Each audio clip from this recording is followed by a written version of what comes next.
The book of Genesis, where it all begins, and things get wild fast. The book of Genesis is like the Bible's opening act, the first season of an epic drama series that covers everything from the creation of the universe, the sibling rivalry that makes any modern family feud look like child's play. It's got it all. Talking snakes, worldwide floods, a guy who has the guts to wrestle with God. Spoiler, Jacob needs a chiropractor after that one. Let's dive into this action-packed book and see how it all begins. Before it gets a little messy. Okay, a lot messy. Chapter 1 to 2, Creation, the original DIY project. In the beginning, God created the heavens and the earth. This is how it all starts. No big bang. Well, maybe one we don't know about. No committee meetings, just God speaking things into existence like a cosmic Bob Ross, painting happy little stars and continents. In 6 days, he creates everything. Light, water, sky, land, plants, animals, and finally, the piece de resistance. Humans? Yep, Adam and Eve are the ultimate DIY project. God says, let us make man in our image. And boom, Adam is formed from dust. Imagine that. A man literally made from dirt. It's like God made a sandcastle, breathed into it, and said, that'll do. Then, seeing Adam was a bit lonely, God whipped up Eve from one of Adam's ribs. Forget Tinder. This is the original matchmaking service. Chapter 3, the snake, the apple, and the first big oops. Things are going pretty well in the Garden of Eden. Endless fruit buffets, zero clothing budget, no rush hour traffic, until a talking snake shows up. Cue ominous music. The snake, aka Satan, convinces Eve to eat from the tree of knowledge, the only tree God specifically told them not to touch. It's like telling a toddler not to eat the cookies, and then leaving them alone with a cookie jar. Eve eats the fruit, Adam eats it too, and suddenly they're like, whoa, we're naked. They immediately try to cover themselves with fig leaves. The world's first and probably least effective fashion trend. When God shows up for a chat, Adam and Eve are hiding behind trees. Like that's going to work. God calls them out, and as a result, they're banished from the garden. Lesson of the day. Always read the fine print when it comes to divine rules. Chapter 4 to 5, Cain and Abel, the first sibling rivalry. Fast forward a bit, and Adam and Eve have 2 sons, Cain and Abel. Cain works the land, while Abel tends sheep. Both bring offerings to God, but God likes Abel's offering better. Cain gets super jealous. Like, I'm gonna go full Hulk jealous, and kills his brother. It's basically the Bible's version of Keeping Up with the Cain Kardashians, but with a lot more drama. God calls out Cain, who gives the classic, "Am I my brother's keeper?" excuse. God, unimpressed, punishes Cain by making him a wanderer. Moral of the story, family squabbles are as old as time, and maybe, just maybe, don't resort to murder when your sibling gets more attention. Chapters 6 to 9, Noah the Ark and a whole lot of water. Next up, we meet Noah, who wins the award for the most ambitious weekend project ever, building an ark. Why? Because humanity has gone off the rails, and God decides to hit the reset button with a worldwide flood. God tells Noah, build a big boat and gather 2 of every animal. Noah doesn't even ask questions. He just starts hammering away. So the flood comes, and Noah's family and a boatload of animals survive.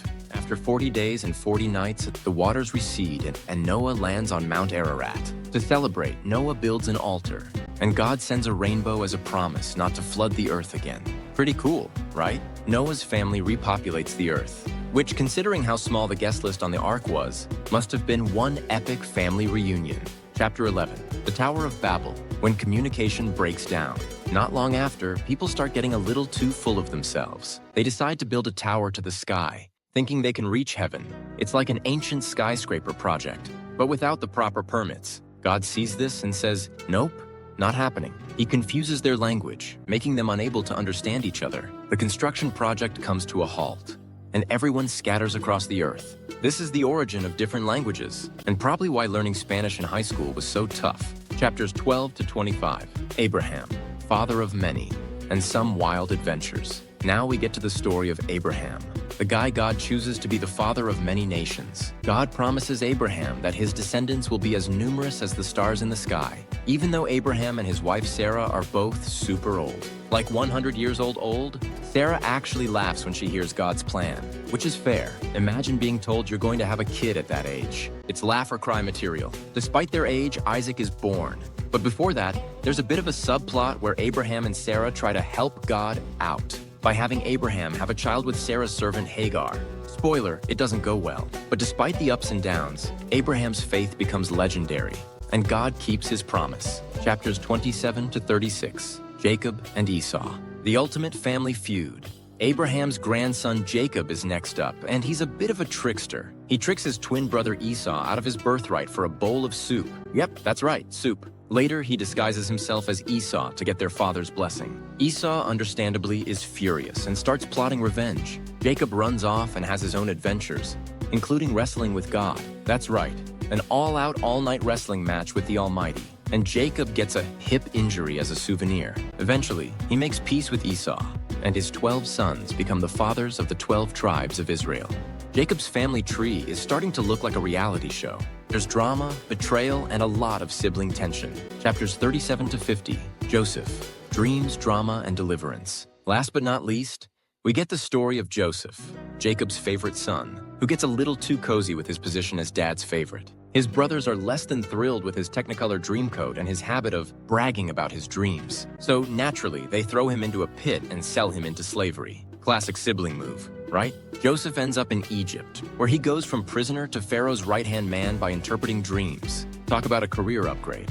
Eventually, Joseph's brothers come to Egypt looking for food during a famine. In an epic plot twist, Joseph forgives them and saves his family from starvation. It's a beautiful story of forgiveness, reconciliation, and maybe a little payback with some. Dramatic reveals. Genesis, a messy beginning to a divine plan. The book of Genesis is a whirlwind of creation, family drama, betrayal, and redemption. It shows us that while things can get messy, really messy, God's plan always unfolds, sometimes in ways we least expect. From the garden to the flood, from Abraham's faith to Joseph's rise to power, Genesis reminds us that no matter where we come from, God's got a bigger story in mind. It's a reminder that even when we don't understand what's happening, we're part of a divine masterpiece in the making. The book of Exodus, the ultimate escape plan, with plagues, parting seas, and a lot of manna. All right, friends, let's dive into the book of Exodus. A tale of epic escapes, divine intervention, and yes, more plagues than you'd ever want in your lifetime. Picture it. The Hebrews are stuck in Egypt, enslaved and living under a pharaoh who has no concept of work-life balance. They're calling out to God for some serious help, and what they get is the ultimate hero, Moses. But this isn't just your average hero story. Moses has a burning bush, a magical staff, and the ability to part entire bodies of water. Top that, Batman. It's a wild ride from start to finish. Let's get into it, shall we? Chapter 1. The Hebrews are in trouble. Cue the eye of the tiger. So, Exodus kicks off with the Hebrews hanging out in Egypt. Actually not hanging out. More like being forced into hard labor by the Egyptian king, aka Pharaoh. It's been a few hundred years since Joseph helped out with that whole famine situation. Back in Genesis, and now the Hebrews have been reduced to bricklaying, pyramid-building machines. Pharaoh is paranoid that the Hebrews are multiplying too quickly. Relatable if you've ever panicked at the sight of a family reunion. So he decides to oppress them even more. And when that doesn't work, he issues the world's most horrifying decree. All baby boys must be thrown into the Nile. Talk about dark times. Chapter 2. Moses. From basket case to Egypt's worst nightmare. Enter baby Moses. His mom, unwilling to follow the baby boy into the Nile policy, decides to float him down the river in a basket. So technically, she follows the law, right? Luckily, Pharaoh's daughter finds baby Moses. And instead of thinking, ah yes, a Hebrew child, time to call the guards, she thinks, how cute, I'll keep him. And just like that, Moses goes from Nile orphan to Egyptian prince. He grows up in Pharaoh's palace, probably getting way too comfortable with royal life. That is, until one day he sees an Egyptian beating a Hebrew and decides to step in. Spoiler alert, he kills the guy. Panicking, Moses flees to the desert, where he becomes a shepherd and lays low for about 40 years. Moses seems to have a thing for long waits in deserts, as we'll see later. Chapter 3. The Burning Bush. Now things get lit. While Moses is minding his own business, taking care of some sheep, God decides it's time to call him into action. How? Through a burning bush. Yes, a bush that's on fire, but somehow not burning up. This is ancient biblical foreshadowing for all the wild stuff Moses will do later. God speaks to Moses from the bush. Cue the spooky echoing voice, telling him to go back to Egypt and lead the Israelites out of slavery. Naturally, Moses is like, you sure about that? I'm not really great at public speaking. But God is persistent and basically tells him,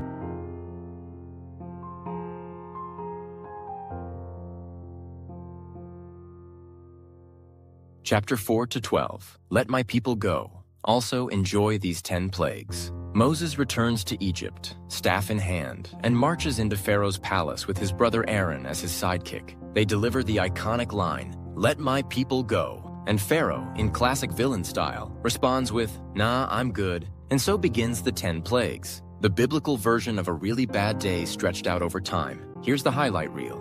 Into blood, gross and highly inconvenient.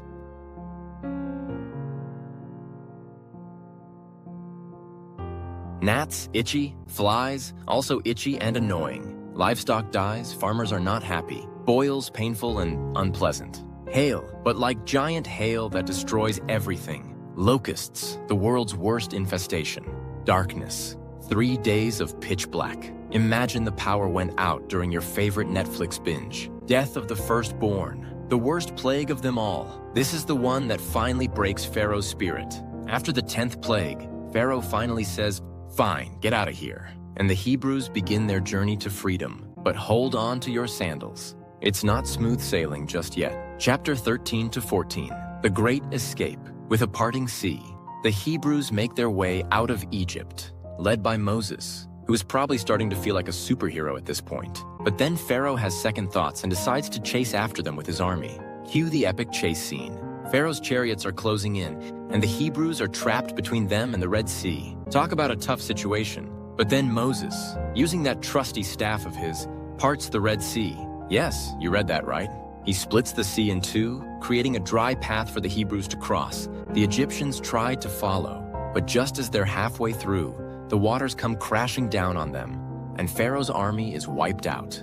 Moses 1, Pharaoh 0. Chapter 15 to 18, the desert road trip, now with extra complaints. So now that they're free, the Hebrews set off into the wilderness, and things immediately start to get a little whiny. They're thirsty, they're hungry, and they start missing the good old days in Egypt, conveniently forgetting about the whole slavery part. But God provides manna, a mysterious bread-like substance. Falls from the sky every morning, and water flows from a rock when Moses strikes it. It's basically the original version of a drive-thru, minus the convenience of an actual car. Yet the complaints don't stop. If there's one thing humans are good at, it's finding something to complain about even, when bread is literally raining from the sky. Chapter 19 to 31. Rules, rules, rules, the 10 Commandments drop. Fast forward a bit, and the Hebrews are camped out at Mount Sinai. God calls Moses up the mountain for a chat, and here's where we get the 10 Commandments, the ultimate rule book. These commandments are pretty straightforward. Don't steal, don't murder, be nice to your parents, etc. But they form the foundation of morality for generations to come. But while Moses is up on the mountain, the people below are getting restless. They decide to make a golden calf, because apparently making an idol is the next logical step when you're bored. Moses is not thrilled when he comes back down and sees his people worshiping a cow statue. He breaks the stone tablets in frustration, understandable really, but after a stern talking to and some repentance, they get back on track. Chapter 32 to 40, the tabernacle and the glory of God. The final chapters of Exodus are all about the construction of the tabernacle, basically a portable temple for God to dwell among the people. There are detailed instructions on how to build it, and the people donate materials and work together to make it happen. By the end, God's glory fills the tabernacle, showing that He's still with them, even in the wilderness. So in conclusion, the Exodus. A journey of faith, freedom, and a lot of walking. The book of Exodus is more than just a wild escape story. It's about freedom, faith, and learning to trust God, even when you're wandering in the desert, covered in dust and tired of eating manna. The Israelites' journey from slavery to freedom is a powerful reminder that God hears our cries, even when we feel stuck in impossible situations. It's also a lesson in patience, something the Israelites had to learn, often the hard way. Exodus teaches us that God is not just about grand, miraculous escapes, though those are pretty cool. He's also present in the day-to-day struggles, providing what we need, even if it's not always what we expect. Hello, Mana. So, whether you're facing your own personal Red Sea moment or just feeling lost in the wilderness of life, remember, God is with you, leading you through it all. And hey, if He can part a sea, He can definitely handle whatever you're dealing with. The book of Leviticus. Rules, regulations, and really specific sacrifices. Welcome to the book of Leviticus, where God lays down the law, literally. If you thought the Bible was all stories and miracles, buckle up, because Leviticus is packed with rules, regulations, and lots of instructions on sacrifices. It's like the ultimate ancient DIY guide for priests. But don't worry, there's plenty of wisdom in here for all of us. even if you're not planning on sacrificing any livestock this weekend. So grab your priestly robes and a notebook, because Leviticus is about to get real. Chapters 1 to 7. Sacrifices and more sacrifices. With a side of sacrifices. The first few chapters are all about sacrifices. There are burnt offerings, grain offerings, peace offerings, sin offerings, and even guilt offerings. If you've got a goat or a bull lying around, this is where you'd learn how to properly sacrifice it to God. And no, this isn't a BBQ tutorial. It's all about atonement. Now, let's be real. This can feel a bit overwhelming. It's like going to a restaurant with a 10-page menu, but every dish involves some form of livestock. The key here is understanding that these sacrifices were a way for the people of Israel to connect with God and make things right when they messed up. So, while we might not be out here sacrificing lambs, the idea of seeking forgiveness and restoring our relationship with God still holds up. Today, chapters 8 to 10, Aaron and his sons, priestly initiation, aka, don't mess this up, guys. Next up, we've got Aaron and his sons being consecrated as priests. This is basically the ancient version of a priestly ordination ceremony, but with a lot more blood and oil.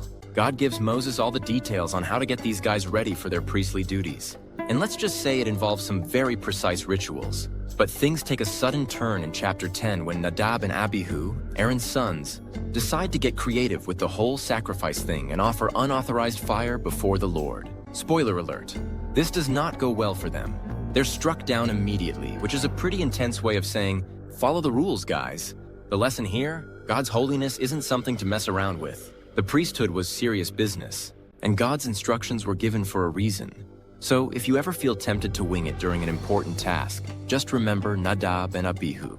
Chapters 11 to 15, clean and unclean, aka what not to eat, touch, or do. Leviticus is also where we get the famous lists of clean and unclean animals. This is like the original food guide, but instead of counting calories, it's all about holiness. Want to eat some shrimp? Not so fast. They're on the unclean list. Got a hankering for some pork? Nope, that's unclean too. But it's not just about food. There are also detailed laws about purity related to things like skin diseases, bodily discharges, and even mold in your house. So if you were planning on inviting people over for a dinner party in ancient Israel, you might want to make sure your house is spotless, literally. Now, before you start feeling bad for all the Israelites who couldn't enjoy bacon, remember that these laws weren't just random restrictions. They were about setting Israel apart as God's holy people. It's like God saying, you're different, so live differently. These rules help the Israelites remember who they belong to, even in the small stuff. Chapter 16, the Day of Atonement, aka the ultimate do-over day. Now we're getting to one of the most important parts of Leviticus, the Day of Atonement, also known as Yom Kippur. This was the one day each year when the high priest, that's Aaron, would enter the Holy of Holies and make atonement for the sins of the entire nation. The process involves 2 goats. One gets sacrificed, and the other becomes the scapegoat. Literally, the priest lays the sins of the people on the scapegoat, and it's sent off into the wilderness, symbolizing the removal of their sins. It's kind of like hitting the reset button on all the mistakes from the past year. The takeaway? God always provides a way for us to be forgiven and restored. It's a powerful reminder that no matter how much we mess up, God's mercy is always bigger. Chapters 17 through 27, Holiness Codes, 8 Rules for Living the Good and Holy Life. The final chapters of Leviticus are all about how to live a holy life. There are rules about everything from moral behavior to festivals to how the Israelites should treat their neighbors. It's like God saying, here's how to reflect my holiness in every part of your life. One famous part of these chapters is Leviticus 19 verse 18, where God says, love your neighbor as yourself. Yup, that's from Leviticus, not just the New Testament. So if you ever thought this book was just about sacrifices and weird rules, think again. It's got some of the most important moral teachings in the Bible. We also see the principle of an eye for an eye show up here. But it's worth noting that this was about justice, not revenge. The idea was to keep things fair, not to encourage endless cycles of payback. Conclusion. Lessons from Leviticus. Holiness is serious business. The book of Leviticus might seem like a lot of rules and rituals, but at its core, it's about one thing: holiness. God was teaching the Israelites how to live as his people, set apart from the world around them. And while we're no longer under the old covenant, so feel free to enjoy that shrimp and bacon, the principle still applies. God calls us to live differently because we belong to him. It also teaches us that approaching God's presence is no small thing. Holiness isn't just about what we do, but about how we honor and respect God in every part of our lives. So, while we're not offering grain offerings or worrying about skin diseases the same way, Leviticus still challenges us to take our relationship with God seriously and to live in a way that reflects His holiness. The Book of Numbers. Wilderness adventures, complaining Israelites, and counting sheep. Lots of sheep. Welcome to the Book of Numbers, where we get to follow the Israelites on a 40-year wilderness journey that was supposed to take about 2 weeks. You know that feeling when you're on a road trip and someone won't stop asking, "Are we there yet?" Well, that's the Israelites. Except instead of just one backseat complainer, it's an entire nation. The book is called Numbers because, well, it involves a lot of counting. But don't let that fool you. There's way more drama than your average census. It's a wild ride of miracles, murmuring, and a whole lot of lessons on trusting God, even when things get tough. Let's dive in. Chapter 1. Census Time. Counting the warriors and more warriors. The book kicks off with God telling Moses to take a census of all the fighting men in Israel. Basically, they need to know how many warriors they have because, spoiler alert, they're heading to the promised land and there's going to be some battles. So Moses and Aaron start counting the men from every tribe, and wouldn't you know it, there are a whopping 603,550 of them, not counting women and children. So yeah, the first couple of chapters are a bit like reading through your local phone book. But don't skip it. The census was a way of organizing the nation and making sure everyone knew their place. It's like God's way of saying, you've got a role to play in this big adventure, and I'm keeping track of you. Also, who knew God cared so much about math? Chapter 2. Camping with the tribes, because organization is key. After the census, God gives the Israelites some super specific instructions on how to camp. You'd think it would be a free-for-all, but nope. This is a well-organized operation. Each tribe has its designated spot around the tabernacle, with the Levites in the middle because they're responsible for all the holy stuff. Picture it like a festival campsite, but way more intense. God doesn't want anyone wandering around aimlessly. He's setting them up for success by giving them order. So, while the Israelites might be roughing it in the wilderness, they're doing it with style. Okay, maybe not style, but definitely some serious structure. Chapter 3 and 4. The Levites, God's holy movers. Next up, we get to the Levites, the tribe that gets to handle all the tabernacle duties. And by duties, I mean moving the entire tabernacle, a massive portable worship tent, every time the Israelites set off for a new location. Imagine moving your house every couple of weeks. That's basically their job. God gives them specific instructions on how to carry everything, right down to the poles and curtains. It's a logistical nightmare, but the Levites have it covered. They're like the U-Haul service of the ancient world, but with way more reverence and probably fewer scratches on the furniture. Chapter 5 and 6, rules, and more rules. Plus the Nazerite vow. As if organizing a massive camping trip wasn't enough, God lays down some serious rules in these chapters. We're talking everything from how to deal with skin diseases to what to do if someone wrongs their neighbor. It's like God is saying, look, you're about to live in close quarters and we need to keep things in order. And then there's the Nazerite vow, a special vow for those who want to dedicate themselves to God. These folks aren't allowed to cut their hair, drink wine, or go near dead bodies. Think of them as the ancient equivalent of hardcore minimalists with a spiritual twist. Chapter 7. When 12 leaders bring the same gift, over and over. One of the most repetitive chapters in the Bible, Chapter 7, is all about the leaders of the tribes bringing gifts to the tabernacle. Spoiler alert, they all bring the same gift. It's like a never-ending episode of a gift exchange where everyone got the memo to buy the exact same set of silver dishes and grain offerings. 12 times in a row, you read the same list. But hey, it's the thought that counts, right? Chapter 9, the Cloud and Fire Show, or how to know when it's time to move. One of the coolest parts of Numbers is the whole cloud by day, fire by night situation. God leads the Israelites with a literal cloud that hovers over the tabernacle. When the cloud moves, they move. When it stays, they stay. It's the ultimate divine GPS. Can you imagine if we had that today? Lord, should I take this job? Oh, look, the cloud moved. Guess I'm off to that new gig. It takes all the guesswork out of life decisions, unless, of course, you're the Israelites, who somehow still manage to complain. More on that in a minute. Chapter 11. Complaining about the menu. Bring back the onions. Now, here's where things get interesting. The Israelites start complaining. Again, this time, it's about the food. Sure, God has been providing them with manna, but they start longing for the good old days back in Egypt where they had fish, cucumbers, melons, leeks, onions, and garlic. Yeah, you heard that right. They're missing the onions.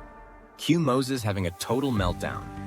He's like, God, why did you make me responsible for these people? They're driving me crazy. Paraphrasing, of course. God's solution? He sends quail. So much quail that it's literally raining birds. Problem solved. For now. Chapter 12. Sibling rivalry. Moses, Aaron, and Miriam edition. In this chapter, we get a little family drama. Miriam and Aaron, Moses' siblings, get a bit jealous and start talking smack about him behind his back. They're upset that Moses seems to be getting all the attention. But God's not having it. He calls them out, literally, and says, look, Moses is my guy. I talked to him face to face, so back off. And just to make a point, God strikes Miriam with leprosy for a week. Talk about sibling rivalry gone wrong. Chapters 13 and 14. Spy Games, the Promised Land edition. Finally, we get to the big moment. The Israelites are on the verge of entering the Promised Land. So Moses sends 12 spies to check it out. 10 of them come back with reports that it's a land flowing with milk and honey. But there are giants living there, and they're terrified. Only Joshua and Caleb have the guts to say, we can totally take them down with God's help. Naturally, the people listen to the 10 scaredy cats, freak out, and start crying. They even suggest going back to Egypt. Seriously, guys, after everything? God is not impressed, and because of their lack of faith, the Israelites end up wandering in the wilderness for another 40 years. Yep, they turned a 2-week journey into 4 decades. So in conclusion, Numbers. It's more than just counting. The book of Numbers is about so much more than a census or a long walk through the desert. It's a story of faith, grumbling, leadership, and learning to trust God in the midst of difficult times. It shows us how easily we can lose sight of God's promises when we focus on our immediate circumstances or lack of garlic. But through it all, God remains faithful, guiding his people with a cloud, feeding them with manna and quail, and reminding them of his covenant. So next time you're feeling like your journey is taking a bit longer than expected, remember the Israelites and keep trusting that God knows the way, even when you don't. The book of Deuteronomy, Moses' farewell tour, with a few life lessons and laughs. All right, let's talk about Deuteronomy, also known as Moses' farewell tour or the greatest hits of the law. This book is like Moses' final TED Talk before the Israelites head into the promised land without him. Think of it as a recap episode, but instead of flashbacks to previous seasons, it's Moses reminding everyone of God's law. After 40 years in the wilderness, Moses wants to make sure the Israelites don't blow it once they cross the Jordan River. So he gathers them up, and in true Moses fashion, gives one last epic speech. Well, actually, 3 speeches. Let's break down Deuteronomy into some of its key moments, add a little humor, and of course, keep it youthful and fun. Spoiler, there's a lot more to this book than just rules. Moses, the OG motivational speaker, Deuteronomy 1-4. Deuteronomy opens with Moses doing what every great leader does, reminding people of how far they've come. The Israelites have been wandering in the desert for 40 years because of their disobedience. Yep, still not letting them live that down. But now they're on the edge of the promised land, and Moses is like, listen up, people. Here's what you need to know before we move forward. In the first few chapters, Moses recaps their journey, including their epic fails, like that time they doubted God and didn't enter the land the first time, and their victories, defeating some kings along the way. It's like one big remember when session, but with more life and death stakes. Moses is basically telling them, don't repeat history, folks. Learn from your mistakes. Honestly, if Moses had a podcast, it would be called Learn from My Wilderness, or something equally catchy. His message is clear. Obey God, and life will go well for you. Disobey, and, well, you know what happened last time. The 10 Commandments. Take 2, Deuteronomy 5. Next, Moses revisits the 10 Commandments, the original top 10 list. Now, if you're thinking, didn't we already cover this in Exodus? You're right, but Deuteronomy is like the remastered version. It's Moses reteaching these foundational laws to a new generation of Israelites who weren't around for the original event. Moses is like, okay guys, I'm gonna give you the commandments again because clearly you didn't pay enough attention the first time. He emphasizes that these laws aren't just about following rules for the sake of rules. They're about living a life that pleases God and creates a healthy, loving community. It's like Moses is saying, you want the good life? Here's the blueprint. Shama, the ultimate life motto. Deuteronomy 6 verses 4 to 9. Then we hit one of the most famous passages in Deuteronomy, the Shama. It's basically the John 3:16 of the Old Testament. Moses says, "Hear, O Israel, the Lord our God, the Lord is one. Love the Lord your God with all your heart, and with all your soul, and with all your strength." Simple, right? But also profound. The Shema isn't just a prayer. It's a life motto. It's Moses saying, this is what matters most. Love God with everything you've got. He even tells them to talk about these commands all the time, when they're at home, walking on the road, lying down, getting up, basically everywhere. It's like Moses wants them to have God's words on repeat 24/7. If Moses had Spotify, the Shema would be at the top of his playlist, and he'd be telling everyone to hit loop.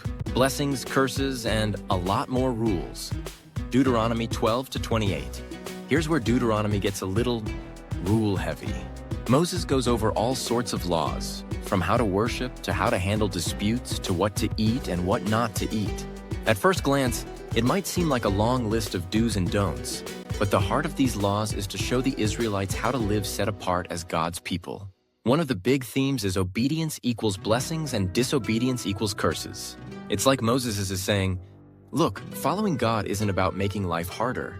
It's about setting you up for success. You want life to go well? Stick to the plan. To keep things interesting, Moses lays out a pretty intense list of blessings and curses in chapter 28. The blessings are awesome. Prosperity, peace, victory over enemies. But the curses? Not so much. We're talking disease, drought, defeat, and some pretty rough stuff.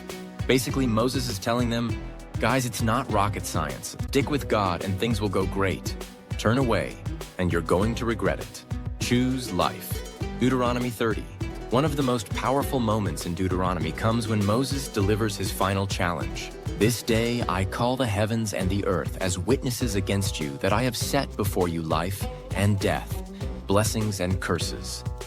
Now choose life so that you and your children may live. Deuteronomy 30 verse 19.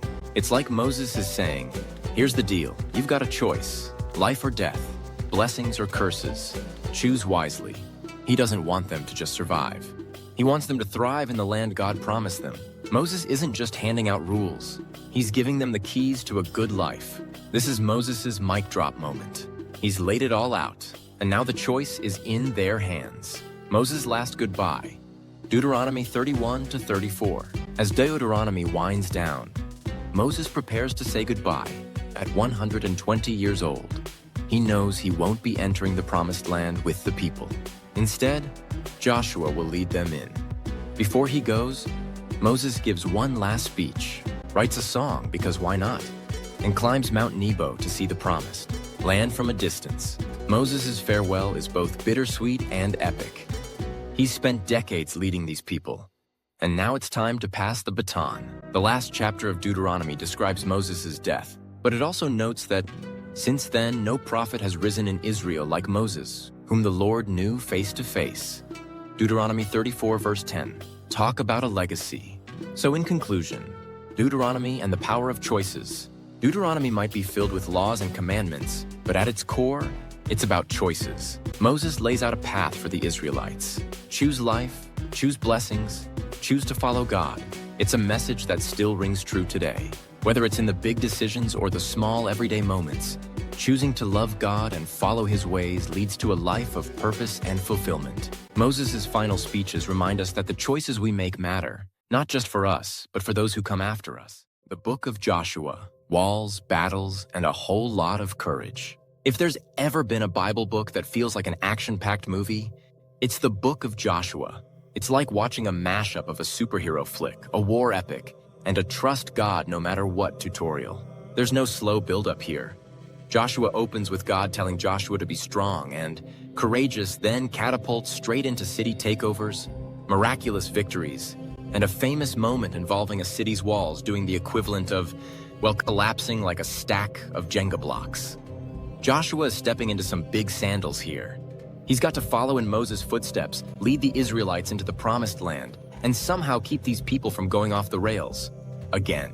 Let's dive into Joshua's story, complete with all the action, epic battles, and lessons on faith that we could ever ask for. Chapter 1. Joshua gets the pep talk of the century. When the book begins, Moses has just passed away, and Joshua is the new leader of the Israelites. Talk about pressure. Joshua is about to lead the people across the Jordan River into the Promised Land. But before he does, God gives him a serious pep talk. In Joshua 1 verse 9, God says, "Have I not commanded you? Be strong and courageous. Do not be afraid. Do not be discouraged. For the Lord your God will be with you wherever you go." It's like Joshua's getting hyped up before a big game. Except instead of playing football, he's leading an entire nation into enemy territory. No pressure, right? God repeats this whole be strong and courageous thing multiple times, so you know it's important. And here's the kicker. God's not just telling Joshua to feel brave in a vague way. He's reminding Joshua that he's going to be with him every step of the way. Think of it as God being Joshua's ultimate teammate, coach, and cheerleader rolled into one. Chapter 2. Spy Games, the original sneak attack. Before they cross the Jordan, Joshua sends 2 spies into the city of Jericho to scope out the land. This is where we meet Rahab, one of the most unexpected heroes of the Bible. Rahab's a prostitute living in Jericho, and when the king's men come looking for the spies, she hides them on her roof, risking her own life to help them out. Now you might be thinking, wait, why is Rahab helping them? Well, Rahab had heard about the mighty works of God, like how he parted the Red Sea for the Israelites, and she's smart enough to realize that Jericho doesn't stand a chance against them. So she makes a deal. Spare my family when you come to take the city, and I'll help you escape. The spies agree, and Rahab ties a scarlet cord in her window as a sign that her house is off limits when the Israelites invade. Rahab's quick thinking not only saves her family, but she also ends up in the genealogy of Jesus. So yeah, Rahab is kind of a big deal. Chapter 3. The Jordan River, Parting 2.0. Remember when Moses parted the Red Sea? Well, now it's Joshua's turn to get his own water-parting miracle. As the Israelites approach the Jordan River, God tells Joshua to have the priests carry the Ark of the Covenant into the river. The moment their feet touch the water, the river stops flowing, and the Israelites walk across on dry ground. This is God's way of saying, "Hey Joshua, I've got you, just like I had Moses." It's like a divine stamp of approval, and the Israelites are probably thinking, okay, this guy's the real deal. Once they're across, Joshua has 12 men take 12 stones from the riverbed and set them up as a memorial. It's like leaving a "we were here" sign for future generations to remember how God came through for them. Chapter 6. Jericho's Walls, the ultimate marching band victory. Now we get to the famous story of the Battle of Jericho, which isn't so much a battle as it is a very strange victory parade. God gives Joshua some instructions that seem odd. Instead of charging at the city with swords blazing, God tells Joshua to have the Israelites march around the city once a day for 6 days. Then on the 7th day, they're supposed to march around it 7 times, blow their trumpets, and shout. That's it. Imagine being one of the soldiers in Jericho, watching this strange parade going around your city walls day after day. You're probably thinking, what are these guys even doing? But here's the thing. On that 7th day, when the trumpets sound and the people shout, the walls of Jericho collapse. No battering rams, no explosives, just one big God-powered shout. It's like when you're playing a video game and you beat the boss with a move so simple, you're not even sure how it worked. The Israelites charge in, take the city, and spare Rahab and her family just as promised. The lesson here? God's plans might seem weird sometimes, but they always work. The rest of the book. Conquests, battles, and dividing up the land. After Jericho, the Israelites are on a roll, taking city after city in the Promised Land. Of course, it's not all smooth sailing. There are some missteps along the way, like when a guy named Achan decides to keep some loot from Jericho for himself, even though God specifically said not to. Spoiler alert, it doesn't end well for Achan or his family. But for the most part, the Israelites follow Joshua's lead, trusting God to help them conquer the land. By the end of the book, the major battles are over. Joshua is dividing up the land among the 12 tribes of Israel. It's like handing out trophies after a long tournament, only the prizes are entire regions instead of shiny plaques. Chapter 24. Joshua's famous farewell speech. As Joshua gets older, he realizes his time as leader is coming to an end. In Joshua 24, he gathers all the people and gives them a final speech that's part pep talk, part challenge. He reminds them of everything God has done for them, from delivering them out of Egypt to giving them victory in the Promised Land. Then Joshua lays down one of the most famous lines in the Bible. "But as for me and my household, we will serve the Lord." Joshua 4, verse 15. It's Joshua's way of saying, look, you can choose to follow God or not, but I'm sticking with him. The people promise to serve God, and the book ends on a high note. But as we know from reading the rest of the Bible, staying faithful isn't always easy for the Israelites. Joshua's legacy, though, is one of faith, courage, and unwavering trust in God's promises. So, in conclusion, Joshua, the man who led with courage and faith. The book of Joshua is a testament to what happens when we trust God, even when his plans seem unconventional. Joshua's leadership, faith, and courage brought the Israelites into the Promised Land, fulfilling a promise that had been centuries in the making. Whether it's marching around walls, crossing rivers, or dividing up land, Joshua's story shows us that God's ways are often surprising, but they always lead to victory when we trust him. And like Joshua, we're called to be strong and courageous, knowing that God is with us wherever we go.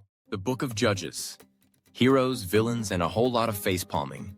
Judges is like the Wild West of the Bible, full of larger-than-life heroes, evil villains, and a whole bunch of people making questionable life choices. It's a roller coaster of highs and lows where the Israelites go from victory to disaster and back again so many times you almost get dizzy.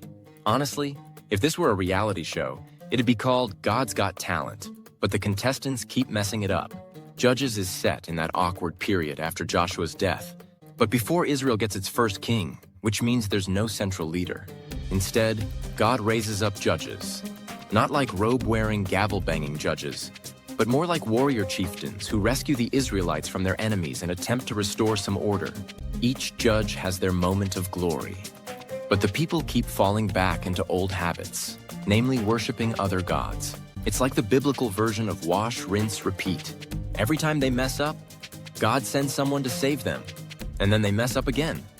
It's a cycle that'll make you want to shake your head in disbelief, and maybe laugh a little too. Judges chapter 1. Enter the spiral of doom. The book starts on a promising note with the Israelites continuing to conquer the Promised Land. Joshua's legacy is still fresh in their minds, and things seem to be going well. But, and there's always a but, they don't finish the job. Instead of driving out the remaining Canaanites, they start getting cozy with them, which, spoiler alert, leads to major problems.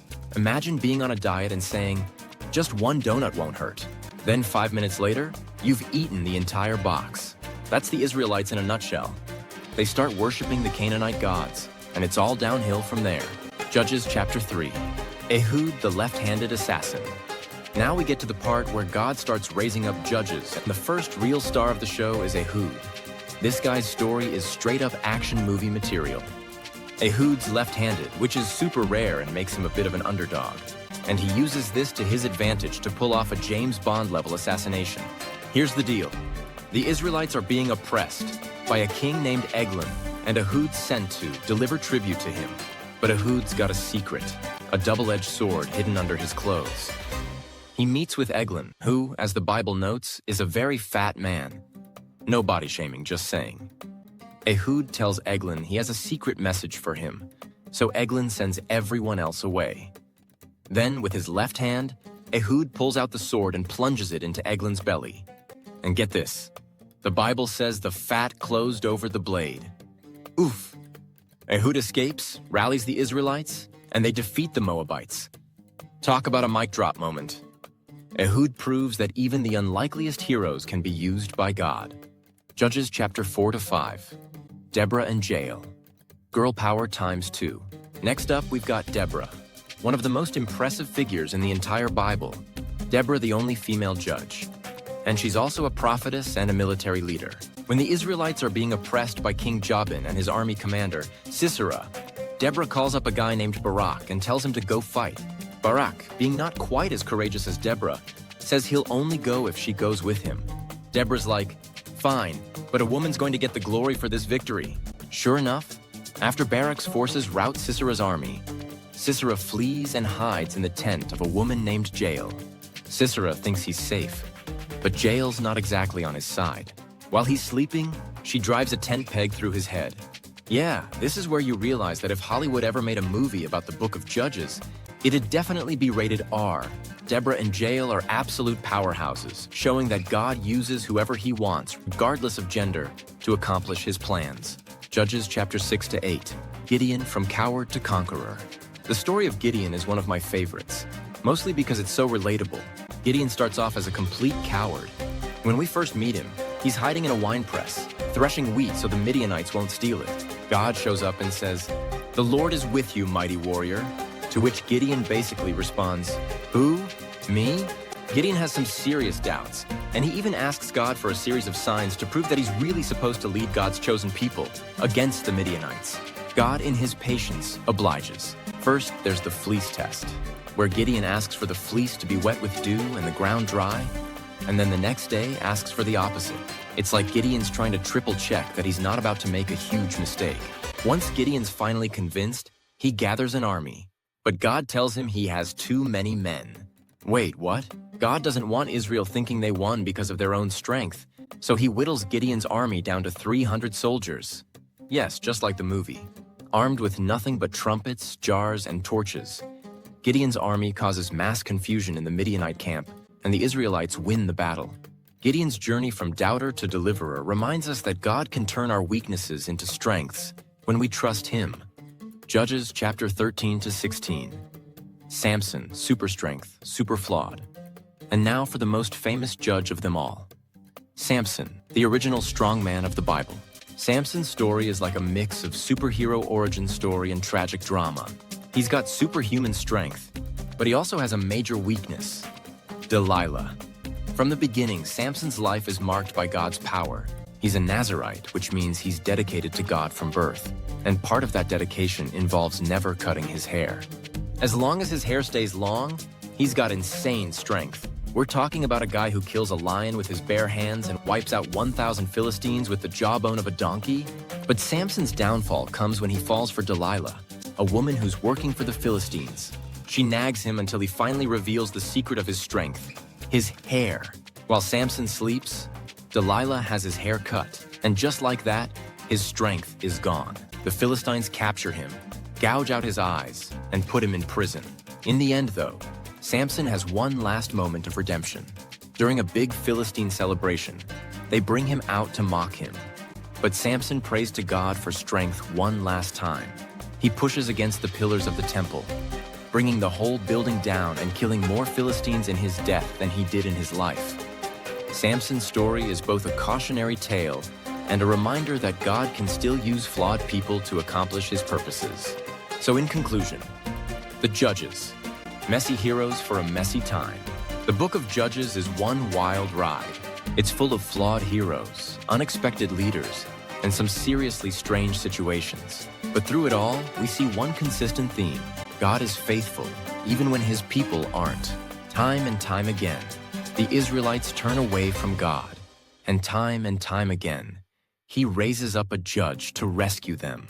In a way, the book of Judges is a lot like life. We all mess up, sometimes in spectacular ways, but God is always there, ready to pick us up and give us another chance. Whether we're feeling like Gideon, doubting our ability to do what God asks, or like Samson, struggling with our own weaknesses, we can trust that God is with us, working in the midst of the mess. This is Modern Testament Talks. Today is all about the book of Ruth, the 8th book of the Bible. So, Ruth. Love, loyalty, and one epic redemption story. The book of Ruth is a short but sweet love story packed with loyalty, sacrifice, and a redemption arc that's more heartwarming than a rom-com. Seriously, if Hallmark had a Bible movie division, Ruth would be their big hit. It's got everything: loss, loyalty, new beginnings, and even a guy named Boaz who's about as close as you get to a biblical Prince Charming. The best part? Ruth isn't just a love story between two people. It's a story of God's faithfulness to his people, showing how he can turn even the darkest times into something beautiful. So grab some popcorn or, manna, and settle in for this epic tale of faithfulness and redemption. Let's get it on. Ruth and Naomi, the ultimate in-law relationship. We kick things off with a seriously rough beginning. Naomi's living the dream with her husband and 2 sons, until a famine hits and they have to move to Moab, a foreign land. Things go from bad to worse when Naomi's husband dies, And then her 2 sons die, leaving Naomi and her Moabite daughters-in-law in a pretty bleak situation. But one of those daughters-in-law, Ruth, isn't about to leave Naomi hanging. Even though Naomi gives Ruth an out, telling her to go back to her people and start fresh, Ruth drops the most loyal line ever. "Where you go, I will go. Where you stay, I will stay. Your people will be my people and your God, my God." Ruth 1 verse 16. I mean, who needs a sappy love letter when you've got Ruth's level of loyalty? She's basically saying, "Naomi, I'm in this for the long haul," and she sticks with her through thick and thin. Yeah, that would be Ruth just leveling up the best daughter-in-law game, no big deal. And now entering stage right, the biblical gentleman. So Ruth and Naomi head back to Bethlehem, and things are looking pretty dire. They're widows, they have no money, and they need food. Enter Boaz, a rich, respectable, and kind farmer who just so happens to own the field where Ruth goes to gather leftover grain. Because, #hustle, Boaz notices Ruth and is immediately impressed, not by her looks, though she's probably rocking the ancient Israelite widow chic, but by her loyalty to Naomi. He's like, "Hey, who's that hard-working woman gleaning in the field? She's got some serious character." And before you know it, Boaz is leaving extra grain for Ruth to pick up and making sure she's safe. He's just one of those stand-up kind of dudes, you know? And he's not playing games. The threshing floor proposal. Trust me, it's not what you think. Now, here's where things get interesting. Naomi, ever the wise mother-in-law, realizes Boaz could be the answer to their problems. She tells Ruth to go down to the threshing floor where Boaz is working and basically propose to him. Wait, what? Yep. Ruth goes to Boaz in the middle of the night and lies down at his feet, which was apparently the ancient Israelite version of dropping hints. When Boaz wakes up, he's all like, "Whoa, Ruth, what are you doing here?" Ruth straight up tells him, "You're a family redeemer. Marry me and take care of Naomi and me." Talk about bold. But Boaz isn't weirded out. In fact, he's honored that Ruth didn't go after younger, richer guys. And so Boaz says, "Just wait a sec, I got you, but first, let me take care of some business." Apparently, there's another guy who has the first right to marry Ruth, but Boaz is determined to make it work. Happily ever after Hallmark moment coming up in short order. Boaz, being the stand-up guy he is, handles the legal stuff and redeems Ruth and Naomi's family. He marries Ruth, and they have a son named Obed. But here's the kicker. Obed becomes the grandfather of King David, and through David's line, we get Jesus, the man, the legend. So yeah, kinda big deal. So Ruth goes from being a foreign widow in a hopeless situation to becoming part of the greatest redemption story ever. God took a broken, messy situation and turned it into something beautiful, all through the faithfulness of a Moabite woman who chose to follow him and stick with Naomi. Ruth shows us that God is always working behind the scenes, even when life looks hopeless, and that he can use anyone, regardless of their past or background, to fulfill his purposes. So in conclusion, Ruth, faithfulness in action. So what's the takeaway from Ruth's story? First, loyalty and faithfulness are huge. Ruth didn't have to stick with Naomi, but she chose to, and that choice led to incredible blessings. Second, God is always at work, even when we can't see it. Ruth's story might have started with tragedy, but it ended with redemption, not just for her and Naomi, but for the entire world through the line of Jesus. Ruth teaches us that when we choose to trust God and be faithful, he can turn even the most hopeless situations into something beautiful. The book of Ruth is a beautiful story of loyalty, love, and redemption. Through Ruth's faithfulness to Naomi and Boaz's kindness and generosity, we see how God can work through even the most unlikely people to accomplish his purposes. Ruth reminds us that God is always at work, turning tragedy into triumph and weaving his plans through our lives, even when we don't realize it. The first book of Samuel. From shepherd boy to king, the ultimate coming-of-age story, where the drama is high and the stakes are even higher, and the story takes us from shepherd fields to royal palaces. This book is like a biblical soap opera, featuring an epic cast of characters, from that humble shepherd boy David to the troubled King Saul. with some plot twists that would make even the best TV writers jealous. Get ready for a journey through divine calls, epic battles, and a whole lot of drama. Samuel, the original prophet with a sense of humor. First up, meet Samuel, our prophet and judge. Think of Samuel as the Yoda of Israel, guiding the people with wisdom and a bit of that old-school magic. His story begins with a miraculous birth. His mom, Hannah, had been praying for his child for ages, and when Samuel finally arrives, she dedicates him to the Lord. Samuel grows up serving in the temple under Eli, who's like a wise old uncle with a not-so-great sense of hearing. Or maybe it's just that God likes to speak loudly. One night, Samuel hears God calling him, and after a few awkward hello moments, he finally gets it. God's got big plans for him. Samuel's life is like one big divine appointment after another. He's the God-appointed messenger, and he's about to make some serious waves in Israel. Saul, the king with a crown too big to fit. Now let's talk about King Saul, the first king of Israel. Saul starts off as the golden boy of Israel, tall, handsome, and looking like the perfect king. But as often happens with royalty, things don't stay perfect for long. Saul's reign is a bit like watching a reality show where the king's personal flaws become increasingly evident. He starts out well, but then he's kind of like that guy who's great at parties but can't ever keep it together when it's time to clean up. Saul's downfall begins with some questionable decisions and disobedience to God. At one point, he's told to completely destroy the Amalekites and everything they have. Instead, he spares the king and some of the livestock, probably thinking, hey, who doesn't want a few extra cows? But God's not impressed. Saul's kingship starts to unravel, and he's eventually rejected as king. It's like the Bible's own version of The Apprentice. You're fired. David, the shepherd who became a king. Enter David, the youngest son of Jesse, who's just a shepherd boy playing his harp and dreaming of grander things. Samuel anoints David as the future king, which is kind of like getting a royal job offer before you've even graduated from high school. But David doesn't immediately become king. Instead, he gets a job playing music for Saul, who's now struggling with some serious mood swings.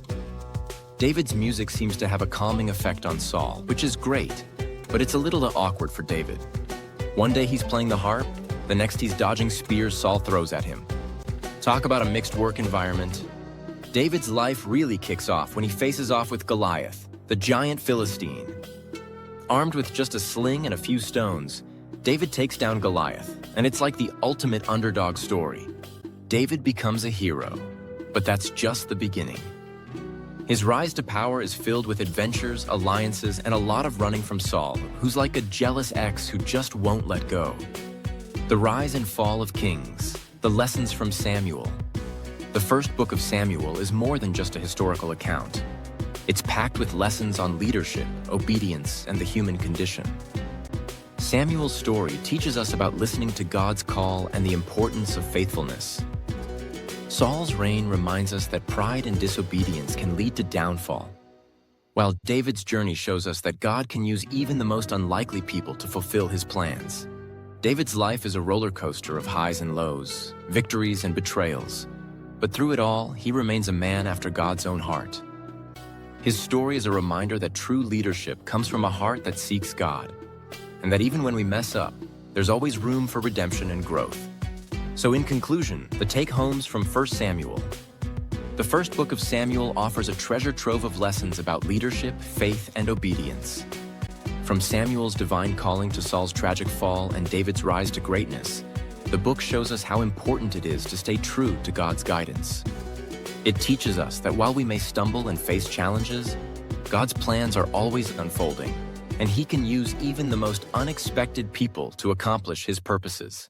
The second book of Samuel, power, politics, and a whole lot of drama. Welcome to the second book of Samuel, where the action ramps up even more. If you thought the first book of Samuel was filled with drama, betrayal, and some serious leadership lessons, just wait. The sequel has everything: wars, royal intrigue, family feuds, and one king's really bad rooftop decision. We're about to dive into the life of King David as he transitions from being an underdog shepherd boy to one of Israel's most legendary rulers. And let's just say things get intense. So buckle up and get ready for a wild ride through ancient Israel's political drama. King David, from humble hero to mighty ruler. When we last left David, he was the rising star of Israel. Saul had been dethroned, and David was on the path to kingship. Now in the second book of Samuel, David officially takes the throne. Cue the confetti and trumpets. He's finally reached the big leagues. David's early reign is filled with epic victories. He conquers Jerusalem, unites the tribes of Israel, and brings the Ark of the Covenant back to its rightful place. It's basically one royal victory lap after another.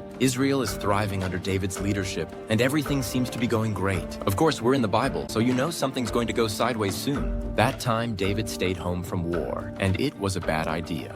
One of the most famous stories in the second book of Samuel is David's little oops moment with Bathsheba. Here's the setup. David, the warrior king, decides to sit out a battle and stay home while his army goes to war. While lounging on his rooftop, he spots Bathsheba, who's taking a bath. Yep, her name fits the situation. David, being a powerful king and all, decides he has to have her. Next thing you know, Bathsheba is pregnant, and David's trying to cover it up like it's the plot of a scandalous Netflix series. He goes to extreme lengths to fix his mess, including orchestrating the death of Bathsheba's husband, Uriah, who, by the way, was one of David's loyal soldiers. Talk about a royal yikes moment. This is definitely the low point of David's life. The aftermath, family drama, betrayals, and a whole lot of grief. David's actions with Bathsheba set off a chain reaction of family problems. His children get caught up in some serious sibling drama. Absalom, one of David's sons, even leads a full-blown rebellion against him. It's like a biblical soap opera where everyone's fighting for the throne and making some very bad life choices. Absalom's rebellion is particularly heartbreaking. At one point, Absalom declares himself king, and David has to flee for his life, again. The rebellion ultimately ends with Absalom's death in battle, and even though Absalom betrayed him, David is devastated. His famous cry of, "Oh my son, Absalom," is one of the most emotional moments in the Bible. It's a reminder that even mighty kings aren't immune to the pain of family loss and restoration. David's comeback. Even though David makes some serious mistakes, his story isn't all doom and gloom. One of the most beautiful things about David's life is his relationship with God. After his mess with Bathsheba, David doesn't just shrug it off. When the prophet Nathan calls him out, in a pretty savage parable about a rich man stealing a poor man's lamb, David is genuinely sorry. He repents, and we get some of the most heartfelt expressions of guilt and longing for forgiveness in the Psalms, like in Psalm 51, where David cries out, "Create in me a clean heart, O God." David's life shows us that even when we mess up royally, pun intended, there's always room for repentance and redemption. God doesn't throw David out, he forgives him, and David continues to serve as king, albeit with some scars and lessons learned. It's a reminder that our mistakes don't define us. Our willingness to turn back to God does. So, in conclusion, lessons from the second book of Samuel. The second book of Samuel teaches us some major life lessons about power, leadership, and owning up to our mistakes. David's life is full of highs and lows. He's a man after God's own heart, but he's also deeply flawed. We see that even when we fail, God's grace is available to restore us. David's story reminds us that leadership isn't about being perfect. It's about being humble, repentant, and willing to let God work through us, even in our brokenness. The first book of Kings. Kings, chaos, and that one-time fire came from the sky. The first book of Kings. The biblical equivalent of a medieval soap opera, where everyone's fighting for a throne. Prophets are pulling off miraculous stunts, and the moral compass of Israel is spinning out of control. If you ever wondered what happens when you give a bunch of ancient rulers too much power and not enough wisdom, you're in the right place. It's got everything: royal drama, political intrigue, epic showdowns, and even a fiery contest on a mountain. So grab some popcorn, because the first book of Kings is one wild ride. Chapters 1-2, the throne drama. Who gets the crown? We kick things off with King David, who's nearing the end of his life and feeling about as energetic as your grandpa after Thanksgiving dinner. There's a bit of an issue. David hasn't officially named his successor. Enter Adonijah, David's son, who figures, "Hey, Dad's almost out, so I'll just go ahead and crown myself king." He throws himself a fancy coronation party, invites his friends, and starts living like royalty. Classic move, right? But there's one problem. God and David had already decided that Solomon, you know, the guy with all the future wisdom, was supposed to be the next king. So, in a plot twist straight out of a Shakespearean drama, Bathsheba, Solomon's mom, and the prophet Nathan team up to stop Adonijah. David finally steps in and says, "Okay, Solomon, it's your time to shine." Solomon gets crowned king, and Adonijah's party? Total bust. Chapters 3, 4. Solomon's wisdom. God's gift to a 20-something ruler. Now that Solomon's on the throne, he's got one big question. How am I going to rule this chaotic kingdom? Instead of asking for riches, power, or the ability to turn water into coffee, which would have been a solid choice, Solomon asks God for wisdom. And God, impressed with Solomon's priorities, grants him the wisdom of like 1,000 TED Talks. Solomon becomes famous for his judgments, especially the one where he settles a dispute between two women fighting over a baby. He suggests cutting the baby in half, as one does, and the real mother immediately gives up her claim to save the child. Solomon's like, boom, wisdom. His fame grows, and people from all over come to hear his wisdom and see his glorious kingdom. Solomon's like the Bible's version of Google, and everyone's searching for his advice. Chapters 5, 8. Building the Temple. Solomon's massive construction project. Solomon isn't just wise. He's also got some serious construction goals. He builds the temple in Jerusalem, a magnificent house for God that makes every other building look like a garden shed. This thing is decked out with gold, cedar, bronze, and all the finest materials you can imagine. It's the ultimate symbol of Israel's glory. And when it's finally finished, Solomon holds a huge dedication ceremony. The whole nation of Israel gathers as the Ark of the Covenant is brought into the temple. God's presence fills the place like a cloud, and Solomon prays one of the most epic prayers in the Bible, asking God to bless the temple and the people. For a while, everything is going great. Solomon's wisdom is shining, Israel is prospering, and the people are worshiping God in the most magnificent temple ever built. Chapters 9, 11. Solomon's downfall. Too many wives, too many gods. But hold on, because things start to take a turn. As wise as Solomon is, he's got a bit of a weakness for foreign women. He marries a bunch of them, 700 wives and 300 concubines to be exact. Now, marrying one person is complicated enough, but Solomon apparently thought, what's life without some extra drama? And drama there is, because these wives bring their foreign gods with them, and Solomon starts worshiping them. Yep, Mr. Wisdom himself ends up building shrines for idols. This doesn't sit well with God, who had specifically told Solomon to stay faithful. So God tells Solomon, because you've turned your heart away, your kingdom will be torn apart, just not during your lifetime, out of respect for your father David. And thus begins the slow unraveling of Israel. Chapters 12, 14. Rehoboam and Jeroboam. Kingdom split. After Solomon dies, his son Rehoboam takes the throne, and, well, things don't exactly go smoothly. The people come to Rehoboam and say, hey, can you lighten the load a bit? Your dad made things kind of tough for us.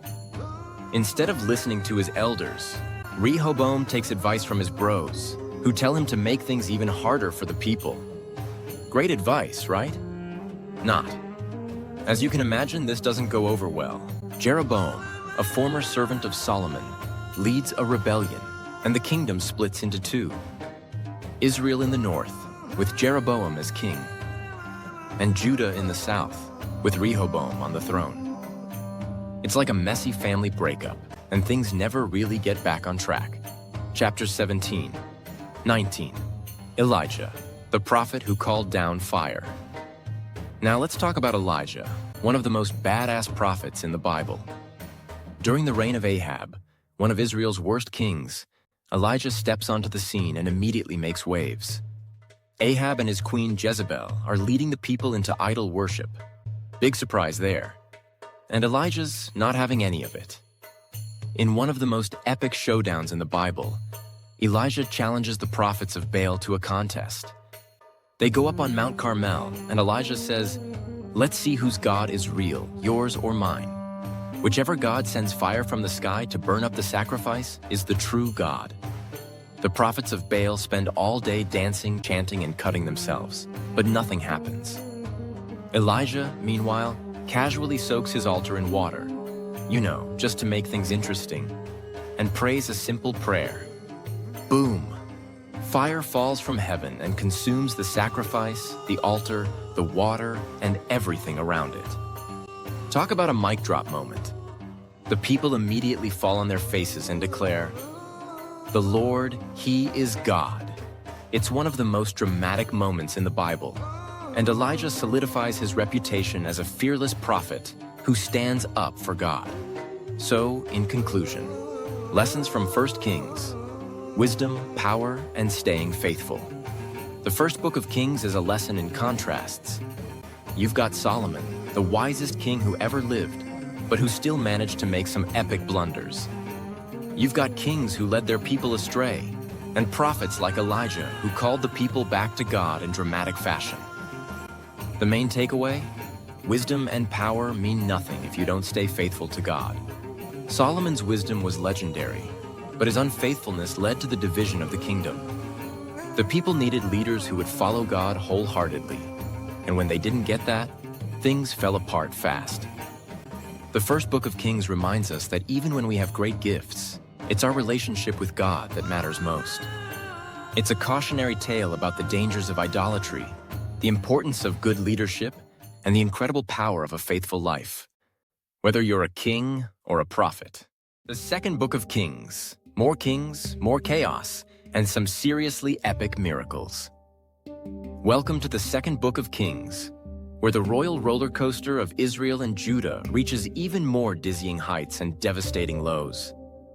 If you thought the first book was wild, you haven't seen anything yet. This one's got it all. More bad kings, more prophets, more wars, and one of the greatest prophets of all time. Elisha, pulling off some seriously epic miracles. Oh, and did I mention the whole fiery chariot thing? Yeah, this book's a ride. Chapters 1 to 2, Elijah's fiery exit and Elisha's double portion. We start off with Elijah, who, after all his bold prophecies, doesn't die like a regular guy. Nope, he goes out in style with a chariot of fire swooping down from heaven to pick him up. It's like God said, "You've done enough, Elijah. Time for a grand exit." Before he takes off, though, his protege, Elisha, asks for a double portion of Elijah's spirit. And Elisha? He gets it. As Elijah ascends to heaven in a blazing Uber, his mantle falls into Elisha, officially passing the prophetic torch. Elisha steps up and immediately starts performing miracles like parting the Jordan River with Elijah's cloak. Yeah, the guy's got skills. Chapters 3 to 7, Elisha, the miracle man. Elisha isn't just any prophet. He's like a one-man superhero squad. Let's break down some of his greatest hits. Water into blood, but not the cool kind. When Israel, Judah, and Edom team up to fight Moab, they run out of water. Elisha steps in and tells them to dig ditches, promising that God will fill them with water. And surprise, God sends water, which looks like blood to the Moabites, causing them to think they've already won. Spoiler, they didn't. The widow's oil. A widow is in debt and about to lose her sons to slavery. Elisha, ever the helper, tells her to borrow as many jars as she can, then miraculously makes her single jar of oil fill them all. She sells the oil, pays her debts, and lives happily ever after. Well, financially, at least. Raising the dead. A woman's son dies, and Elisha is like, "Nope, not on my watch."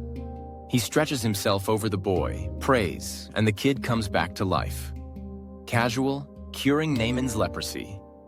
A big-shot commander named Naaman has leprosy, and Elisha tells him to go dip into the Jordan River 7 times. Naaman's a bit skeptical, and probably grossed out by the murky water. But he does it, and bam, he's healed. Elisha's basically a miracle-working machine, pulling off feats that range from multiplying food to making an axe head float.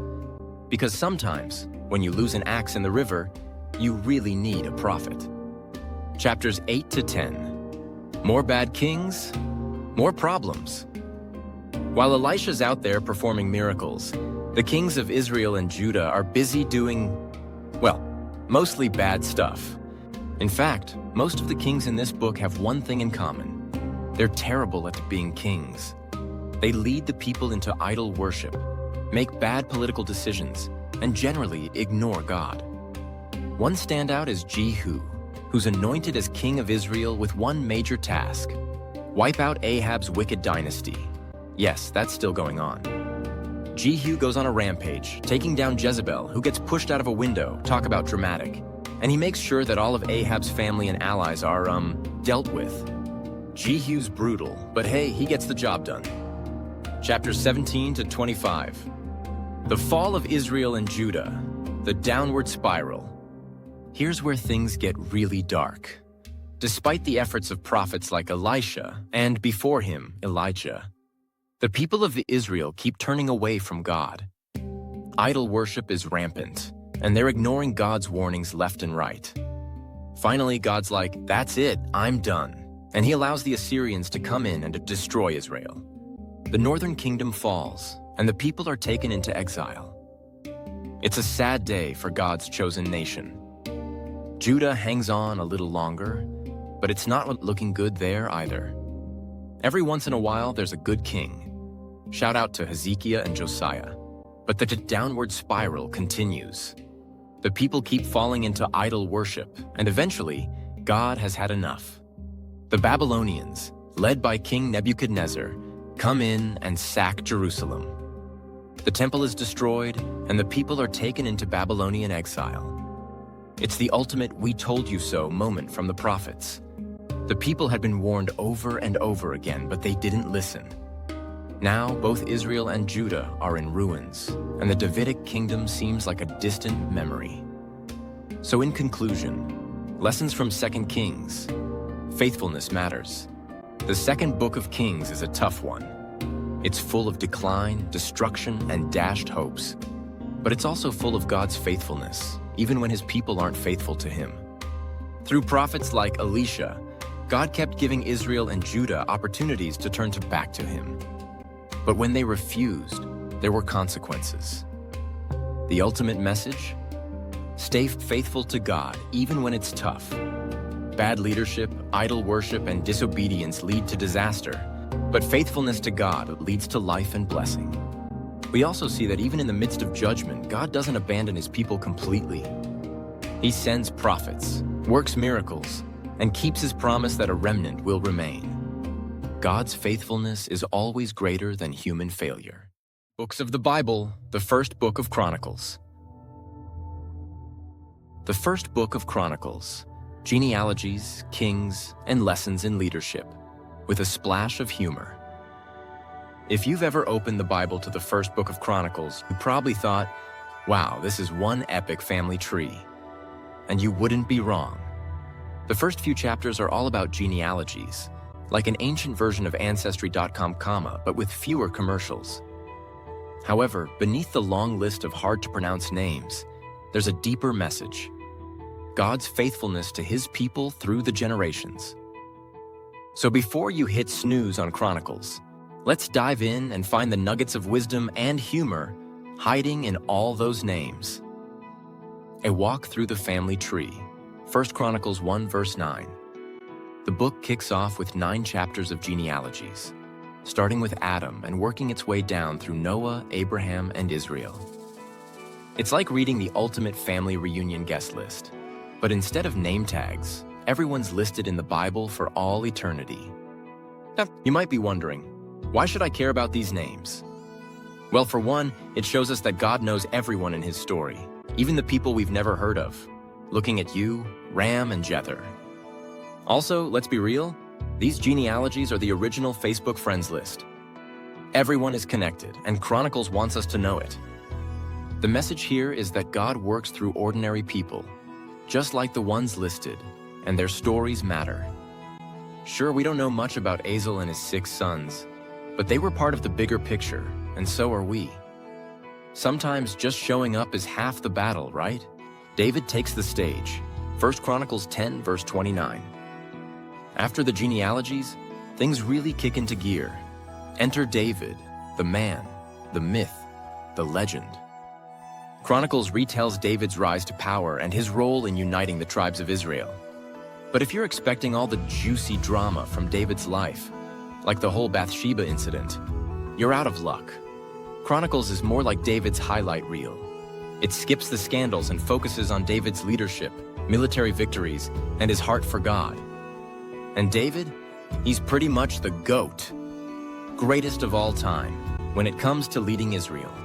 Chronicles highlights how David sought God's guidance, especially when it came to major decisions like moving the Ark of the Covenant to Jerusalem. Spoiler alert, it doesn't go smoothly the first time, and a guy named Uzzah ends up paying the price for touching the Ark.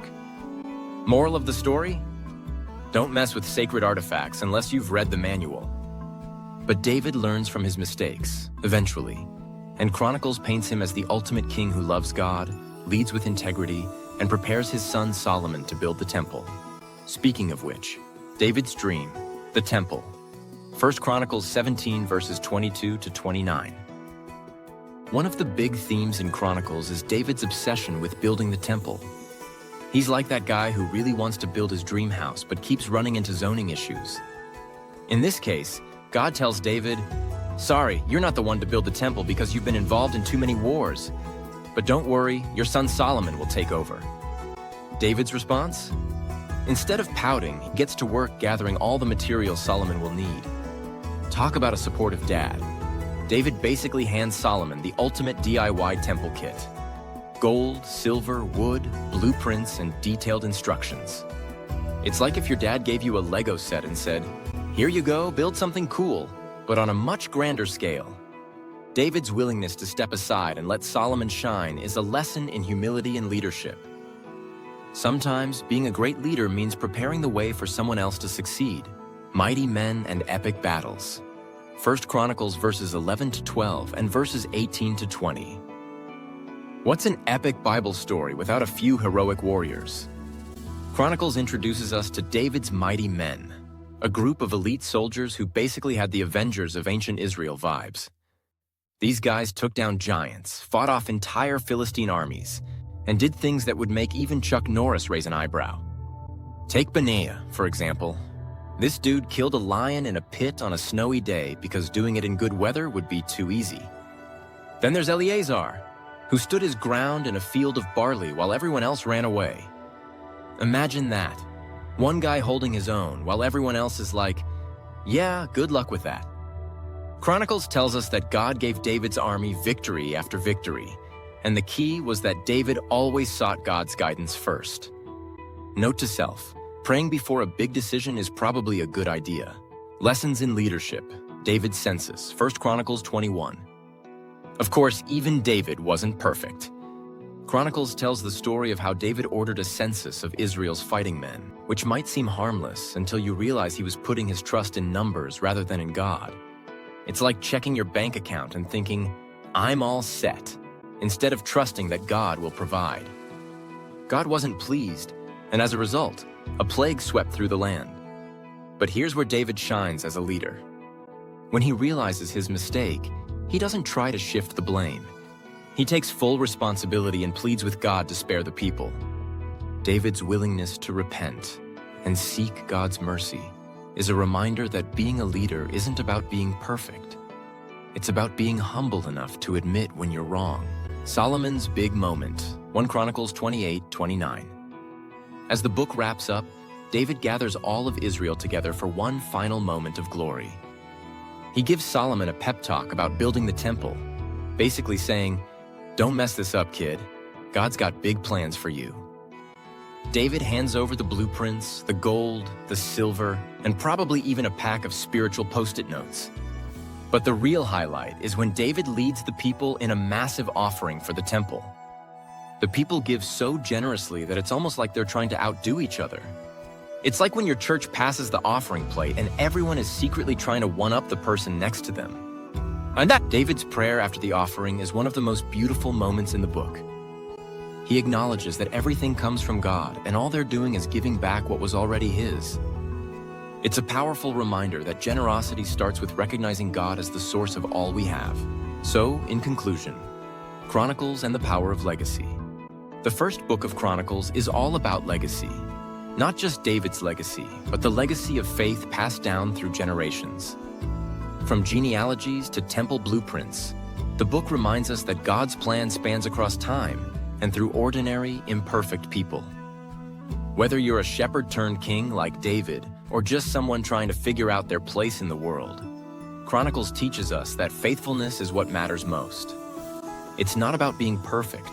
It's about seeking God in everything we do and leaving a legacy of faith for those who come after us. The second book of Chronicles. Kings, temples, and a roller coaster of good and bad leadership. If you've made it through First Chronicles, buckle up, because Second Chronicles takes things up a notch. Imagine it as the sequel where the stakes are higher, the drama more intense, and the lessons in leadership even more relatable, and sometimes hilarious. This book is basically the history of the kings of Judah, from the golden reign of Solomon to the eventual downfall of the kingdom. There are good kings, bad kings, and everything in between. But the central theme remains. When people follow God, things go well. When they don't, well, let's just say things go off the rails. Now let's dive into this wild ride of ancient leadership. And don't worry, we'll keep things light and funny where we can, even though some of these kings make it hard to laugh. Solomon, the king with the ultimate DIY project. 2 Chronicles 1 verse 9. We kick things off with Solomon, the son of David, and let me tell you, this guy starts off strong. Right from the get-go, Solomon asks God for wisdom instead of riches or power. Talk about taking the high road. God's like, wow, since you asked for wisdom, I'll give you all the other stuff too. Riches, honor, and a super chill life. It's the ultimate buy one, get three free deal. Now, Solomon's main claim to fame in Chronicles is building the temple of the Lord. Imagine Solomon as the ultimate project manager.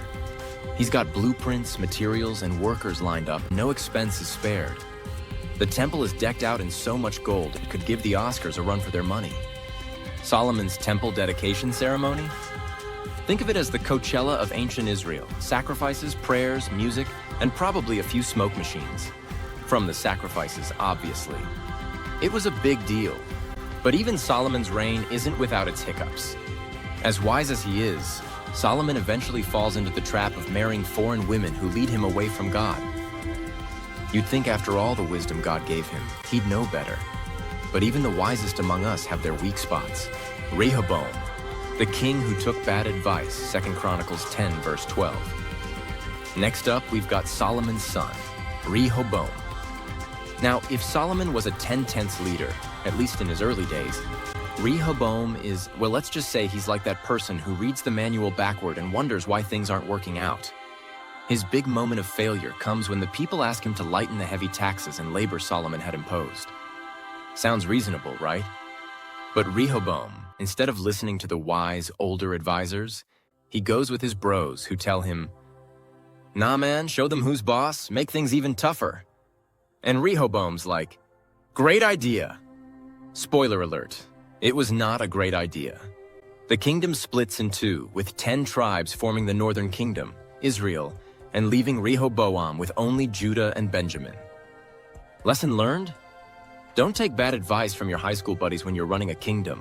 King Asa, the good, the bad, and the foot disease. 2 Chronicles 14 to 16.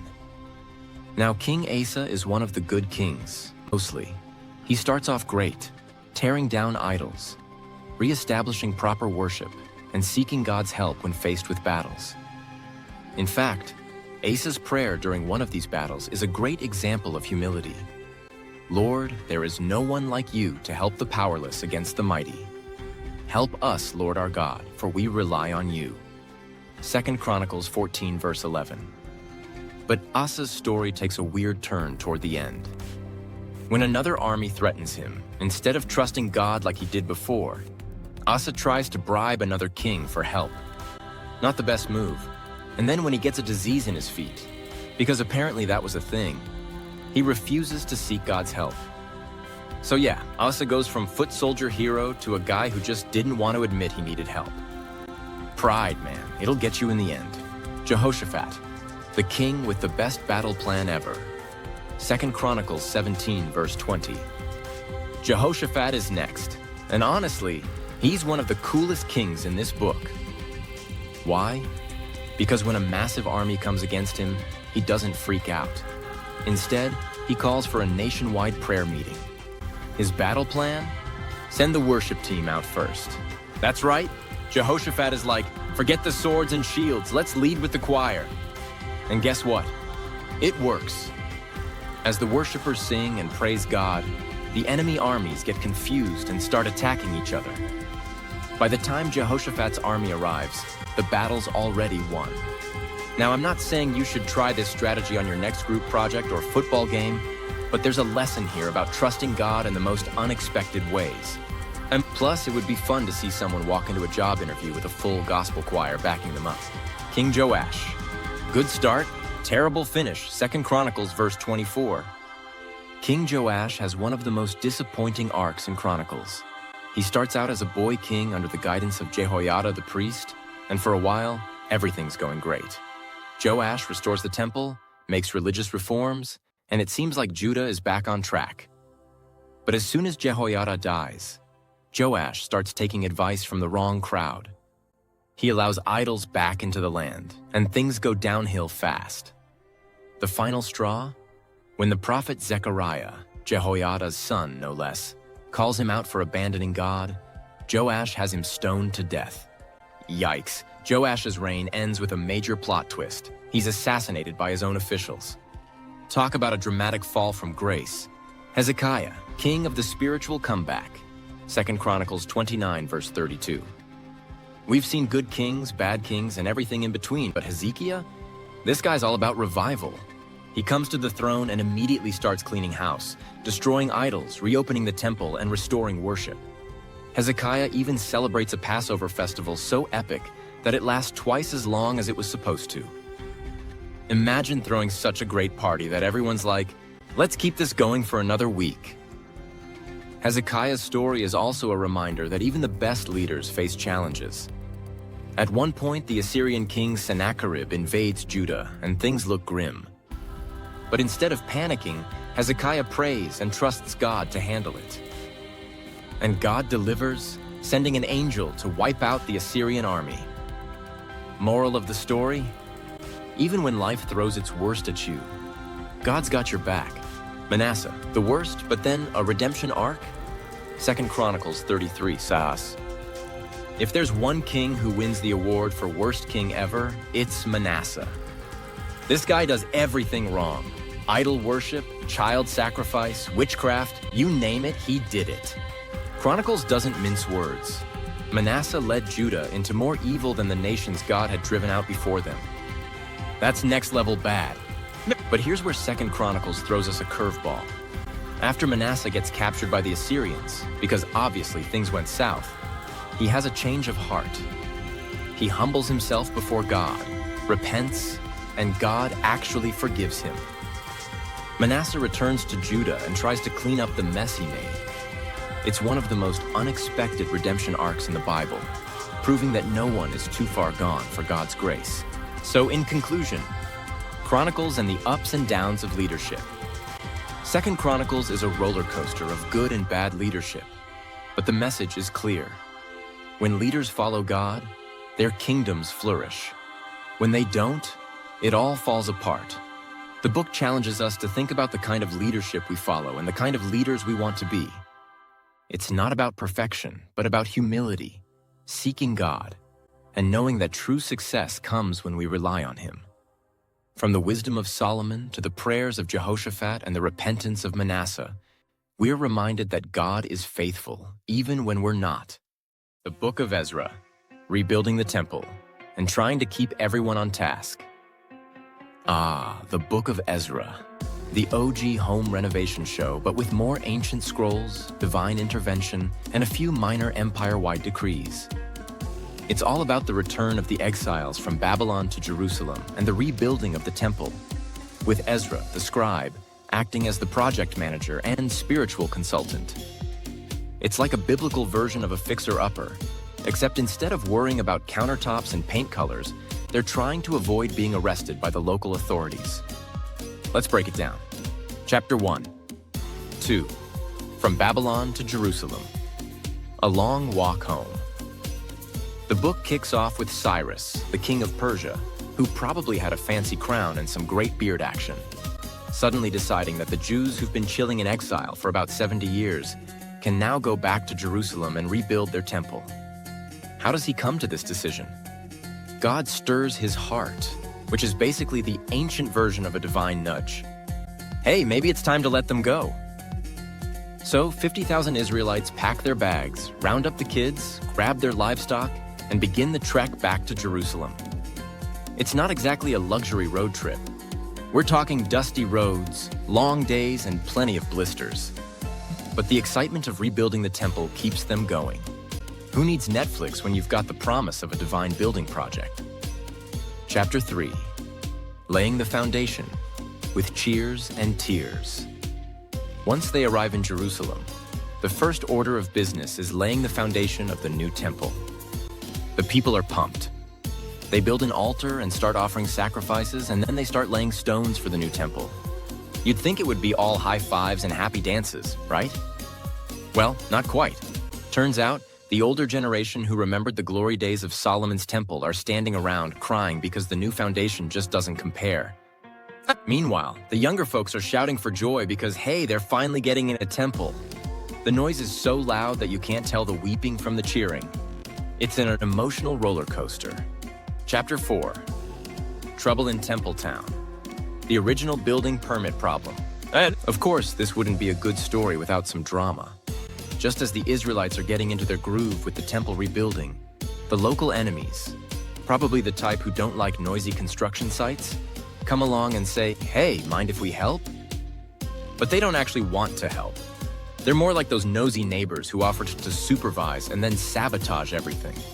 When the Israelites say, no thanks, we got this, their enemies get mad and start a smear campaign. They send letters to the Persian king complaining about the Jews, calling them the troublemakers. And because of this, the temple work is halted for years. Imagine trying to finish a house renovation but getting stopped every time by city inspectors. It's frustrating. Chapter 5. 6. Prophets, Persian kings, and finally, some progress. Enter the dynamic duo, Haggai and Zechariah. These two prophets show up to give the Israelites a much-needed pep talk. They remind everyone that God's got their back and that they need to get back to work. So the Israelites get their building tools out of storage and start working on the temple up again. But just as they get back to the grind, the local authorities come by again like, hey, do you have a permit for this? Ancient bureaucracy, am I right? The Israelites respond with a simple, yeah, King Cyrus said we could. The officials check with the new king, Darius, who looks through the royal archives, finds Cyrus's decree, and tells everyone to leave the Israelites alone. Not only that, but Darius says the locals should help pay for the construction. How's that for turning the tables? Chapter 7. Enter Ezra, the scribe, with a letter from the king. Now the temple is finished, but the spiritual state of the people still needs some work. Enter Ezra, a priest and expert in the law of Moses. He's sent by King Artaxerxes of Persia to bring some order to Jerusalem and teach the people how to follow God's laws.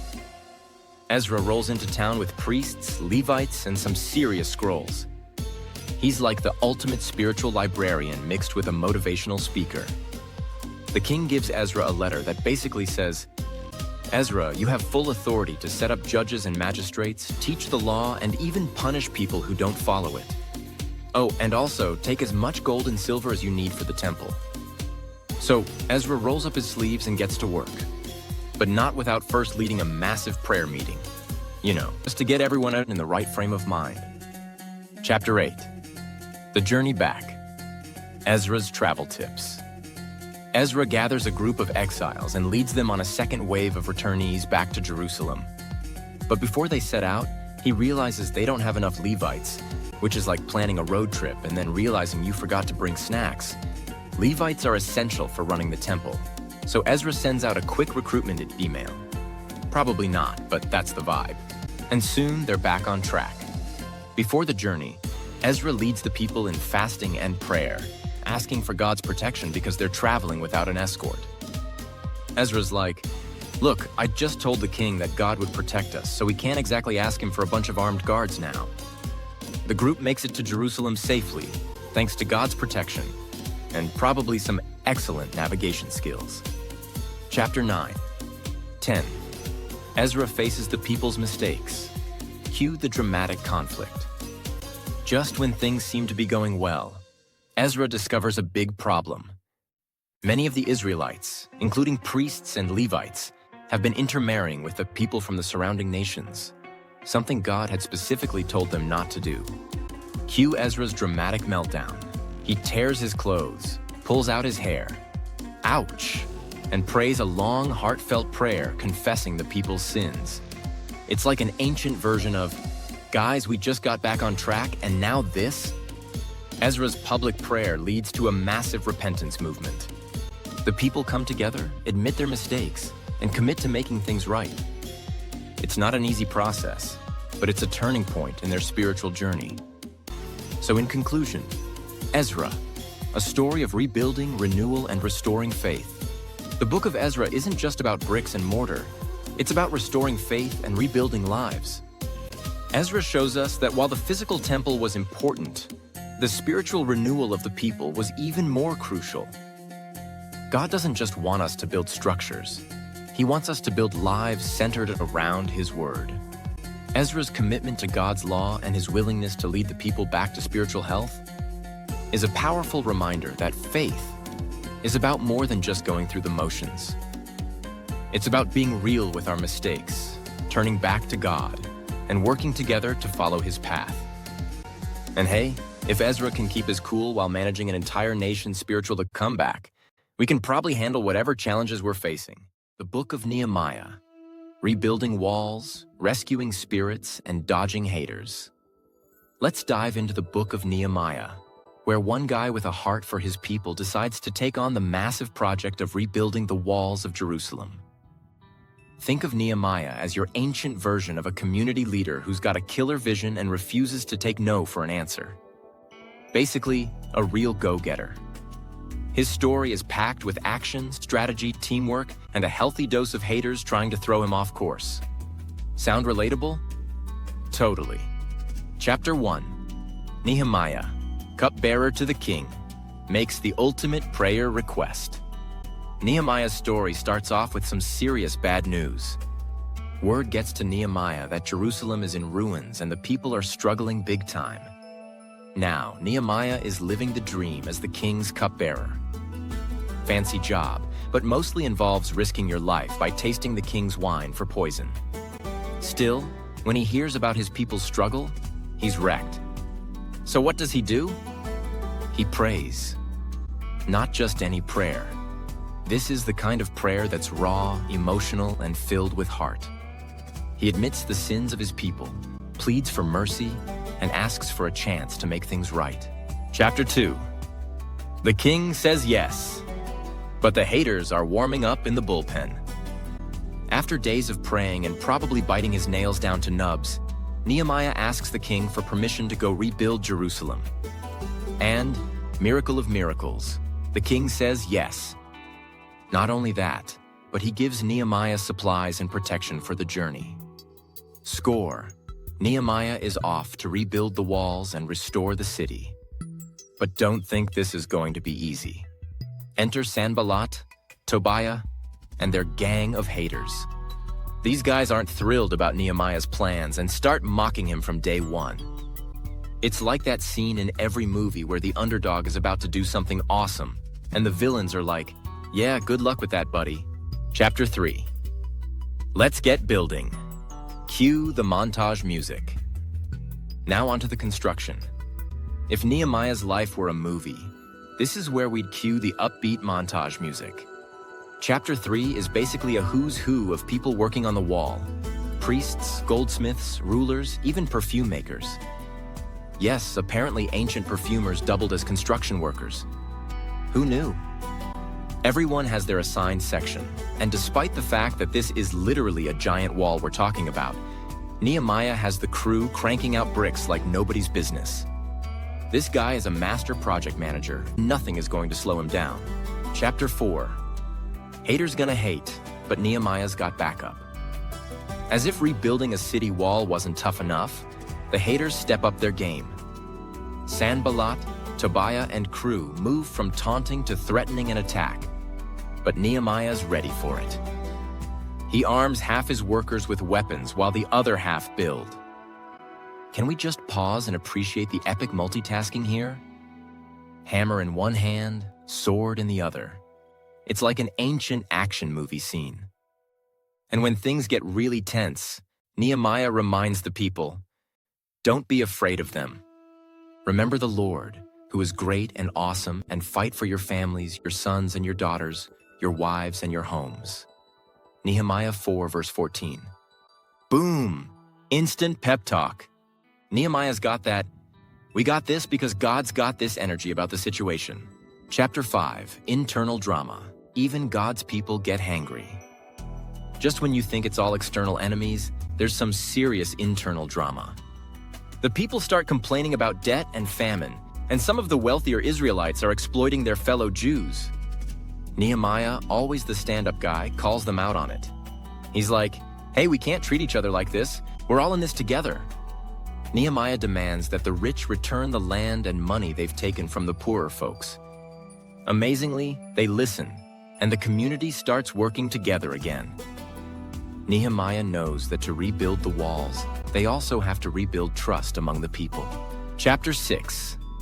The final push and the haters' last-ditch efforts. We're back to the haters.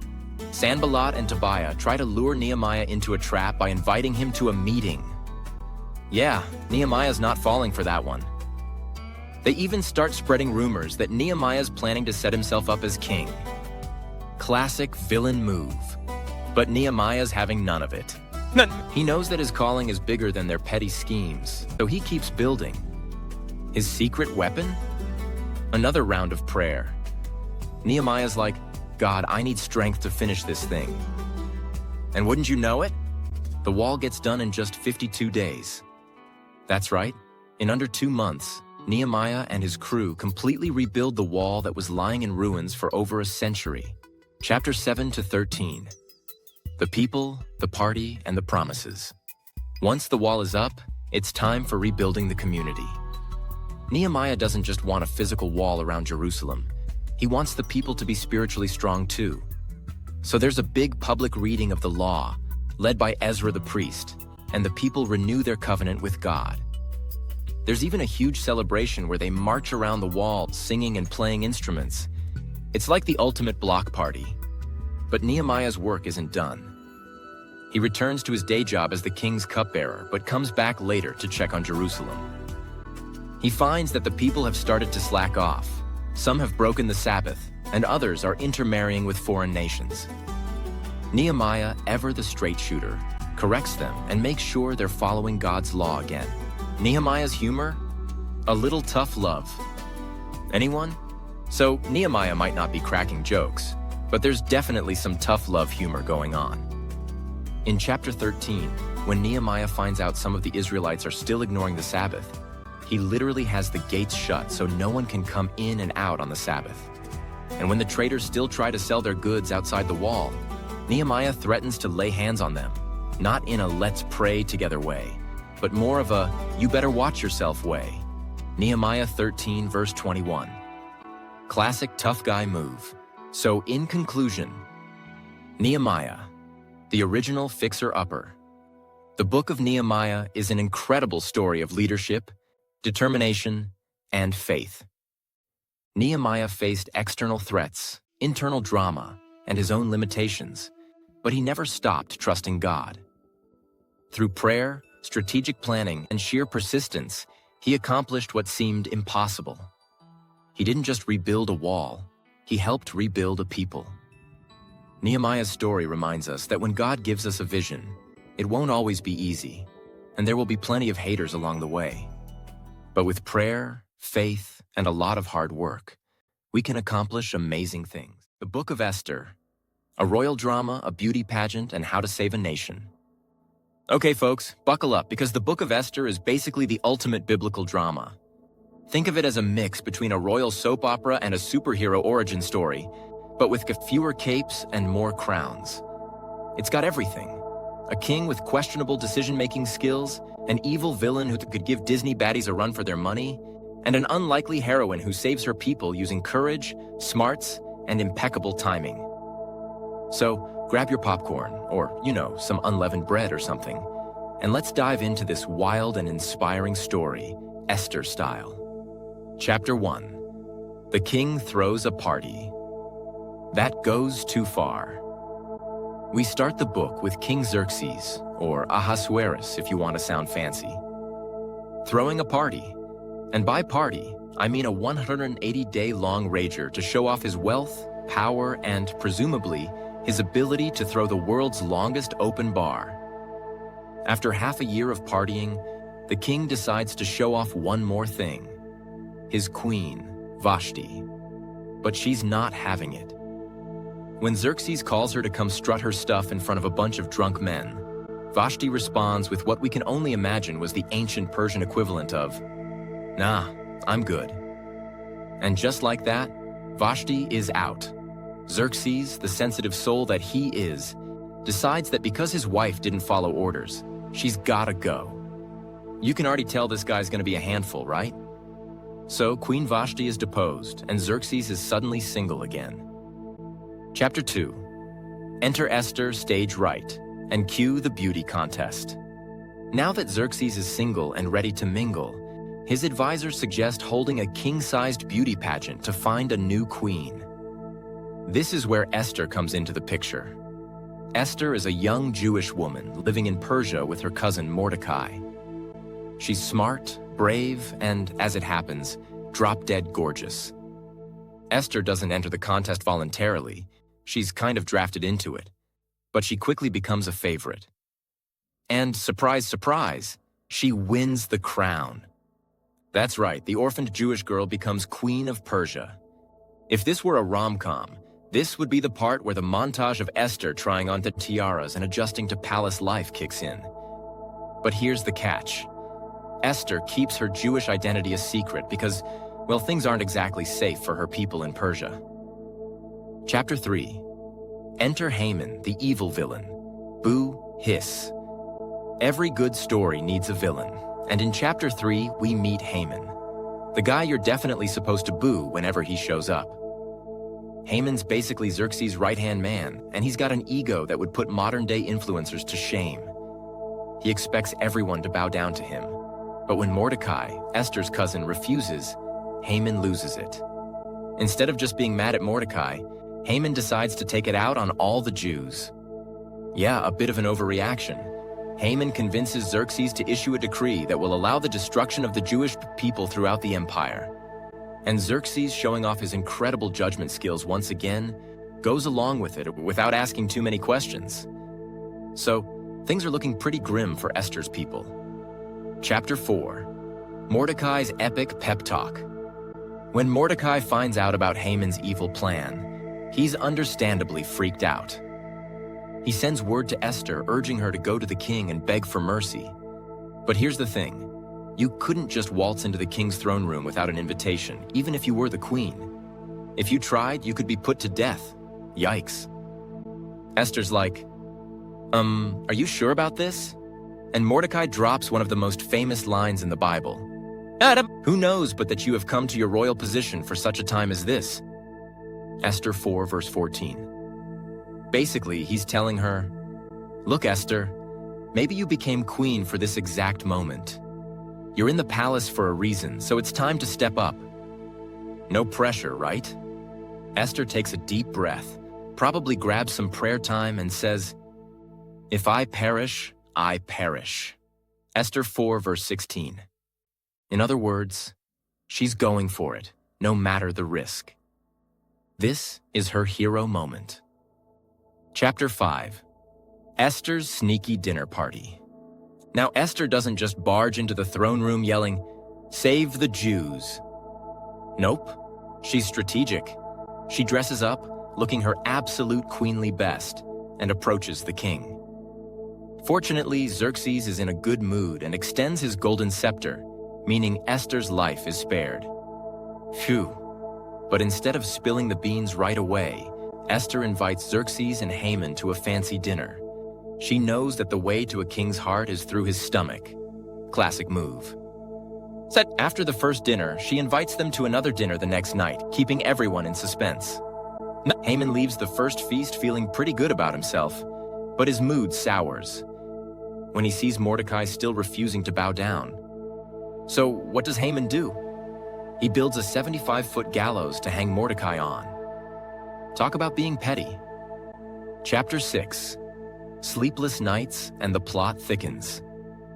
This is where the story takes a major plot twist. That night, Xerxes can't sleep, probably too much wine at Esther's dinner party, so he asks for the royal records to be read to him. Because nothing says sleep aid like ancient meeting notes, right? But here's the twist. As the records are read, Xerxes realizes that Mordecai had once saved his life from an assassination plot, and he never got properly rewarded for it. Xerxes, in an epic twist of irony, asks Haman, remember, the guy who hates Mordecai, what should be done for someone the king wants to honor? Haman, thinking Xerxes is talking about him, suggests a grand parade where the honored person is dressed in royal robes and paraded around the city on the king's horse. Xerxes loves the idea and tells Haman to do it for, wait for it, Mordecai. Yep, Haman has to throw a parade for the very guy he wants to kill. Talk about awkward.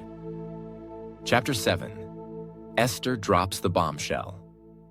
At the second dinner party, Esther finally reveals her big secret. She tells Xerxes that she's Jewish and that Haman's evil plot would mean the death of her people, including her. Xerxes is furious. Apparently, he didn't read the fine print on Haman's decree. In a dramatic turn of events, Haman is exposed as the villain he is, and in a twist of poetic justice, he's hanged on the very gallows he built for Mordecai. Ouch. Chapter 8 to 10. The Big Save. Now that Haman's out of the picture, Xerxes gives Esther and Mordecai the power to write a new decree. They issue an edict allowing the Jews to defend themselves against their enemies. When the fateful day arrives, the Jews are victorious, and their lives are spared. The book wraps up with Mordecai becoming second in command to Xerxes.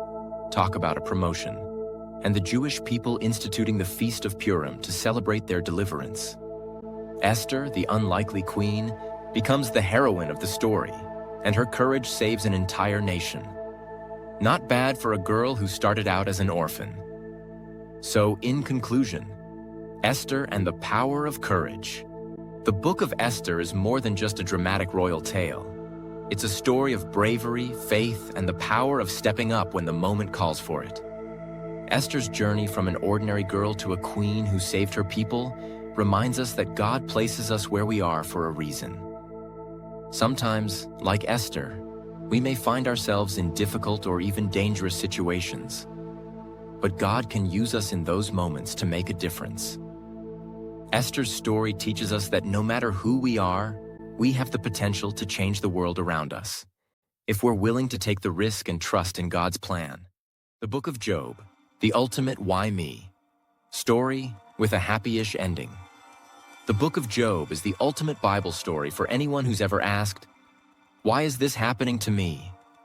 It's like Job's entire life turns into one long episode of everything that can go wrong will go wrong.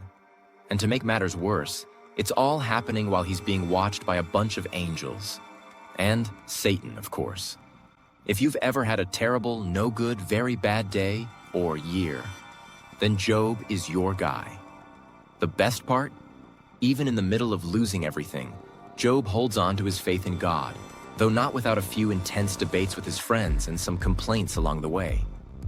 Honestly, if there's anyone in the Bible who could have gotten away with saying, seriously, God? It's Job. Let's dive into this roller coaster of suffering, patience, and ultimate restoration, where Job loses it all, gains some wisdom, and even gets a happy ending. Kind of. Chapters 1 and 2. Job, Satan, and the worst bet ever. The book starts off innocently enough. Job is a wealthy guy with a big family, tons of animals, and everything anyone could ask for. Plus, he's known for being a stand-up guy, blameless, righteous, and devoted to God. So naturally, Satan decides to crash the party. In Job 1, Satan waltzes up to God and says, "Yeah, Job's only loyal to you because you've blessed him with all that stuff. Take it away, and watch how fast he'll curse you." And God, confident in Job's faith, says, "Challenge accepted." He gives Satan permission to test Job, and that's when everything goes downhill faster than a broken shopping cart on a steep hill. In a single day, Job loses his livestock, his servants, his wealth, and, worst of all, his kids. To make matters even worse, Satan isn't done. He goes back to God and says, "Okay, but he's still got his health. Take that away, and I bet he'll fold." So, God allows Satan to strike Job with painful sores from head to toe. At this point, Job's wife chimes in with some encouraging advice. Curse God and die. Job 2, verse 9. Yikes, not exactly helpful. But Joab, he stays strong. He says, "Shall we accept good from God and not trouble?" Job 2, verse 10. It's like Job's reminding us all that life isn't just rainbows and unicorns. Sometimes it's thunderstorms and flat tires. But even in the middle of the chaos, Job doesn't turn his back on God. Chapters 3 through 31. Enter Job's friends and their terrible advice. So, Job's lost everything. His body is in pain, his life is in ruins, and 3 of his friends show up to comfort him. What follows is basically the worst therapy session in history. Job's friends, Eliphaz, Bildad, and Zophar, spend chapter after chapter telling Job that all this suffering must be his fault. They're like that one friend who always says, "Well, maybe you should have tried harder." Or, "Maybe God is punishing you for something." Not exactly what you want to hear when you've just lost everything. Job, on the other hand, isn't buying it. He insists that he's innocent and doesn't deserve all this suffering. He starts questioning God, not in a "forget you, God" kind of way, but more like, "Hey, could you explain why this is happening? Because this makes no sense." Job's basically saying, "God, I know you're good, but I'm really struggling to see how this is fair." Throughout these chapters, Job's honesty is refreshing. He's not pretending everything's fine. He's in pain, he's confused, and he's crying out to God. It's a reminder that it's okay to bring your raw, unfiltered emotions to God. He can handle it. After all, if Job can question God and still be considered righteous, then there's hope for all of us when we feel like life's throwing us too many curveballs. Chapters 32 through 37. Elihu, the young guy with big opinions. Just when you think Job's had enough bad advice, Elihu, a younger guy, shows up to give his 2 cents. Elihu's basically like, "Listen, all you old guys are wrong. Let me show you how it's done." He starts talking about how God uses suffering to teach and correct people. His speech is a little better than Job's other friends, but still, it doesn't fully answer Job's questions. Elihu's got some good points about how God is bigger than we can understand. But at this point, Job's probably thinking, can someone just let God speak for himself? And that's exactly what happens next. Chapters 38 to 41. God finally speaks, and it's epic. Finally, after all the debating and questioning, God speaks. But instead of answering Job's why questions, God takes a different approach. He doesn't explain Job's suffering. He reminds Job of who he is. God gives Job a grand tour of the universe, asking questions like, "Where were you when I laid the earth's foundation?" Job 38, verse 4.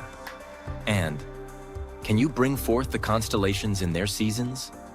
Job 38, verse 32. Basically, God's saying, "Job, I've got a handle on things that you can't even begin to understand. Trust me. I know what I'm doing."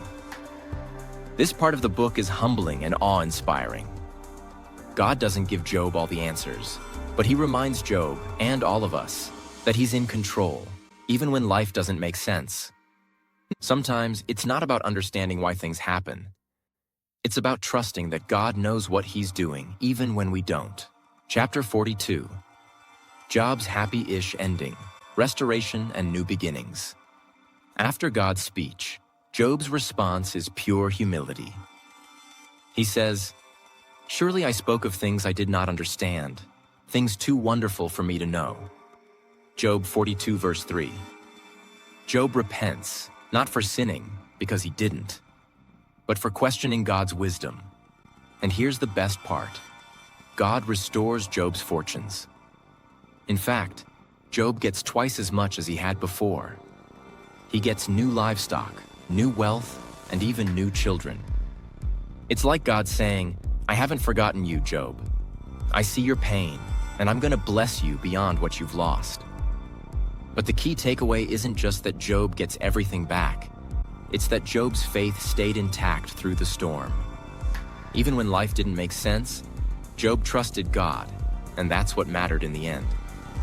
So in conclusion, Job, faith in the face of suffering.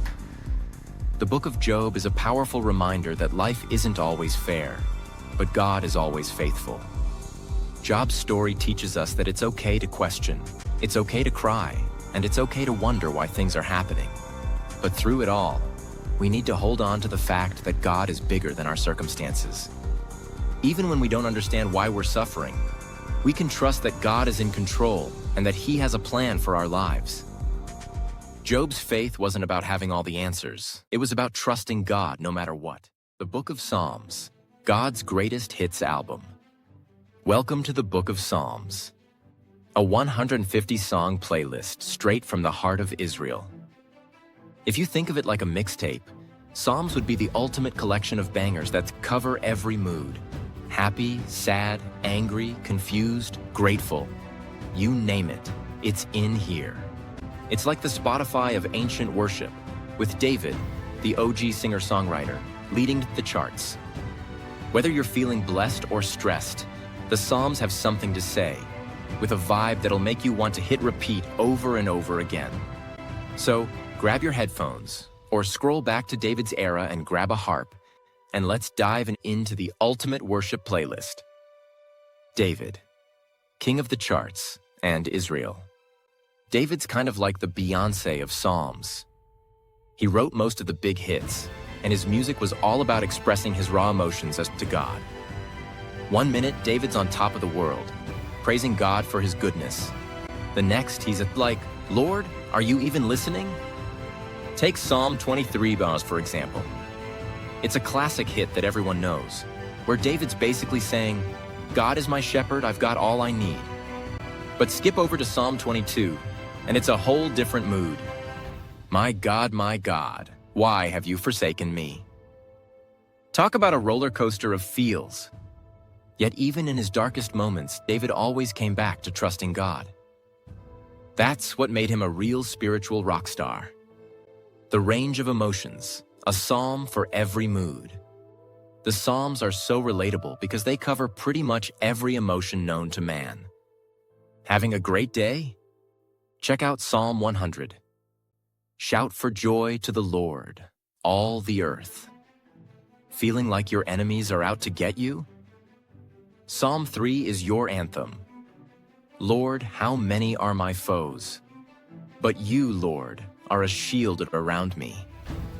Or maybe life's just throwing curveballs and you don't know what's going on.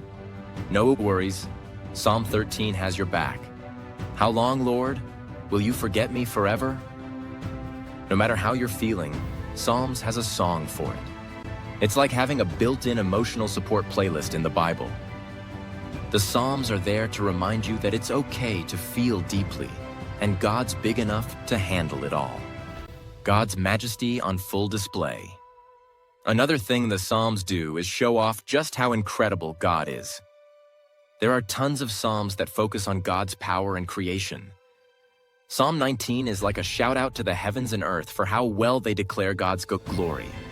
It's like David is staring at the sky and going, wow, God, you really outdid yourself with this one. And then there's Psalm 8, where David's like, what is mankind that you're mindful of us? It's a real humbling reminder that even though we're small in the grand scheme of things, God still cares about us. He's not just the God of the universe, He's also personal. And that's something to sing about. Psalms of Lament, when life hits hard. The Psalms aren't all rainbows and sunshine, though. A huge chunk of them are what we call Psalms of Lament. These are the Psalms you go to when life is hitting hard and you need to pour out your frustrations to God. Psalm 88 is one of the darkest Psalms. There's no happy ending in sight, just a raw cry for help. It's like David saying, "God, things are terrible and I don't see a way out." But even in the lament Psalms, there's this undercurrent of hope. Sure, the psalmist might be in the pits, but they're still talking to God, which shows a trust that God can handle their pain. It's a reminder that when we're struggling, it's okay to be honest with God. He's not looking for perfect prayers. He's looking for real ones. The Messianic Psalms, sneak peek of the coming Savior. One of the coolest parts of Psalms is that it foreshadows Jesus. Some Psalms are called Messianic Psalms because they point directly to the coming Savior. Psalm 22, for instance, starts with, my God, why have you forsaken me?" Words that Jesus himself would later cry out on the cross. It's like David accidentally wrote the theme song for the crucifixion, centuries before it had happened. Psalm 110 is another banger where David describes a future king who will rule forever. Spoiler alert, that's Jesus. The Psalms are packed with hidden gems that connect the Old Testament to the New, showing us that God's plan for salvation was in motion all along. So, in conclusion, Psalms, the ultimate soundtrack for life. So, what can we take away from the book of Psalms? Whether you're on a spiritual high, struggling through life's low points, or anywhere in between, Psalms reminds us that it's okay to bring all of that to God. This collection of songs teaches us that God is both majestic and personal, powerful enough to create the universe, yet caring enough to listen to our deepest struggles. Psalms invites us to worship God in every season of life, not just when things are going well, but also when everything seems to be falling apart. The book of Proverbs, God's handbook for not screwing up. Let's talk about the book of Proverbs, or as I like to call it, God's ultimate life hack manual. It's basically a collection of wise sayings and advice, mostly from King Solomon, who was known as the wisest dude around, when he wasn't marrying 700 wives and writing love songs. Proverbs is like that one friend who's always got solid life advice, except this friend never leads you wrong. Whether you're looking to get your life together, avoid embarrassing mistakes, or just to get smarter without having to Google everything, Proverbs has got your back. Buckle up, because we're about to learn how to become life pros. Proverbs 1-9. Wisdom is the real MVP. Proverbs kicks off with a major love letter to wisdom. Solomon wastes no time telling us that wisdom is the most valuable thing we could ever chase, way better than money, fame, or collecting rare Pokemon cards. He describes wisdom like a wise woman standing on the street corner yelling, "Hey, you, yes you? Want to live your best life? Come follow me." Now don't be that guy who ignores her and keeps walking. Solomon is saying, if you want to avoid a lifetime of face-palming regret, grab onto wisdom and don't let go. Wisdom is practical. It'll save you from making dumb choices, from hanging out with shady people to sending cringe texts at 2 a.m. Proverbs 9 even shows wisdom throwing a party. Who knew living wisely could be so lit? Proverbs 10:29. The wisdom buffet, all you can eat. This is where things really kick into gear. Proverbs 10-29 are jam-packed with snack-sized nuggets of wisdom. Think of it like a wisdom buffet, and you're piling your plate high with practical life advice. You've got Proverbs about friends. As iron sharpens iron, so one person sharpens as another. Proverbs 27:17. Translation: get yourself friends who help you level up, not ones who drag you down to noob status. Words: a gentle answer turns away wrath, but a harsh word stirs up anger. Proverbs 15, verse 1. In other words, when someone's heated, don't go in with a flamethrower. Try a cool, calm approach instead. Work ethic. Go to the ant, you sluggard.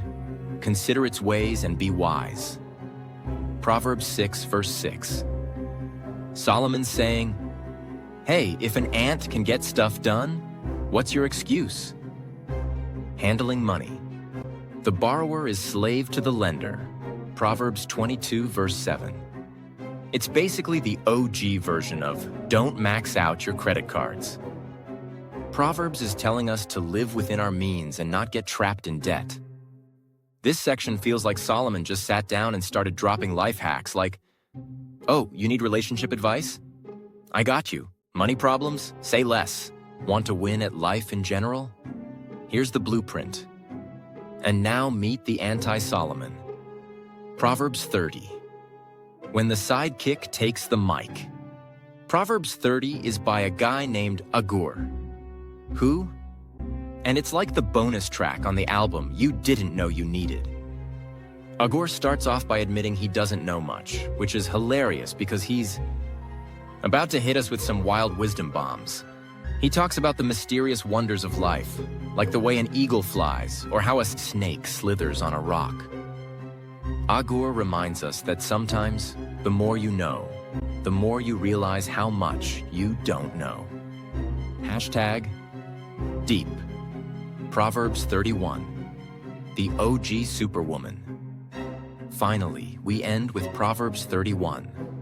The chapter every mom hopes her son will memorize and every girl secretly rolls her eyes at, because it's basically the description of a woman who can do everything. Run a business, cook gourmet meals, raise perfect kids, and probably bench press Solomon himself. But here's the thing. Proverbs 31 isn't meant to be a checklist for women to live up to. It's a tribute to the power, intelligence, and strength that women naturally have. So ladies, if you've ever felt like you're juggling everything, this chapter is for you. You're already Proverbs 31 material. So in conclusion, Proverbs, the Bible's cheat codes for life. So what do we take away from the book of Proverbs? It's a cheat code for life. Whether you're trying to make better decisions, choose better friends, or just navigate the messiness of being human, Proverbs has advice for you. Solomon's goal was simple. Follow wisdom, and you'll avoid a ton of pain and regret. Ignore wisdom, and, well, good luck. But the best part? Proverbs isn't a lecture. It's more like a life hack guide written by someone who's been there, done that, and lived to tell the tale. Wisdom is waiting. Will you take it? The book of Ecclesiastes. Life, meaning, and a whole lot of vanity. Ecclesiastes, the book in the Bible where King Solomon, allegedly, gets a little existential, maybe even a bit moody. It's like he woke up one morning, looked at his empire, all his riches, wisdom, and accomplishments, and went, what's the point of all this? You know, the kind of deep life questions we all ask at 3 a.m. when we can't sleep. Except, instead of random tweets, Solomon wrote an entire biblical book about it. Ecclesiastes is a philosophical exploration of life's meaning, purpose, and how everything can feel like, well, vanity. Yep, the word vanity, which basically means meaningless, shows up over 30 times into the book. But don't worry, it's not as depressing as it sounds.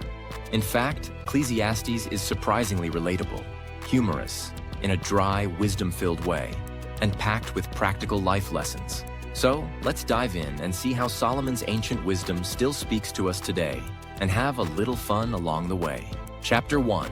Solomon's quarter-life crisis. Ecclesiastes kicks off with Solomon, who's basically having what we'd now call a quarter-life, or maybe midlife, crisis. He starts by declaring, meaningless, meaningless, everything is meaningless. Ecclesiastes 1, verse 2. Well, all right then, not exactly the uplifting start we were hoping for, but hang tight, it gets better. Solomon's first observation is this: life feels repetitive. He looks at the world and sees the same things happening over and over again. The sun rises, the sun sets, the wind blows, the rivers flow into the sea, but nothing ever changes. He's like, what's the point? We just keep going in circles. Sounds a lot like how Mondays feel, doesn't it? Basically, Solomon is telling us that if we only look at life from a human perspective, it can seem like a hamster wheel. A lot of running, but not much progress. Chapter 2, Solomon tries it all and still feels empty. In chapter 2, Solomon takes things up a notch. He's like, okay, if life feels meaningless, maybe I just haven't tried hard enough to find happiness. So, he does what any king with unlimited resources would do. He throws himself into pleasure. Solomon tries it all. Parties, building projects, gardens, vineyards, treasure, music, you name it. If Solomon had an Instagram, it'd be filled with selfies of him at the most extravagant of parties and standing in front of the greatest palaces ever built. But here's the kicker. After all that, he still feels empty. Everything was meaningless. A chasing after the wind, he says in Ecclesiastes 2, verse 11. At this point, Solomon is like that friend who goes on a wild adventure to find themselves, only to come back and say, hey, turns out that wasn't it. So, what's his conclusion? None of it will truly satisfy. Chapters 3 and 4, a time for everything, even complaining? Now let's get to one of the most well-known parts of Ecclesiastes, chapter 3, where Solomon tells us there's a time for everything. You've probably heard it at weddings, funerals, or even in classic rock songs. Solomon lists out all the seasons of life. A time to be born, a time to die, a time to plant, a time to uproot, a time to weep, a time to laugh, and so on. His point? Life is a series of changing seasons. And no matter what season we're in, it's all part of the bigger picture. It's a reminder that even though life can feel repetitive or meaningless at times, there's a purpose in every moment. But because this is Ecclesiastes, Solomon can't help but throw in a little grumbling. In chapters 4 and 5, he talks about the injustice and oppression he sees in the world. He's like, seriously? Why do bad things happen to good people and good things happen to bad people? And honestly, we can all relate to that. Sometimes, life just doesn't make sense. Chapter 6, Solomon's got 99 problems, but wealth ain't one. By chapter 6, Solomon's back on his riches are meaningless kick. He's like, look, I've got all the wealth, and guess what? It didn't solve my problems. This is where Solomon really sounds like he's reached the peak of his first world problems. He even says that if you have all the wealth in the world but don't enjoy life, it's better to not have been born. Whoa, Solomon, that escalated quickly. The lesson here? Money can't buy happiness. Solomon's like, yeah, I've tried that. Trust me, it doesn't work. If Solomon had a financial advisor, he'd probably be telling everyone to focus less on their bank accounts and more on finding true joy and meaning in life. Chapters 7 to 10, Life Hacks from Solomon. Next up, Solomon drops a bunch of wisdom one-liners that sound like they could be pulled from a motivational poster or a self-help book. It's like, here's a list of life hacks I've learned along the way. A good name is better than fine perfume. Ecclesiastes 7, verse 1. Translation: Your reputation matters more than material things. The end of a matter is better than its beginning. Ecclesiastes 7, verse 8. Translation: Stick with things, because finishing strong is what counts. Do not be over-righteous, neither be over-wise. Why destroy yourself? Ecclesiastes 7, verse 16. Translation: Don't try to be a know-it-all. No one likes that person. In chapters 9 and 10, Solomon also reminds us that life is unpredictable. He says, the race is not to the swift or the battle to the strong, meaning that sometimes things don't go the way you expect. Life has a way of throwing curveballs, and the key is to roll with it and trust God's bigger plan. Chapters 11 and 12. Remember your Creator before you're old and grumpy.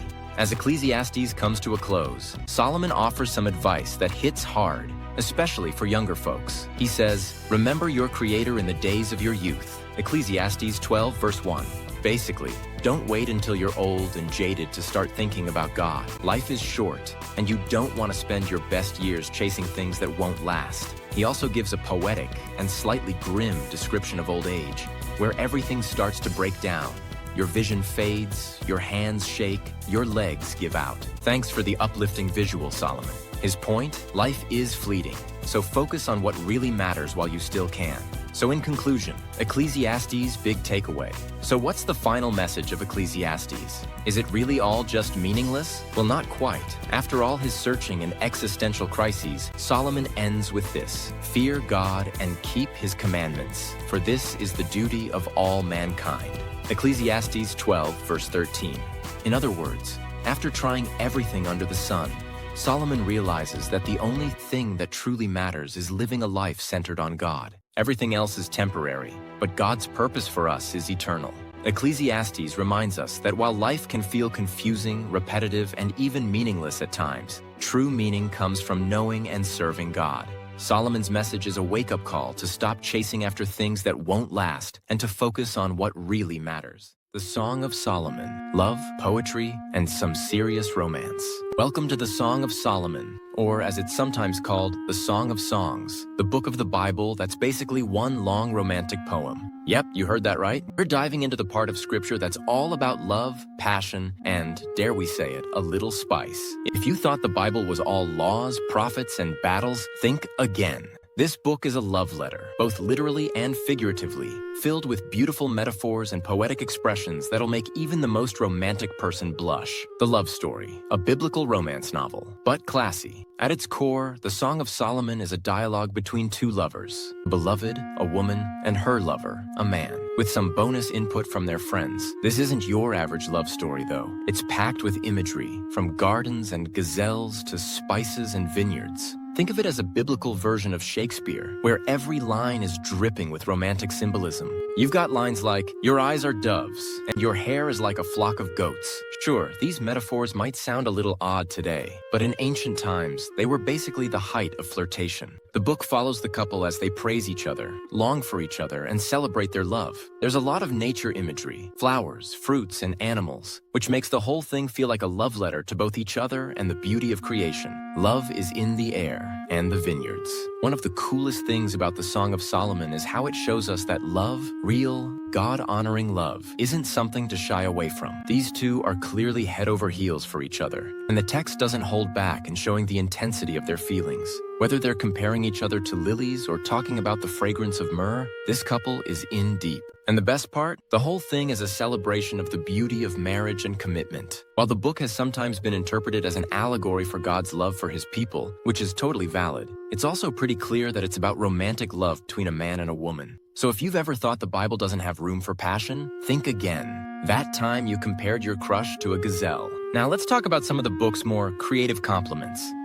There's no denying that biblical flirting is a little different from what we're used to today. If you called someone's hair a flock of goats in 2024, you might get a weird look. But back then, these lines were smooth. When the lover tells the beloved, "Your neck is like the Tower of David," he's not just making random comparisons. He's praising her strength and beauty using images that would have been really familiar to them.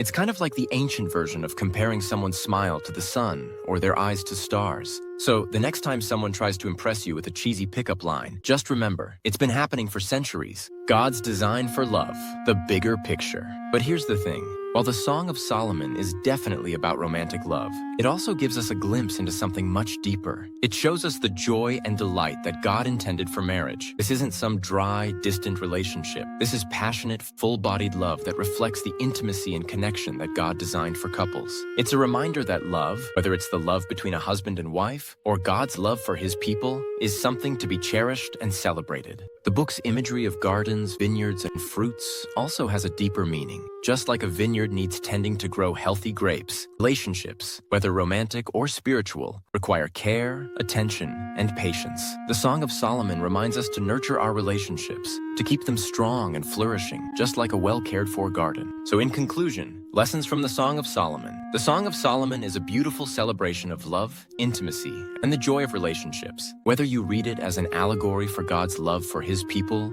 or as a poetic expression of romantic love, this book shows us that love is something to be treasured and nurtured. From its flowery metaphors to its passionate dialogues, the Song of Solomon reminds us that love, when it's rooted in God's design, is something truly beautiful. The book of Isaiah, God's ultimate mic drop and the prophet who couldn't stop talking. The book of Isaiah is like the ultimate mixtape from God, where he's dropping truth, warning about the future, and giving a glimpse into his long-term plans for salvation. Isaiah, the prophet at the center of it all, is basically the guy who's got a hotline straight to God. He's sent to deliver a message to a rebellious nation that keeps messing up. If you've ever felt like you had to keep repeating yourself to get someone's attention, then Isaiah is your guy, except he's doing it on behalf of the Almighty, which adds a bit of gravity. This book covers everything from judgment and hope to prophecies about the coming Messiah, all while throwing in some epic imagery that's better than any action movie. So grab your popcorn, because Isaiah's story is about to unfold, and it's not just some ancient history. It's packed with lessons for us today. Chapter 1, 39. Judgment Day is coming, but don't panic just yet. The first part of Isaiah is like when your mom is telling you for the 100th time to clean your room, but this time she's actually serious. And God's giving Isaiah some tough messages for the people of Judah. They've been acting like rebellious teenagers, ignoring God's rules, worshiping idols, and making alliances with sketchy nations. Isaiah tells them that if they don't shape up, there's going to be some serious consequences, including invasion, exile, and a whole lot of suffering. Isaiah's prophecies about judgment are pretty intense. There's talk of nations being wiped out, cities destroyed, and the people being dragged off into captivity. It's not exactly light reading, but Isaiah balances it out with a promise. God isn't going to abandon his people forever. There's always a thread of hope, like when you've messed up big time, but your parents remind you that they still love you, after grounding you for a month, of course. In Isaiah 1 verse 18, God says, "Though your sins are like scarlet, they shall be as white as snow."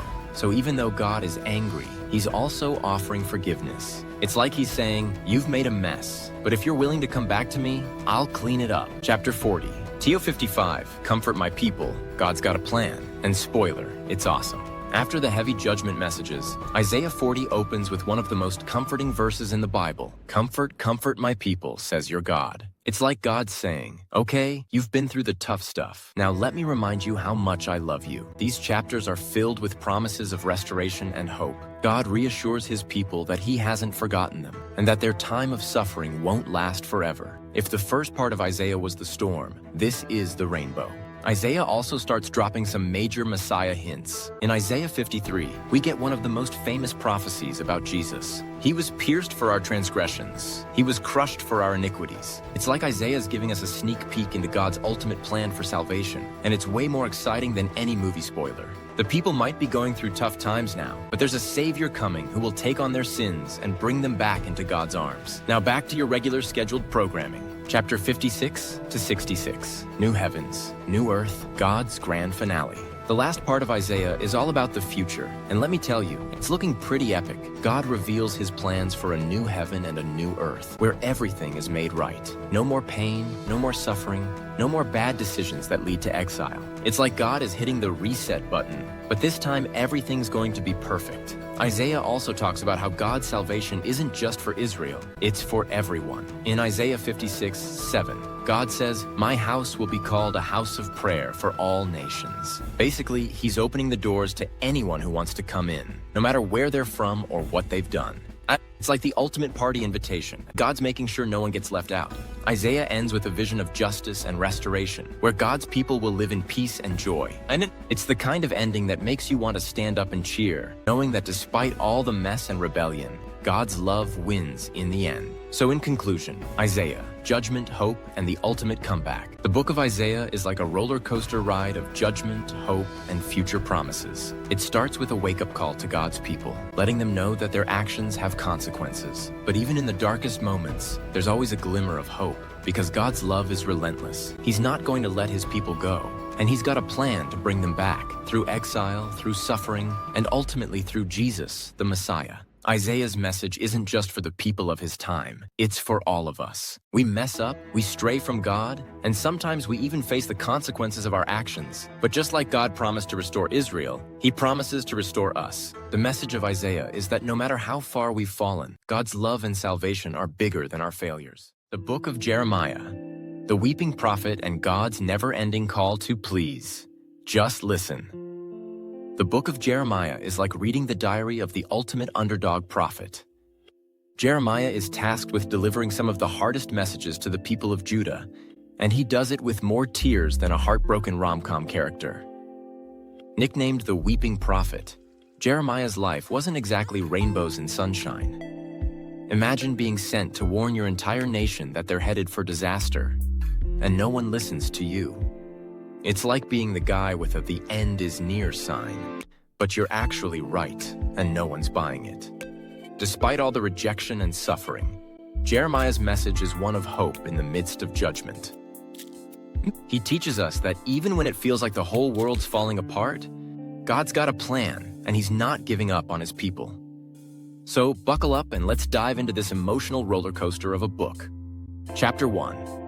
Jeremiah, the prophet nobody wanted to be. Jeremiah didn't exactly sign up for this gig. In Jeremiah 1 verse 5, God tells him, "Before I formed you in the womb, I knew you. Before you were born, I set you apart. I appointed you as a prophet to the nations."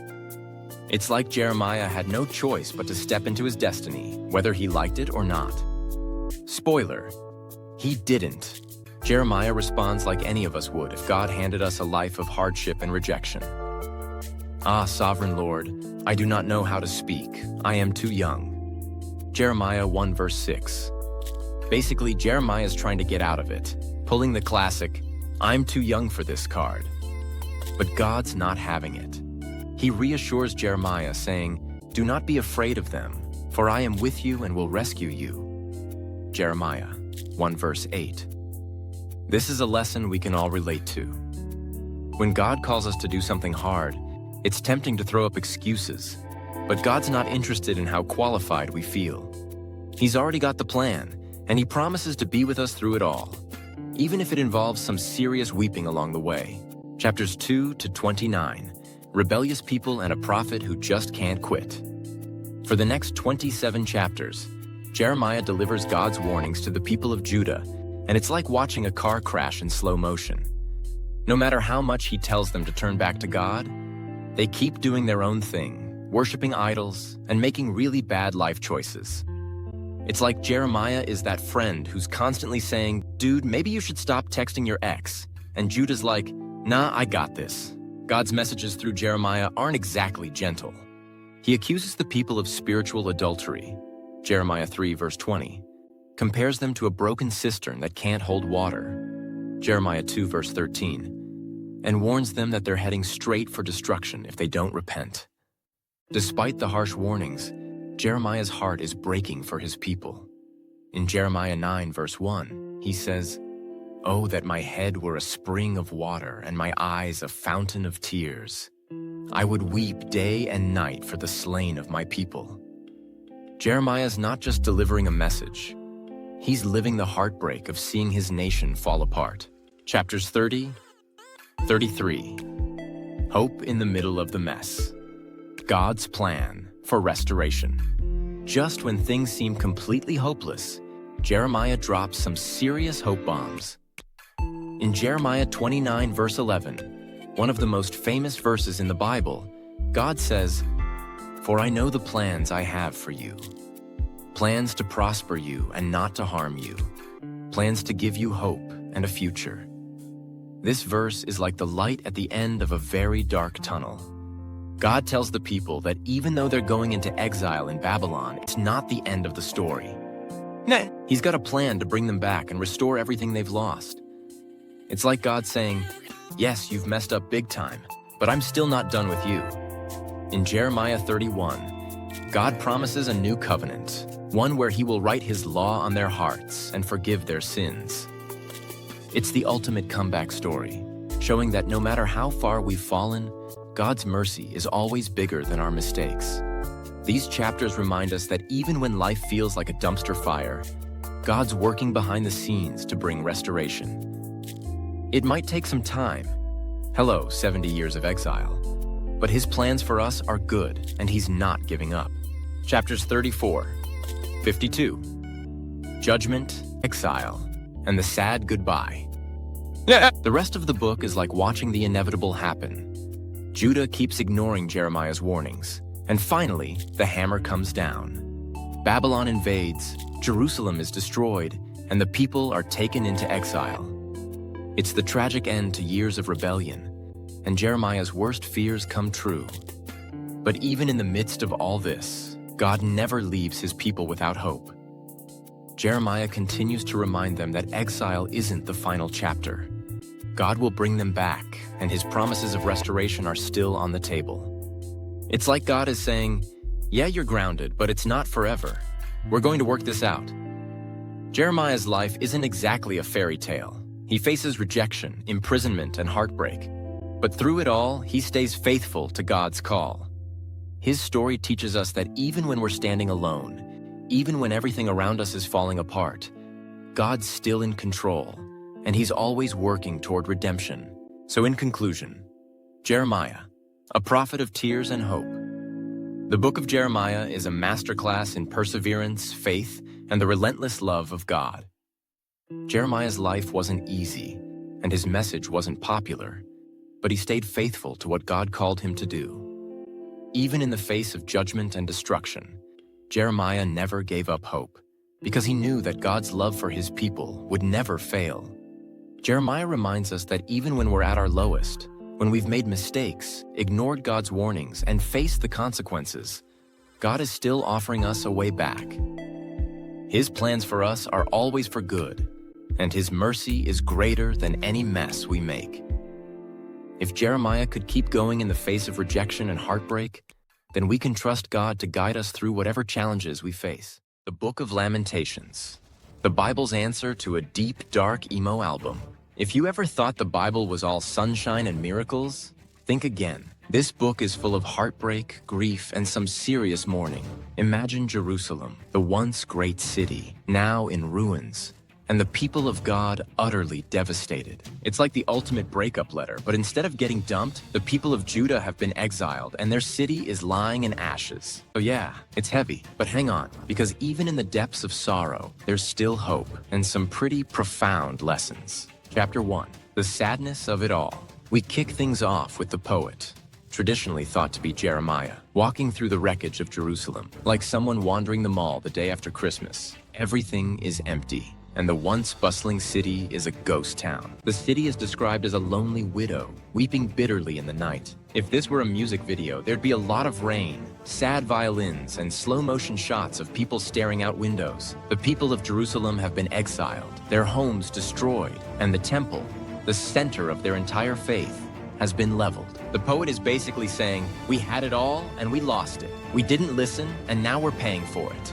It's a solid reminder of how things can fall apart when we ignore God's warnings. It's kind of like when you're told 100 times not to eat that last slice of pizza at 1 a.m., but you do it anyway, and now you're lying in bed wondering where it all went wrong. Except, on a much grander, more tragic scale. Chapter 2, God's tough love. Here's where the tone shifts a bit. The poet gets real about why all this destruction happened. Spoiler, it wasn't just bad luck. God allowed this to happen because of the people's disobedience. They had turned away from him, worshipped idols, and ignored the prophets who warned them time and time again to get their act together. It's like God was the ultimate parent, saying, I warned you about this over and over, but you didn't listen, and now we're here. It's tough love, but it's still love. The people may feel abandoned, but the truth is, God's discipline is always about bringing his people back to him. Even though they're suffering, there's still hope for restoration if they turn back to him. Chapter 3, Hope in the Midst of Despair. And now for the emotional roller coaster. Just when things seem like they couldn't get any worse, the poet drops a glimmer of hope. Chapter 3 is the heart of Lamentations, where the writer gets personal about his own suffering, but also starts to remember that God is faithful, even in the darkest times. Cue the famous line, because of the Lord's great love, we are not consumed, for his compassions never fail.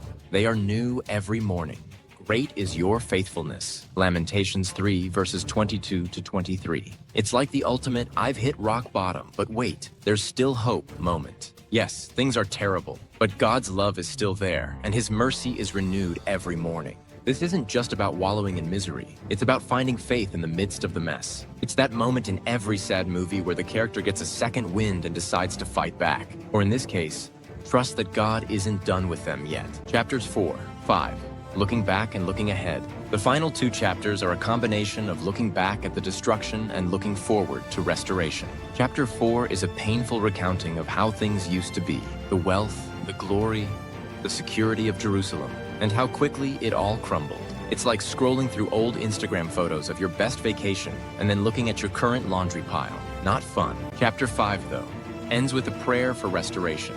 The people are still suffering, but they're finally at a point where they can say, "Okay, God, we get it. We messed up, but please don't forget us. Restore us." It's a plea for God to remember his promises and to bring them back from exile. There's a sense of humility and recognition that God is the only one who can save them now.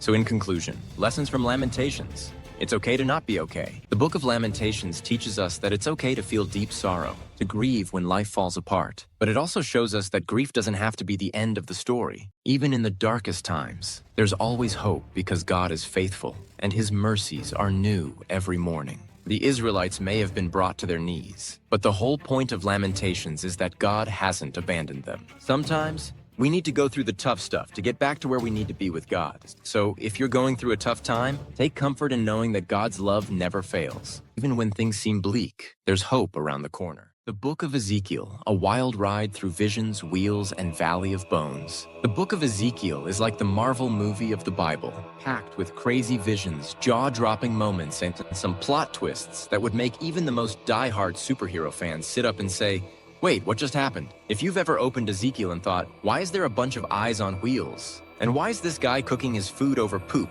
You're not alone. But trust me, once you dive in, it's hard not to get hooked. So grab some popcorn, sit back, and let's dive into one of the wildest prophetic books in the Bible. Who was Ezekiel? First off, Ezekiel was a prophet, which is a fancy word for someone who hears from God and tells people what's up, whether they want to hear it or not. Think of him like the ultimate "I told you so" friend. Ezekiel lived around the same time as another famous Bible prophet, Jeremiah, and together, these guys were like the dynamic duo of prophecy.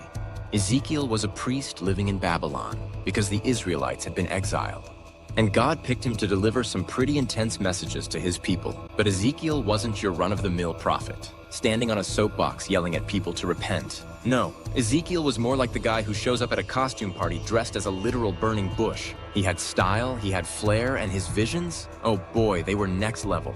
Buckle up. The vision of the wheels.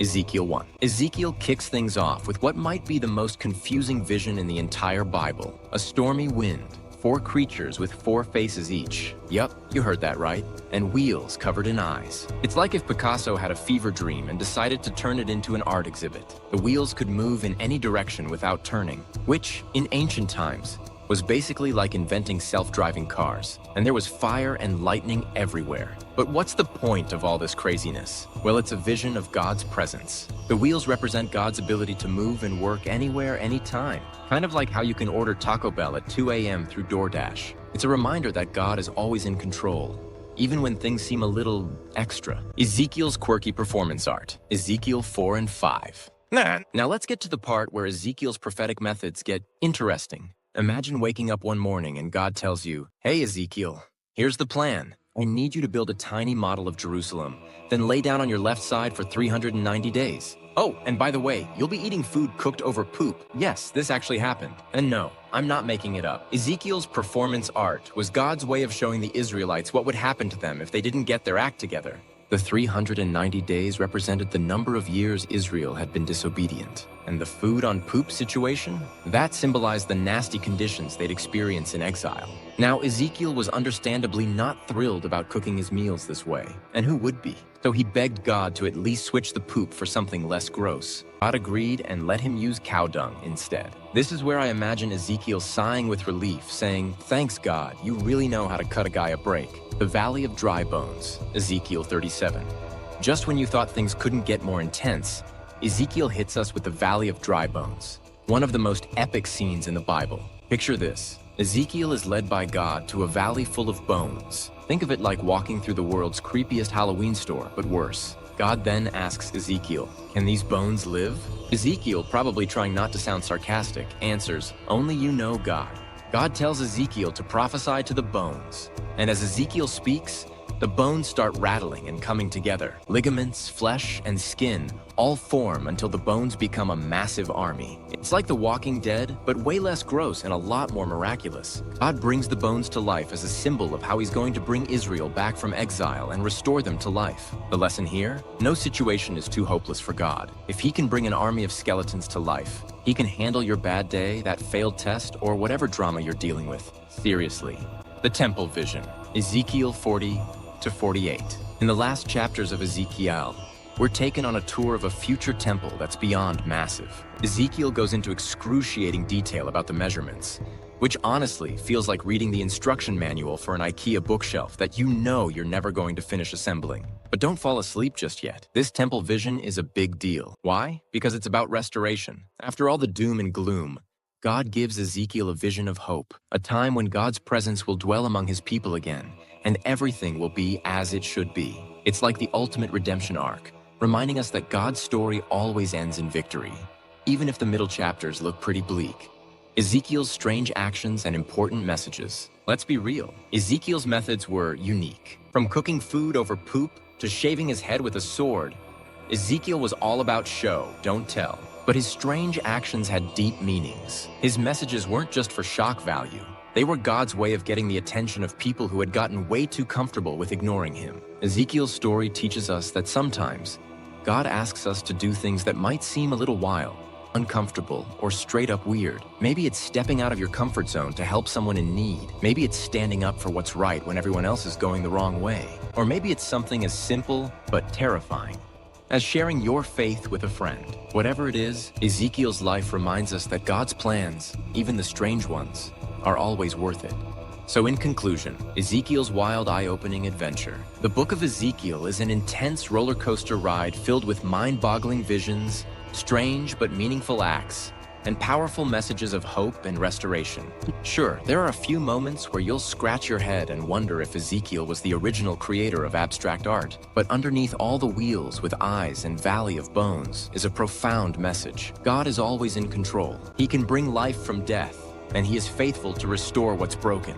So next time you feel like your life is spinning out of control, remember Ezekiel and the God who commands the winds, bones, and yes, even wheels with eyes. The Book of Daniel. Lions, fiery furnaces, and some wild dreams. The Book of Daniel is one of those books that reads like a blockbuster action movie, complete with death-defying stunts, fiery showdowns, and prophetic dreams that would give any director a run for their money. If there were a biblical Fast and Furious, Daniel would be the guy doing backflips off lions and walking through fire like it's just another Tuesday. But beyond the crazy stories, Daniel is a book about faith, standing firm under pressure, and trusting God in a world that's constantly throwing curveballs. So buckle up, because Daniel's story is about to get wild. Who was Daniel? First off, let's set the scene. Daniel was part of the crew of Israelites who were taken into exile in Babylon. Imagine getting snatched from your home, dropped into a foreign land with weird customs, and expected to not only survive, but thrive. That's basically Daniel's origin story, like a superhero with no cape. Except Daniel's superpower wasn't flight or strength, but something much cooler: faith and prayer. Despite being a captive, Daniel quickly gained favor in Babylon because of his smarts, his ability to interpret dreams, and, oh yeah, because he was a literal dream expert. Seriously, he was like the inception of the Bible, helping kings understand their trippiest dreams. But we'll get to that in a minute. Daniel and his squad, Daniel 1. Before we get into the death-defying stunts, let's talk about Daniel's squad, because every hero needs a team. Daniel wasn't flying solo in Babylon. He had 3 friends: Shadrach, Meshach, and Abednego. Say that 3 times fast. These guys were like the Avengers of ancient Israel, sticking together no matter how tough things got. And things got tough real quick. When they were taken to Babylon, Daniel and his crew were offered all kinds of rich food and wine from the king's table. Now, this wasn't your average cafeteria food. We're talking gourmet, Instagram-worthy meals. But Daniel and his friends were committed to sticking to their kosher diet, so they asked for vegetables and water instead. Yes, they basically turned down a steak dinner for salad. The guy in charge of feeding them was like, "Are you nuts? You're gonna get all weak and scrawny on that diet." But Daniel convinced him to give it a try for 10 days. And by the end of the test, Daniel and his friends were looking healthier and buffer than the dudes eating filet mignon. Lesson learned? God's plan beats a 5-star meal any day. Nebuchadnezzar's fiery freakout, Daniel 3. Here's where things start heating up. Literally, King Nebuchadnezzar, let's just call him Nebi for short, was the guy in charge, and like many ancient rulers, he had an ego the size of the Babylonian Empire. He built a massive golden statue and commanded everyone to bow down and worship it. But our guys, Shadrach, Meshach, and Abednego, were like, "Nah, we're good." Nebi wasn't too thrilled with their refusal and ordered them to be thrown into a fiery furnace. Like, dude, relax. The furnace was so hot that the guards who threw them in were instantly toast, pun intended. But here's the crazy part. The three amigos were totally fine. Not a hair on their heads was singed, and they didn't even smell like smoke. Nebi looked into the furnace and saw not 3, but 4 men walking around, because God had sent an angel to protect them. Nebuchadnezzar's jaw dropped to the floor, and he declared, Okay, your God is legit. Let's get you guys out of there. The lesson? Standing firm in your faith might land you in some hot situations, but God's got your back, even when the heat gets cranked up. Daniel and the Lion's Den, Daniel 6. Now we come to one of the most famous stories in the Bible, Daniel and the Lion's Den. By this point, Daniel had climbed the political ranks in Babylon and had some serious clout. He was so successful that his jealous colleagues tried to take him down by tricking King Darius into signing a law that said, no praying to anyone but the king for 30 days. But Daniel was like, you think I'm gonna stop praying?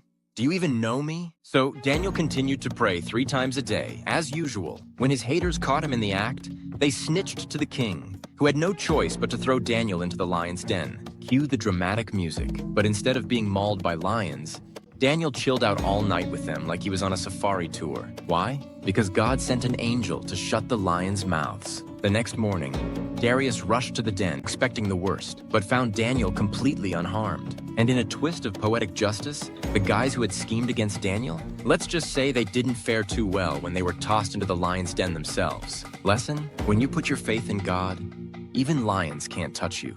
Nebuchadnezzar's wild dream, Daniel 4. Okay, let's circle back to Nebi because this guy had some seriously wild dreams. One night, he had a dream about a giant tree that reached the heavens, but then it got chopped down, and he ended up living like a wild animal. Understandably, he woke up like, what in the world does that mean? Cue Daniel, the dream interpreter extraordinaire. Daniel told Nebi that the tree represented him, talk about humble pie, and that because of his pride, God was going to take him down a few pegs. Sure enough, Nebuchadnezzar lost his mind and lived like an animal for 7 years, eating grass and growing feathers like an eagle. But after that, Nebi finally acknowledged God as the true king, and his sanity and kingdom was restored. The takeaway? Pride comes before a fall, and sometimes that fall involves growing feathers. The writing on the wall, Daniel 5. Ever heard the phrase, the writings on the wall? That came from Daniel. King Belshazzar, Nebuchadnezzar's not-so-bright grandson, threw a huge party and decided to drink wine out of the sacred goblets that had been stolen from the temple in Jerusalem. Big mistake, bro. In the middle of the party, a human hand, yes, just a hand, appeared and started writing on the wall. Everyone freaked out, and no one could understand what the writing meant. So they called in Daniel. He took one look and said, yeah, this isn't good news. The writing says your days are numbered, you've been weighed and found lacking, and your kingdom is about to fall. Sure enough, that very night, Babylon was conquered and Belshazzar was toast. The lesson here? Don't mess with God's stuff. Daniel's prophetic visions. Daniel 7, verse 12. If you thought Daniel's life couldn't get any more epic, just wait. Because the second half of the book is where Daniel goes full-on prophet mode. He starts having some wild visions about the future, complete with beasts, horns, and heavenly battles. It's like a mix between the Lord of the Rings and the book of Revelation. One of the most famous visions is of 4 beasts, each representing a kingdom that would rise and fall. Then Daniel sees one like a son of man. Spoiler alert, it's Jesus, who would establish a kingdom that lasts forever. These visions are packed with symbolism and talk about everything from the rise and fall of empires to the end of the world. And while some of it can be a little hard to wrap your head around, the key takeaway is that God's got the future under control, no matter how chaotic things might look. So in conclusion, Daniel's courageous faith and unshakable trust. The book of Daniel is a masterclass in faith under pressure. From surviving lions to walking through fire, Daniel and his friends showed us what it means to stand firm in your beliefs, even when the world, or a fiery furnace, is against you. Whether it's facing literal lions or navigating the pressures of modern life, Daniel's story reminds us that God is always with us, protecting, guiding, and giving us strength to face whatever challenges come our way. The Book of Hosea. Love, betrayal, and God's marriage counseling? The Book of Hosea is basically the Bible's version of a dramatic love story, except the romance is a little one-sided, and it's packed with more betrayal than an episode of reality TV. Hosea is a prophet who gets an unusual assignment from God. Go marry a promiscuous woman. Hosea 1 verse 2. Yep, you read that right. This isn't your typical love story. It's more like, Hey Hosea, your marriage is going to be a living, breathing parable for Israel's relationship with me. What follows is one of the most unique books of the Bible, showing us God's relentless love for his people, even when they're as faithful as a cat with a laser pointer. So let's break down the twists and turns of this divine soap opera and see what it teaches us about God's heart for his often unfaithful people. Chapter 1. Hosea marries Gomer. Love in the time of spiritual rebellion. Hosea's love story starts on a real dramatic note. God tells him to marry Gomer, a woman who's got a reputation for unfaithfulness. It's kind of like starting a relationship knowing it's not going to end well, but you're doing it to make a point. Hosea's marriage to Gomer is meant to symbolize God's relationship with Israel, who has been running after other gods the way Gomer runs after other lovers. They have kids together, and God tells Hosea to give them some pretty unusual names. We've got Jezreel Lo Ruhamah, meaning not loved, and Lo Ami, meaning not my people. You can almost picture Hosea at the park. Lo Ami, it's time for lunch. People probably gave him some serious side-eye like, what kind of names are those? But these names are symbolic, showing how God feels about Israel's unfaithfulness. Jezreel represents punishment. Lo Ruhamah means God's patience is running out. And Lo Ami is basically God saying, you're acting like you don't belong to me. Chapter 2. God's complaint. It's not me, it's you. In chapter 2, the analogy gets real personal. God goes into full-on relationship complaint mode. He accuses Israel of being like a cheating spouse, saying, she went after her lovers, but me she forgot. Hosea 2 verse 13. It's like Israel's been ignoring God's texts and ghosting him for idols. God's upset, but here's where it gets interesting. He doesn't just throw up his hands and walk away. Instead, he says he's going to woo Israel back. In Hosea 2:14, he says, I will lead her into the wilderness and speak tenderly to her. It's like God is saying, yeah, you've been unfaithful, but I still love you, and I'm not giving up. God's love is relentless. Even when we're running in the opposite direction, he's willing to pursue us, even when we don't deserve it. Hosea's marriage is a picture of God's determination to restore his relationship with us, no matter how far we've strayed. Chapter 3. The ultimate act of love. Buying back the unfaithful. Chapter 3 is where things get really wild. Gomer leaves Hosea, and she's so deep into her unfaithfulness that Hosea has to buy her back. That's right. Hosea goes out, finds his wife who has abandoned him, and purchases her freedom. It's the ultimate act of love in the face of betrayal. In Hosea 3 verse 1, God tells him, go show your love to your wife again, though she is loved by another and is an adulteress. Love her as the Lord loves the Israelites. Hosea obeys, and it's this heart-wrenching yet beautiful moment where we see just how far God is willing to go for us. He's willing to pay the price to bring us back, no matter how unworthy we might feel. This is an early foreshadowing of what God will eventually do for all of humanity through Jesus. Just like Hosea bought back Gomer, Jesus pays the ultimate price to redeem us, even when we've been unfaithful. The bigger picture, God's heart for his people. As we go through the rest of the book, God's message becomes clear. He's not giving up on his people, no matter how much they mess up. Israel keeps running after idols and ignoring God's love, but God keeps calling them back. He's angry, sure. After all, nobody likes being cheated on. But underneath that anger is a deep, unwavering love. God's relationship with Israel is like a divine tug of war. They pull away, and he pulls them back. But here's the twist. God doesn't pull us back by force. He does it with love, patience, and a willingness to forgive. It's like God is saying, I'm going to love you back into my arms, even if it takes a lifetime. So in conclusion, Hosea, a story of relentless love. The book of Hosea is a reminder that God's love isn't dependent on our faithfulness. Even when we mess up, run away, or prioritize other things over him, God remains committed to us. Hosea's marriage to Gomer shows us that love isn't just about feelings. It's about commitment, sacrifice, and grace. We might not be literally chasing after idols like the Israelites, but we all have things that pull our hearts away from God. The beauty of Hosea's story is that no matter how far we wander, God is always ready to welcome us back. His love is relentless, and he's willing to go to great lengths to bring us home. The book of Joel, the locust invasion, God's big wake-up call, and an epic comeback. Welcome to the book of Joel, where locusts take over, everything seems lost, and then, surprise, God comes through with one of the most epic comeback stories in the Bible. It's like watching a disaster movie where things start out terrible, but by the end, the hero swoops in and everything gets a whole lot better. Joel's message is simple. Wake up, people, there's a disaster happening. But it's not just about the locusts. It's about returning to God before things get worse. Let's dive in and see how Joel uses a natural disaster as a metaphor for something much bigger, and how God promises restoration and hope to those who are willing to turn back to Him. Chapter 1. Attack of the Locusts, a biblical horror show. Joel starts his book with one of the most intense descriptions of a plague you'll ever read. It's like Joel's painting a picture of the worst infestation imaginable. In Joel 1 verse 4 he says, "What the locust swarm has left, the great locusts have eaten. What the great locusts have left, the young locusts have eaten. What the young locusts have left, other locusts have eaten." Translation, everything's gone. Crops destroyed, trees stripped bare.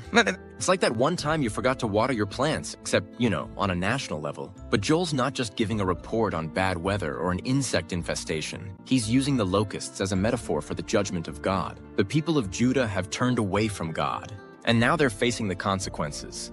It's like God's giving them a giant wake-up call in the form of creepy crawly bugs. Joel doesn't sugarcoat it either. He tells the priests to weep, the farmers to mourn, and basically everyone to hit pause on life and start repenting. This is a major, hey, pay attention moment from God, and Joel wants the people to understand that the locusts are a sign of something much bigger. Chapter 2. Blow the trumpet. It's time for a serious wake-up call. After the locust situation, Joel turns the volume up to 11 and starts talking about an even bigger disaster, the day of the Lord. In Joel 2 verse 1, he says, "Blow the trumpet in Zion, sound the alarm on my holy hill." It's like Joel saying, okay, if you thought the locusts were bad, you haven't seen anything yet. He describes this day of the Lord as a time of darkness, fire, and destruction. Picture a scene straight out of an action movie. Smoke filling the skies, armies marching, and the earth trembling. But once again, Joel's not just talking about physical destruction. He's warning the people that God's judgment is coming, and it's time to get serious about turning back to Him. Here's where Joel pulls a move we all need to take notes from. In the middle of all this doom and gloom, he says, "Even now, declares the Lord, return to me with all your heart, with fasting and weeping and mourning." Joel 2 verse 12. God's basically saying, look, things are bad, but it's not too late. If you turn back to me, I'll turn this around. Joel encourages the people to tear their hearts, not their garments. A way of saying, don't just look like you're sorry. Actually, be sorry. It's like when someone apologizes, but they don't really mean it. The second half of chapter 2. From disaster to blessing, the ultimate restoration. Here comes the plot twist. Just when things are looking pretty grim, Joel flips the script and starts talking about restoration. God promises that if the people return to Him, He'll restore what the locusts have eaten. Joel 2 verse 25. And not just restore it, He'll make things even better than before. It's like the ultimate divine do-over. Imagine losing everything in a storm, and then someone rebuilds your house twice as big and throws in a swimming pool for good measure. Joel also drops a bombshell promise that looks forward to a future that's even bigger than Judah's immediate situation. In Joel 2 verses 28 to 29, God says, "I will pour out my spirit on all people.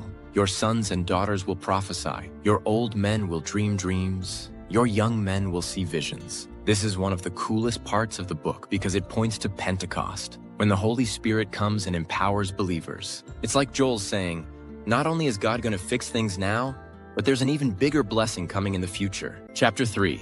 The Ultimate Showdown.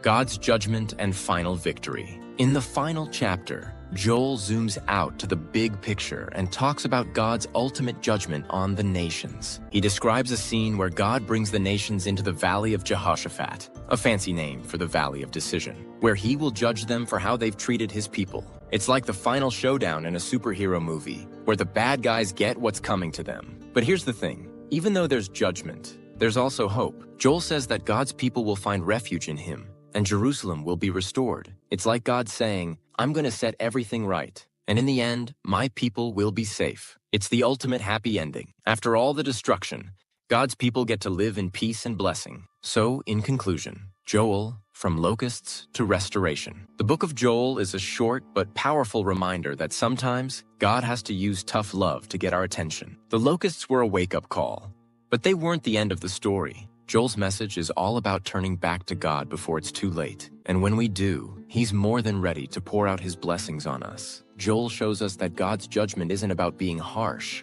It's about calling us back to Him. And when we respond, God doesn't just restore what was lost. He makes things even better than before. In Joel's story, we see a God who is both just and merciful, always ready to forgive and restore those who seek Him with their whole heart. Right, the Book of Amos, calling out the mess with a side of social justice. The Book of Amos might not be the first book you turn to when you crack open your Bible. Let's be real, it's tucked in there between Joel and Obadiah, and Amos doesn't exactly sound like a superhero name. But this dude, he was the OG social justice warrior before it was cool. Amos's whole deal was calling out the messed up behavior of Israel, especially the leaders and the rich, for ignoring the poor and living like everything was fine. Spoiler alert, everything was not fine. So if you like a good story about someone speaking truth to power with some major mic drops along the way, grab a snack and settle in, because Amos isn't pulling any punches. Who was Amos? Amos wasn't your typical prophet. No, he wasn't trained in a prophet school or hanging out with religious leaders. He was a shepherd and a fig tree farmer from a little town called Tekoa, which was about as exciting as watching grass grow. But then, God tapped him on the shoulder and said, "Hey Amos, I need you to go to Israel and deliver some bad news." And Amos was like, sure, okay. Here's the deal.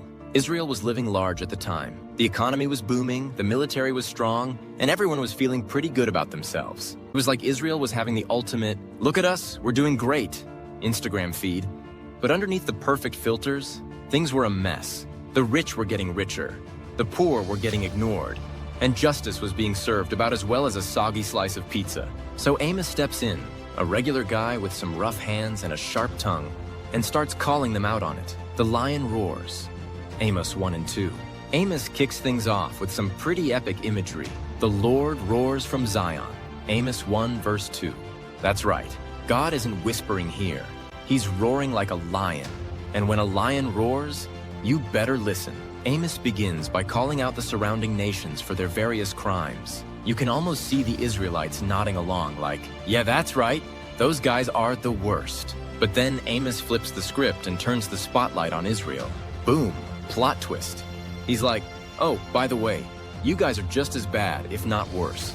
Mic drop. Israel's sins, oppressing the poor, crushing the needy, and turning a blind eye to injustice. Amos is saying, you're acting like everything's fine because you've got money and power, but God sees the way you're treating people, and He's not happy about it.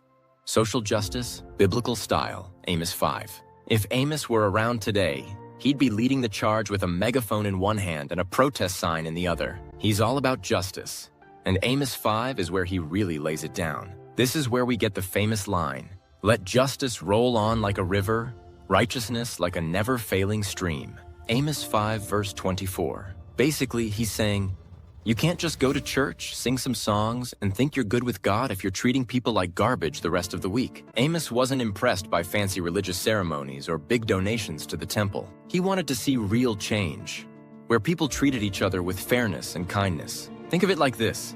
It's easy to post a hash-blessed photo on Instagram after church, but if you're not living out your faith by caring for others, Amos is calling you out. He's not interested in empty words. He wants justice to flow like a raging river, sweeping away all the fake religious nonsense. Fat cows of Bashan, Amos 4. Amos didn't hold back when it came to calling people out. He famously referred to the wealthy women of Samaria as the cows of Bashan. Amos 4 verse 1. Yikes.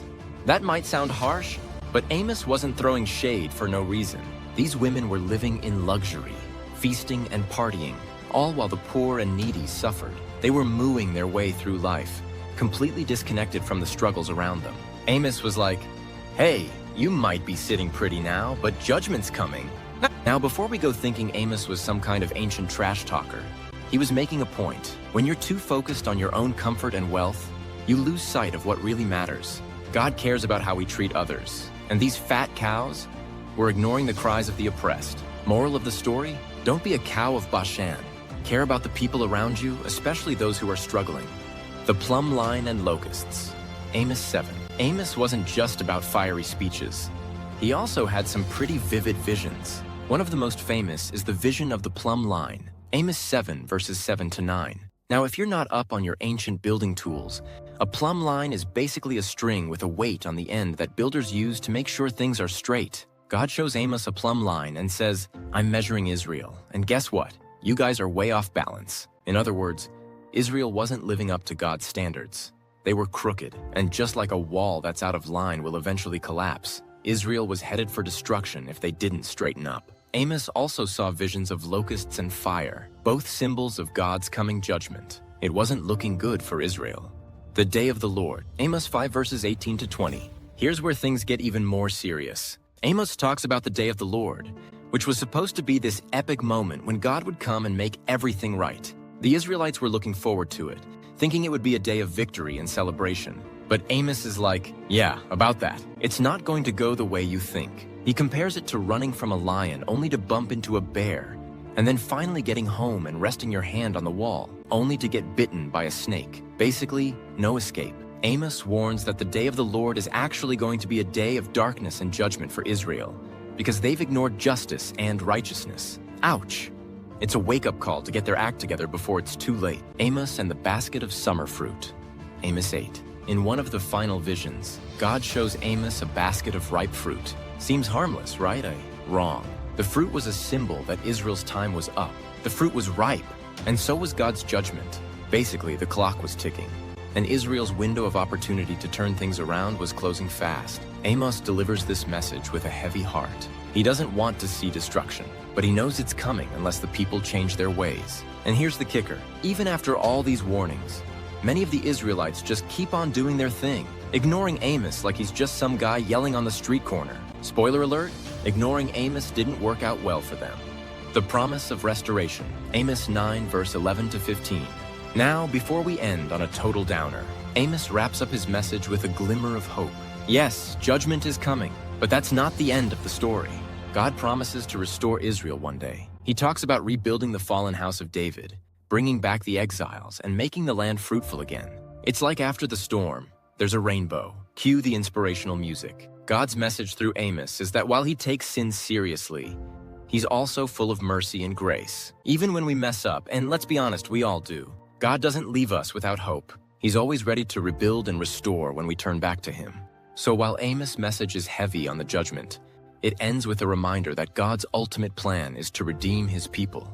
So in conclusion, Amos's call for justice and righteousness. The book of Amos is a powerful reminder that God cares deeply about justice, and he's not interested in empty religious rituals if we're ignoring the needs of the people around us. Amos challenges us to live out our faith in real, practical ways, by caring for the poor, seeking justice, and making sure our lives are in line with God's standards, not our own. It's a tough message, but it's one we all need to hear. So let justice roll, friends, and may our faith be more than just words. The book of Obadiah, the shortest, spiciest prophecy ever. Welcome to Obadiah, the shortest book in the Old Testament. Yep, that's right, just one chapter. But don't let its size fool you. This tiny prophecy packs a punch like a surprise jalapeno in your sandwich. In this quick but fiery message, Obadiah has one main target: Edom, a neighboring nation that made some pretty bad life choices, especially when it came to dealing with God's people, Israel.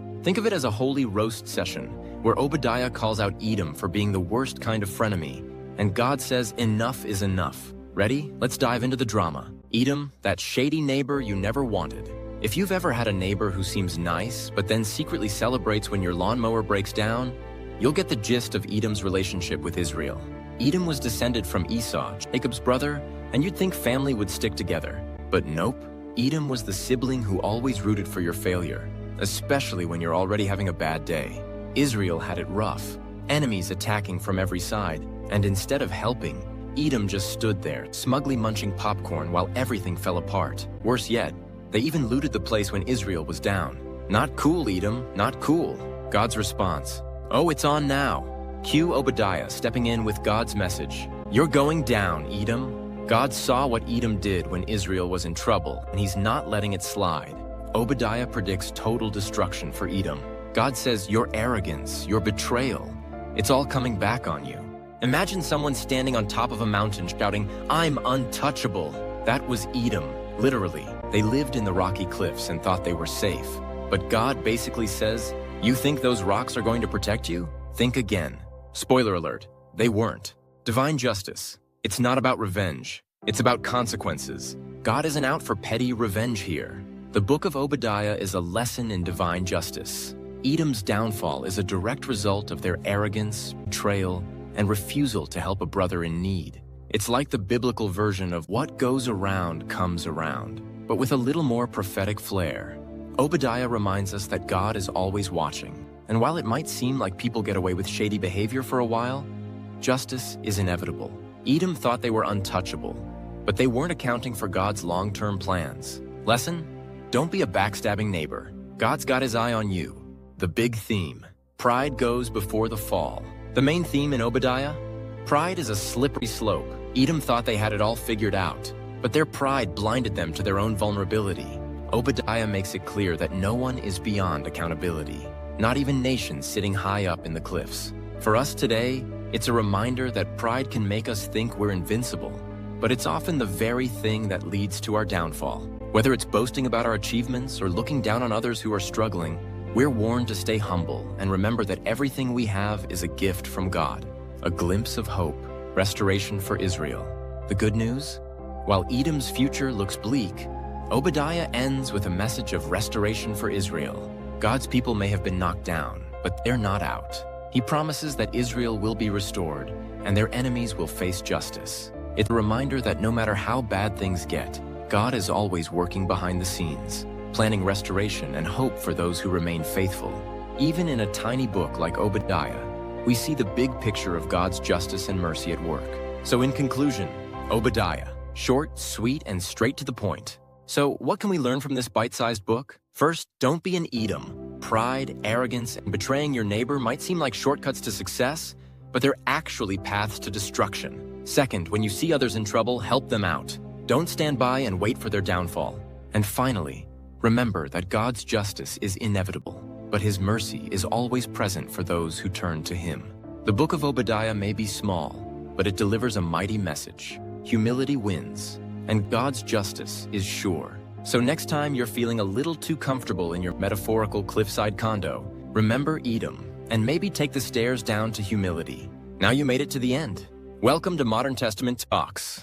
Faith Foundations, Journaling and Drawing Activity. Today's topic, you guessed it, the book of Obadiah. Feel free to pause at any time, so you can answer these questions without rushing it. Why do you think Edom's pride was such a big issue for God? How does pride affect our relationships with others and with God? What are some ways we can guard against pride in our own lives? How can we be more like Israel's faithful rather than Edom?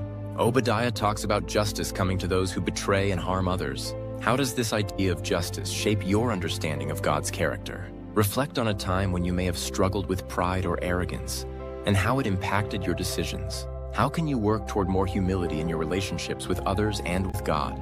Draw a picture of Edom's cliffs, and imagine what it would feel like to live up there thinking you're invincible. Around the cliffs, write down some ways you can stay humble and keep your feet on the ground, spiritually speaking. God's response. Oh, it's on now? Cue Obadiah stepping in with God's message. You're going down, Edom. God saw what Edom did when Israel was in trouble, and he's not letting it slide. Obadiah predicts total destruction for Edom. God says your arrogance, your betrayal, it's all coming back on you. Imagine someone standing on top of a mountain shouting, I'm untouchable. That was Edom. Literally. They lived in the rocky cliffs and thought they were safe. But God basically says, you think those rocks are going to protect you? Think again. Spoiler alert, they weren't. Divine justice. It's not about revenge. It's about consequences. God isn't out for petty revenge here. The book of Obadiah is a lesson in divine justice. Edom's downfall is a direct result of their arrogance, betrayal, and refusal to help a brother in need. It's like the biblical version of what goes around comes around, but with a little more prophetic flair. Obadiah reminds us that God is always watching, and while it might seem like people get away with shady behavior for a while, justice is inevitable. Edom thought they were untouchable, but they weren't accounting for God's long-term plans. Lesson? Don't be a backstabbing neighbor. God's got his eye on you. The big theme. Pride goes before the fall. The main theme in Obadiah? Pride is a slippery slope. Edom thought they had it all figured out, but their pride blinded them to their own vulnerability. Obadiah makes it clear that no one is beyond accountability, not even nations sitting high up in the cliffs. For us today, it's a reminder that pride can make us think we're invincible. The book of Jonah, the prophet who tried to ghost God. Spoiler, it didn't work. The book of Jonah is the classic tale of a guy who tries to run from God's plan and ends up in the belly of a giant fish. If you've ever tried to avoid something difficult, like, I don't know, homework or texting someone back, you'll relate to Jonah. He's the prophet version of nope, not doing this. And then life, or in his case, God, throws him into a wild adventure. Jonah's story is short, just 4 chapters, but packed with humor, drama, and a valuable lesson about mercy. Let's dive into Jonah's fishy tale, where we learn what happens when you try to run from God and how God's mercy is way bigger than Jonah or anyone else could ever imagine. Chapter 1, Jonah's great escape plan that totally fails. The book kicks off with God telling Jonah, go to Nineveh, that big bad city full of wicked people, and tell them they need to change their ways. You'd think Jonah, being a prophet, would say, sure thing, God, I'm on it. But nope. Jonah's like, nah, I'm good. And instead of heading to Nineveh, he books it in the opposite direction. He hops on a boat to Tarshish, trying to put as much distance between him and Nineveh as possible. Let's pause here. Jonah's literally trying to outrun God. That's like trying to play hide and seek with someone who already knows all your hiding spots. It's not going to end well. So Jonah's sailing off into the sunset, thinking he's gotten away. But then, surprise, God sends a massive storm. The sailors on the boat freak out, and Jonah's taking a nap, because of course he is. The crew wakes him up, and they cast lots, a biblical version of who's to blame. And guess what? The lot falls on Jonah. Jonah fesses up. Yeah, this is totally my fault. I'm running from God. Just toss me overboard and the storm will stop. At first, the sailors don't want to do it, but eventually, they throw him into the sea, and just like that, the storm calms down. Meanwhile, Jonah, he gets swallowed by a giant fish. Talk about a plot twist. Chapter 2, Jonah's underwater timeout. So Jonah's chilling in the belly of a fish for 3 days and 3 nights. And while he's in there, he has some time to think. In chapter 2, we get Jonah's prayer, where he basically says, okay, God, you win. I'm sorry. I'll do what you asked. The prayer is pretty poetic, considering Jonah's sitting in a fish's digestive system. He thanks God for rescuing him from drowning and acknowledges that only God can save him. He ends his prayer with a promise. What I have vowed, I will make good. I will say, salvation comes from the Lord. Jonah 2 verse 9. Then, in one of the most unceremonious exits in the Bible, the fish vomits Jonah onto dry land. Lovely. Chapter 3, Jonah's reluctant mission and a surprise twist. Now that Jonah's had some time to reflect and been spat out of a fish, he finally heads to Nineveh, the city he was supposed to go to in the first place. He walks into town and delivers the shortest sermon ever. 40 more days and Nineveh will be overthrown. Jonah 3 verse 4. That's it. No flashy words, no passion. Just a simple, you've got 40 days, tick-tock. But here's the crazy part. The people of Nineveh actually listen. They immediately start repenting, putting on sackcloth, the ancient equivalent of saying, I'm really sorry, and fasting. Even the king of Nineveh gets in on it, issuing a decree for everyone to turn from their evil ways. They don't just hope for the best. They hope that God will change his mind and spare them. And guess what? God does. He sees their repentance and shows them mercy. He doesn't destroy the city after all. You'd think Jonah would be pumped about this, right? Wrong? Chapter 4, Jonah's meltdown. Because God is too nice? Instead of celebrating the fact that an entire city just turned to God, Jonah throws a pity party. He's actually mad that God showed mercy to Nineveh. In Jonah 4 verse 2, he says, I knew that you are a gracious and compassionate God, slow to anger and abounding in love, a God who relents from sending calamity. Jonah's basically saying, I knew you'd forgive them, and that's why I didn't want to come here in the first place. It's like Jonah wanted a front row seat to the fireworks show of Nineveh's destruction, and now he's disappointed that it didn't happen. So Jonah sulks outside the city, and God decides to teach him a little lesson in compassion. God causes a plant to grow up over Jonah, providing him with some much-needed shade. Jonah's super happy about the plant, but then God sends a worm to eat the plant, and the sun starts beating down on Jonah again. Jonah's so upset that he says he wants to die, and that's when God drops the truth bomb. He asks Jonah, is it right for you to be angry about the plant? Jonah's like, yeah, it is, really doubling down on the whole sulking thing. Then God says, you've been concerned about this plant, though you did not tend it or make it grow. It sprang up overnight and died overnight. And should I not have concern for the great city of Nineveh, in which there are more than 120,000 people? Jonah 4 verses 10 to 11. Boom. Mic drop. God's like, Jonah, if you care so much about a plant, shouldn't I care about all these people? So in conclusion, Jonah, the prophet who learned mercy the hard way, The book of Jonah isn't just a story about a runaway prophet and a big fish. It's a story about God's mercy, both for a sinful city and for Jonah himself. Jonah's mission to Nineveh shows us that no one is beyond God's forgiveness, not even a city as messed up as Nineveh. But it's also a reminder to us that sometimes we might not fully understand or agree with God's plans. And that's okay. What's important is that we learn to trust Him, even when things don't go the way we want. And like Jonah, we might have to learn the hard way that God's mercy is bigger than our judgments. Now you made it to the end. Welcome to Modern Testament Talks, Faith Foundation's journaling and drawing activity. Today's topic, you guessed it, the book of Jonah. Feel free to pause at any time so you can answer these questions without rushing it. Jonah tried to run from God's plan, but God didn't give up on him. Have you ever tried to avoid something God was calling you to do? What happened? How does God's mercy toward Nineveh challenge the way you think about forgiveness and second chances? In Jonah's story, God shows compassion to both the people of Nineveh and Jonah himself. How can you show more compassion in your own life, even when it's hard? Write about a time when you didn't want to forgive someone but knew that God was calling you to do so.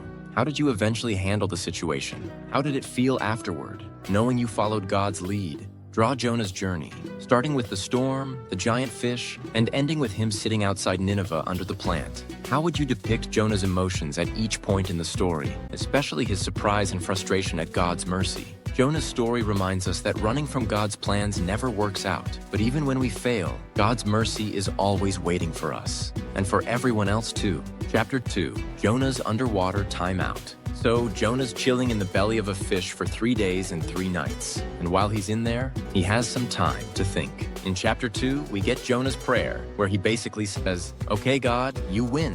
I'm sorry. I'll do what you asked." The prayer is pretty poetic, considering Jonah's sitting in a fish's digestive system. He thanks God for rescuing him from drowning and acknowledges that only God can save him. He ends his prayer with a promise. "What I have vowed, I will make good. I will say, salvation comes from the Lord." Jonah 2 verse 9. Then, in one of the most unceremonious exits in the Bible, the fish vomits Jonah onto dry land. Lovely. Chapter 3, Jonah's reluctant mission. And a surprise twist. Now that Jonah's had some time to reflect and been spat out of a fish, he finally heads to Nineveh, the city he was supposed to go to in the first place. He walks into town and delivers the shortest sermon ever. 40 more days and Nineveh will be overthrown. Jonah 3 verse 4. That's it. No flashy words, no passion. Just a simple, "You've got 40 days. Tick-tock." But here's the crazy part. The people of Nineveh actually listen. They immediately start repenting, putting on sackcloth, the ancient equivalent of saying, "I'm really sorry," and fasting. Even the king of Nineveh gets in on it, issuing a decree for everyone to turn from their evil ways. They don't just hope for the best. They hope that God will change his mind and spare them. And guess what? God does. He sees their repentance and shows them mercy. He doesn't destroy the city after all. You'd think Jonah would be pumped about this, right? Wrong. Chapter 4, Jonah's meltdown. Because God is too nice? Instead of celebrating the fact that an entire city just turned to God, Jonah throws a pity party. He's actually mad that God showed mercy to Nineveh. In Jonah 4 verse 2, he says, "I knew that you are a gracious and compassionate God, slow to anger and abounding in love, a God who relents from sending calamity." Jonah's basically saying, "I knew you'd forgive them. And that's why I didn't want to come here in the first place." It's like Jonah wanted a front row seat to the fireworks show of Nineveh's destruction, and now he's disappointed that it didn't happen. So, Jonah sulks outside the city, and God decides to teach him a little lesson in compassion. God causes a plant to grow up over Jonah, providing him with some much-needed shade.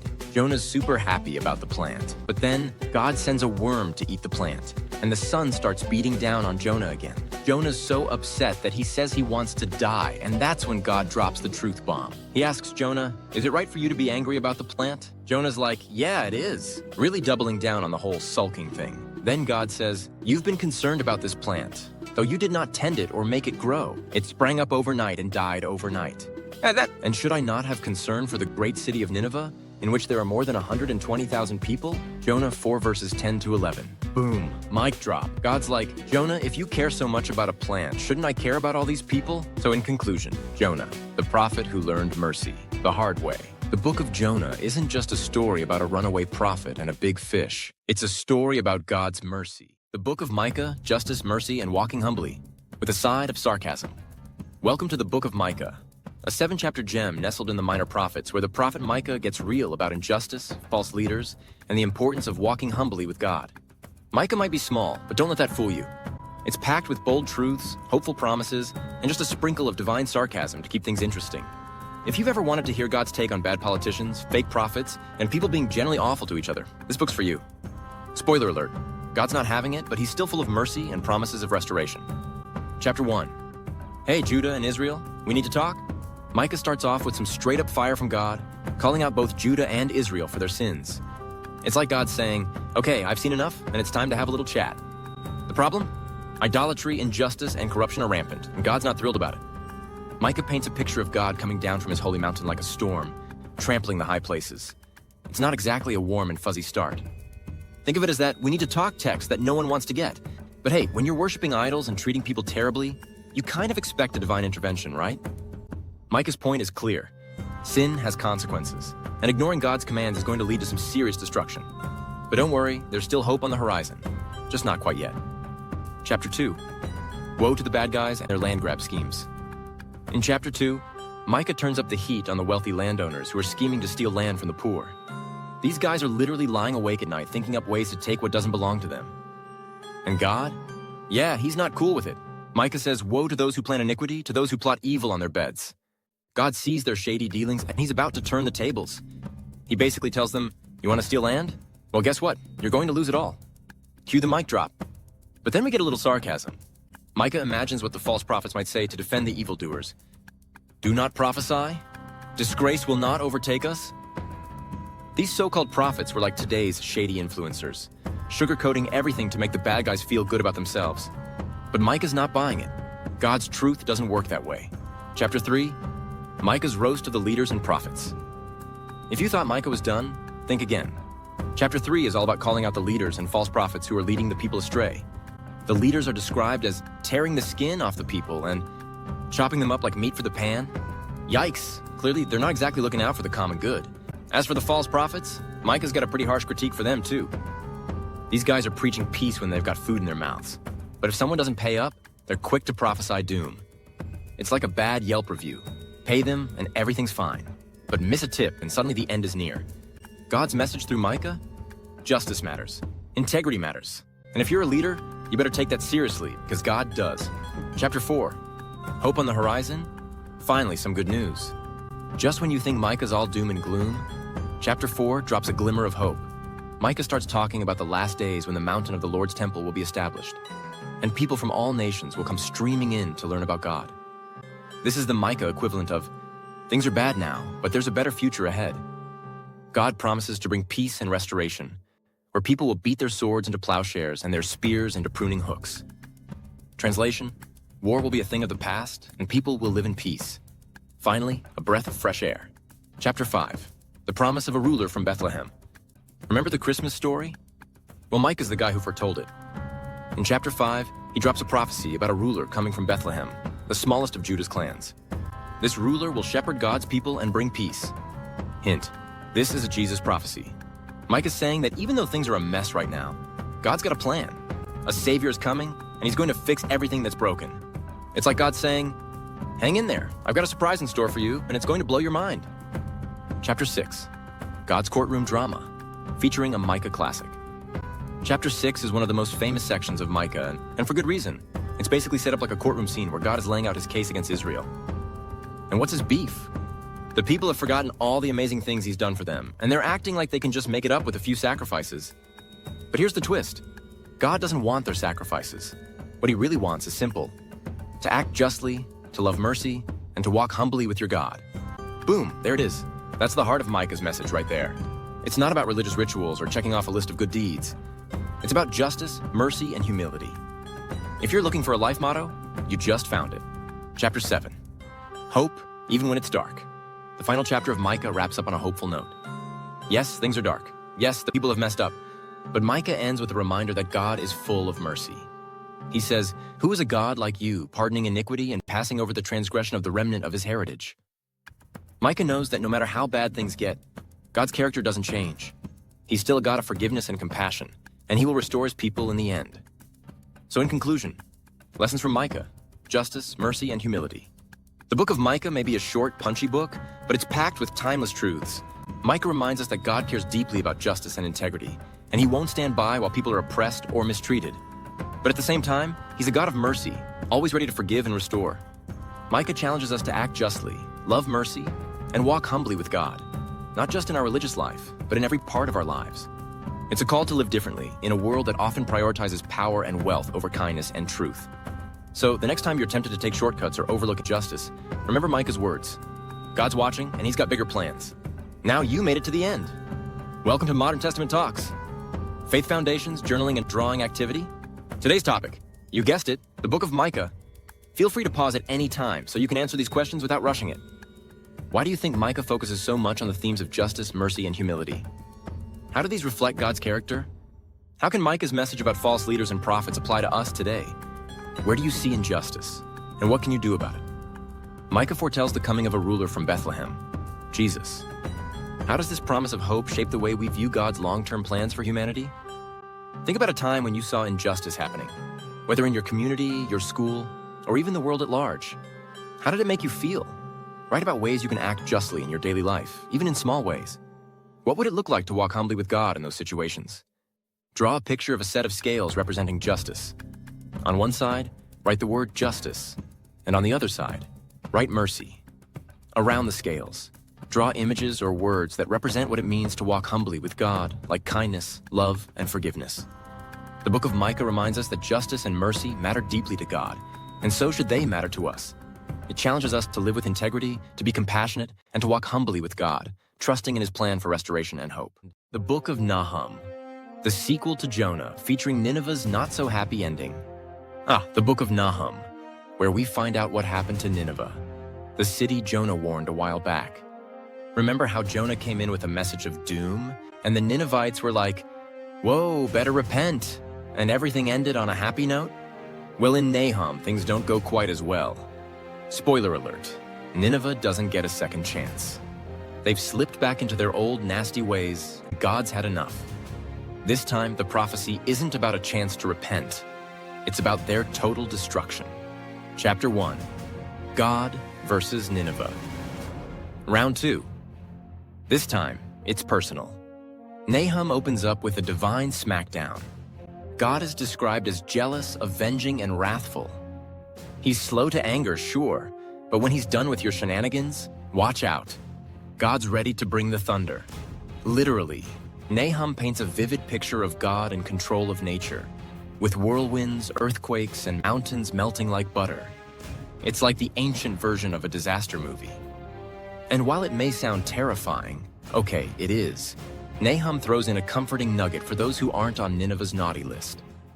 He says, "The Lord is good, a refuge in times of trouble. He cares for those who trust in him." So if you're on Team God, you're all good. But if you're Nineveh, we'll better start packing. Chapter 2, the fall of Nineveh, now playing in judgment theaters everywhere. Chapter 2 is where the action really heats up. Picture it like an ancient battle scene straight out of an epic movie. Sieges, chaos, chariots flying by, and warriors storming the city. Nahum describes Nineveh as this once mighty city full of power and riches. But now it's under attack from the Babylonians. Things are falling apart fast. Nineveh's defenses crumble, their warriors panic, and the river gates are thrown open. It's total devastation. All the wealth they hoarded, the treasures they plundered from other nations, gone. Nahum basically says, "Look, Nineveh, you had a good run, but now it's time to face the music. Nineveh's destruction isn't random. This is justice. Divine justice. God's not okay with their arrogance, violence, and oppression. And Nahum's prophecy is basically saying, you reap what you sow. Nineveh had been bullying its neighbors for too long, and now the tables have turned. Chapter 3. Nineveh, the "it's not you, it's us" breakup letter. By chapter 3, Nahum has made it clear that Nineveh's situation is hopeless. He starts off with a woe to Nineveh, calling it a city of blood. Ouch. They've built their empire on lies, greed, and violence, and now it's all coming back to haunt them. Nineveh is described as a fallen prostitute, betrayed and abandoned by the nations that once feared her. It's like God saying, yeah, you were powerful once, now no one's got your back. Nahum gets poetic here, describing the destruction of Nineveh with images of horses charging, swords flashing, and dead bodies piling up. Not exactly bedtime reading, huh? But the point is clear. Nineveh's reign of terror is over, and there's no going back. Then comes one of the most biting lines in the whole book. Nahum compares Nineveh to Thebes, an ancient Egyptian city that also thought it was invincible, until it wasn't. The message? You thought you were special, Nineveh, but guess what? Even mighty cities fall. Nahum's humor. Not exactly belly laughs, but it's there. Okay, so Nahum's not exactly a laugh-out-loud kind of book, but there's a dark humor to the way he describes Nineveh's fall. It's like he's saying, oh, you thought you were invincible, huh? Well, look who's scrambling to defend themselves now. Nahum's descriptions of the once proud city scrambling to survive are laced with a bit of irony. The city that used to terrorize everyone is now the one being terrorized. Karma, right? And there's also something almost funny about how the other nations react to Nineveh's downfall. Nahum says that when Nineveh falls, people will clap their hands in celebration. It's like when the playground bully finally gets in trouble and everyone cheers. Nineveh had been the big, bad empire for so long that the world's not going to miss them. The book of Nahum in a nutshell. God doesn't forget injustice. At its core, Nahum is a book about justice. It's about how God doesn't ignore evil, even when it seems like the bad guys are winning. Nineveh might have been powerful for a while, but their day of reckoning came. And while that sounds harsh, it's also reassuring. It's a reminder that God sees the injustices in the world, and He's not going to let them go unchecked forever. But here's the thing. Nahum's prophecy wasn't just about Nineveh. It's also a message for anyone who's ever felt like evil is getting the upper hand. Nahum tells us that God is still in control, and even though it might seem like the world's full of corruption and violence, justice is coming. Maybe not on our timeline, but God's got a plan, and it's going to unfold in His time. So in conclusion, lessons from Nahum. God's justice will prevail. The book of Nahum may be short, but it packs a powerful punch. It's a book that reminds us that no empire is too big to fail, and no injustice goes unnoticed by God. Nahum's message is one of divine justice, where God stands against oppression and violence. But for those who trust in Him, Nahum also offers comfort. God is our refuge in times of trouble, and He will always protect His people. So, what can we take away from Nahum? Simply this: don't mess with justice. Whether it's in our own lives or on a global scale, God cares about fairness, and He will step in when things go too far. Our job is to trust in His plan, live justly, and leave the rest to Him. The Book of Habakkuk. A conversation with God, and a few complaints. The Book of Habakkuk is the hidden gem of the Bible, short, sweet, and full of attitude. Think of it like an intense 3-chapter conversation between the prophet Habakkuk and God, where Habakkuk is basically saying, "Hey God, what's the deal with all this injustice?" If you've ever looked around and thought, "This world is a mess, can someone fix it already?" Then Habakkuk is your guy. He's bold enough to ask the big questions and humble enough to listen when God answers. So, let's dive into this mini-book with a major message. Chapter 1. Habakkuk's Big Question. Why is the world so unfair? Habakkuk kicks things off with a rant, and let's be honest, it's pretty relatable. He's standing there, looking at all the violence and corruption around him, and he goes, "How long, Lord, must I call for help, but you do not listen?" Habakkuk 1 verse 2. Basically, he's saying, "God, I've been hitting the prayer hotline, and it feels like you've put me on hold. What's going on here?" And seriously, who hasn't felt that way? The world looks like it's falling apart, and it seems like God's on vacation. Habakkuk is fed up. He sees injustice everywhere. Bad guys winning, good guys getting trampled, and he's not afraid to ask God why He's letting it happen. God's response? Not what you'd expect. God says, "I'm about to do something that you wouldn't believe even if I told you." Habakkuk 1 verse 5. Habakkuk is probably thinking, "All right, here comes the hero moment." But God drops a bombshell. He's sending the Babylonians to deal with Judah's wickedness. That's like saying, "Oh, you're upset about your neighbors? Don't worry, I've called in the mob to fix things." Wait, what? Chapter 2. Habakkuk waits and waits for an answer. Habakkuk's response to God's plan is essentially, "Hold up, what? The Babylonians? They're worse than us." It's like calling customer service to complain about a faulty product, only to have them suggest sending you an even worse replacement. Habakkuk is seriously confused. He thought God would step in and clean up the mess, but instead, God's solution seems more like chaos on steroids. So what does Habakkuk do? He decides to wait. And not just wait, he climbs up to his watchtower like a guy waiting for his Amazon package, but instead of looking for a delivery, he's waiting for divine wisdom. In Habakkuk 2 verse 1, he says, "I will stand at my watch and station myself on the ramparts. I will look to see what he will say to me." He's basically like, "All right, God, I'll give you a minute. Let me know when you've got an explanation." God's reply comes, and it's not a quick fix, but a long-term vision. He tells Habakkuk to write down the vision clearly so that a herald may run with it. In other words, this is going to take a while, but it's worth the wait. God is still in control, even if the Babylonians seem unstoppable right now. The message? The righteous person will live by faith. Habakkuk 2 verse 4. Translation: Trust me, even when things look bad. Chapter 3. Habakkuk's song, from complaints to praise. By the time we get to chapter 3, Habakkuk has had a major attitude shift. He started out complaining, but now he's singing. Yes, singing. This whole chapter is a prayer set to music, so think of it as ancient worship lyrics with a heavy dose of reality. Habakkuk says, "Lord, I have heard of your fame.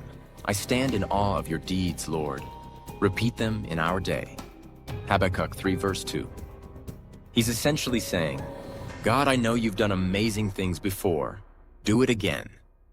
He goes on to describe God's power in poetic terms. Mountains trembling, rivers splitting, the sun standing still. It's like a highlight reel of God's greatest hits. Habakkuk isn't denying the mess he sees around him, but he's remembering who God is and what he's capable of, and that gives him hope. The best part? Habakkuk doesn't end on a "everything's fine" note. He's still in the middle of uncertainty, but he says something profound. "Though the fig tree does not bud and there are no grapes on the vines, yet I will rejoice in the Lord." Habakkuk 3 verses 17 to 18. In modern terms, even if my life looks like a dumpster fire right now, I'm still going to trust God. That's some next-level faith right there. So in conclusion, Habakkuk, from complaints to confidence. The book of Habakkuk is the ultimate real talk with God. It starts with frustration, but ends in faith. Habakkuk shows us that it's okay to ask God hard questions and even get frustrated when life doesn't make sense. But he also reminds us that faith doesn't depend on everything going right. It's about trusting God even when everything feels wrong. If you've ever wondered why life seems unfair or why God's plans seem confusing, you're in good company with Habakkuk. His journey from complaint to confidence shows us that faith is more about trust than it is about having all the answers. It's about believing that God's in control, even when life feels out of control. The book of Zephaniah. Judgment, doom, and surprise, hope. Welcome to the book of Zephaniah, where things start off dark and a little doomy, but hang in there. It's not all gloom and judgment. If you like your prophet straight talking, Zephaniah is your guy. He doesn't sugarcoat things. In fact, the first couple of chapters might feel like you're getting caught in a heavenly storm of judgment. But stick with it, because by the end, Zephaniah reveals a message of hope and restoration that makes all the intense parts totally worth it. Ready to dive in? Let's go! Zephaniah's main message. Doom, gloom, and more doom. Zephaniah, our prophet for the day, comes on the scene with some pretty heavy news. God is fed up with the idolatry and wickedness running rampant in Judah and the surrounding nations, and he's about to bring the hammer down. Zephaniah doesn't waste any time getting to the point. He's like that friend who cuts right to the chase in a conversation. And the chase here? It's God's judgment. In the first chapter alone, Zephaniah talks about wiping everything off the face of the earth. Everything. It's like God's doing a celestial spring cleaning and nothing is safe.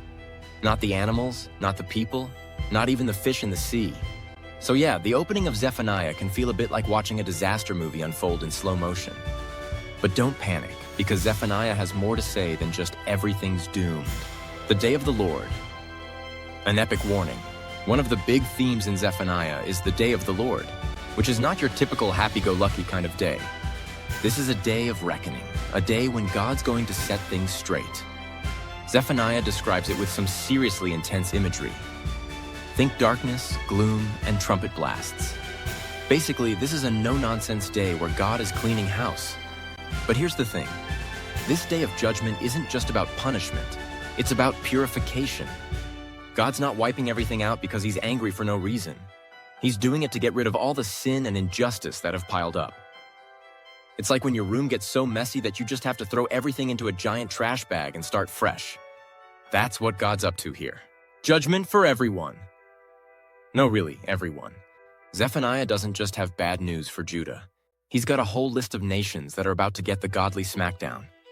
The Philistines? Judgment. Moab and Ammon? Judgment. Cush and Assyria? You guessed it, judgment. It's like Oprah's favorite things. But instead of cars, it's divine judgment. You get judgment, and you get judgment. Everyone gets judgment. Oprah Winfrey voice change. Okay, maybe not the funniest image, but the point is that no one is off the hook. This isn't about picking favorites or showing partiality. Everyone, whether they're inside or outside of Judah, is held accountable for their actions. God's justice is going global, people. But wait, there's hope after all. If you're feeling a little overwhelmed by all this judgment talk, don't worry. Zephaniah doesn't leave us hanging. In chapter 3, the tone shifts dramatically. It's like God takes a deep breath and says, okay, now let's talk about the good stuff. God's character voice. And boy, does the good stuff come. Zephaniah proclaims that after the judgment, God will restore his people. He talks about God gathering the scattered, purifying their lips, and giving them a new hope. Suddenly, the darkness of the previous chapters is replaced by a bright future where God is with his people, protecting them and rejoicing over them. Yep, you got that right. God is rejoicing. One of the most beautiful verses in the entire book is when Zephaniah says that God will rejoice over you with singing. It's a rare glimpse of the emotional side of God, showing us that even after all the judgment, he's still a loving father who finds joy in his people. Restoration, a new beginning for the humble. The key to this future restoration? Humility. Zephaniah makes it clear that God's not restoring just anyone. He's looking for those who are humble and seek righteousness. It's a reminder that while judgment is coming for the wicked, there's always an open door for those who turn back to God. The remnant of humble, faithful people will experience God's protection and love. They won't have to live in fear or shame anymore. Instead, they'll be a part of a new, purified community where God is their leader, their provider, and their protector. So in conclusion, lessons from Zephaniah. So what's the takeaway from the book of Zephaniah? It's a reminder that God's judgment and mercy go hand in hand. Yes, he's serious about confronting sin and injustice, but he's also passionate about restoring and rebuilding his people. The day of the Lord isn't just about destruction. It's about clearing the way for something better. God's ultimate goal is to renew his people so they can live in peace, righteousness, and the full joy of his presence. The Book of Haggai.